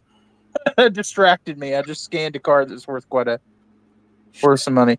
So a lot of things is like, do they really want to lose the whales that buy a bunch of physical games and spend tons of money over the people that just probably mostly play Fortnite or casually buy a game here and there? Because I saw a video that said that like the new generations, they don't got money. They're trying to go to college and this and that and figure out the debts, and they're not buying lots of games compared to like the older generations, the whales that have got the money and they keep throwing it out. Like I just saw somebody on Twitter X today show off their VGP pickups and say, "Here's my pickups for the month," and it was like 50 games, and I was like, "Oh my goodness, what is going on here?" I will add to that, Philly, that I did watch that video, and what I will add is, yeah, it's sort of correct, and it's not really a great thing that the Boomer and Gen X people have all the fucking money. That is a really topsy-turvy way to build an economy. Yeah, I agree. The fact that all the money is in the hands of a couple of generations primarily, it's not good. It's not a good thing. Yeah. I wanted to ask TM, how old are you, if you don't mind saying? 25. 25. See, you're the younger generation. So you're dealing with it. You're dealing with the fact, the debt being put on you, the older generation, from making bad decisions and then told like you can't do this, you can't do that. Like I don't know if he watched that video. You should probably share that video to him, see what he thinks. But it's like it sucks to be a young person and constantly like you're being punished from older generations when you didn't even really have a say. You didn't even get a chance. You can't even feel like, like there's hope for your life because of all this negativity and stuff. And like, why would you want to spend the few bucks you have buying expensive $80 games or whatever when you're worried about you paying your bill or trying to get your groceries? Yeah, so why generations wouldn't even care about physical games and wanting to buy a bunch of games. You're just happy if you can get a game cheap on a Steam sale for like $3. So yeah, it sucks. It really does. It's the Goya pain. Something's gotta give, because the younger generations should get to enjoy gaming without and entertainment in general without worrying about, I'm not going to be able to eat because I bought a game. And I feel like it's our responsibility as the older generations to kind of help them in that. Like it's not right, man. We got to enjoy our hobbies without all that stress and worry. So why can't the younger generations. Well, that's why I'm pretty quiet too, as far as telling new generations of gamers how they should and should not enjoy their hobby. It's precisely for that reason. It's not my fucking place. But yeah, it's the I don't. painting, guys. Have you ever seen the Goya painting of? Have you ever seen that painting of the God? What am I thinking? Saturn devouring his son. You ever seen that painting? If not, I'll give you some nightmare tonight. Okay, I'll give you some nightmare fuel. This was painted by by Francisco de Goya, and it describes a lot of what's happening today as far as like what the baby boomers in the older generation have done, and this applies to gaming and everything else. But look at that fucking painting. That is Saturn devouring his son. Oh my gosh, that's horrible. It's horrifying. Yeah, that is a painting of Saturn devouring his son. Yep. Essentially, I'm gonna have nightmares now. The older generation has basically swallowed all the resources. They're gone. It's been squandered. Yeah. Yeah. We and it's fun. The generations when we were growing up, Zoo, they did the same thing to us. Remember, like all those video game arcade things are gonna rot your brain. You can't listen to rock music. D&D is like demonic. Your kids are gonna like die if you let them do these things. Take it away from like you see, like every generation wants to just act like they're better than the previous generation and point the finger at the younger generation and make them feel so small and make them where they don't even feel like they can do anything. So they don't want to go out and do anything. They want to just sit there in their bubble, and kind of shut out the rest of the world because they're tired of being told they can't, they're not good enough, they're not smart enough. And keep in mind, you don't have any rights. You're too young to understand. And it's like, that's wrong to do to people. Yeah. To do to anybody. Yep. It's a shackle. It's a shackle of obligation that every generation puts on the generation after it. And again, on one hand, I want to be, I am some fucking old man that shakes his fucking medication and screams at the clouds and wants his physical media. But at the same time, I have to fight against that because I do not want to dictate how younger players play. I don't want to dictate how they do anything. I want them to come to those conclusions. And I want them to build the world that they want to build. That is their dialectic to have. I don't want to be this guy. I don't want to That's true. Guy. Right here. This fucking ghoul eating the young. Yeah. Anyway, on that fucking bright note, right? Like,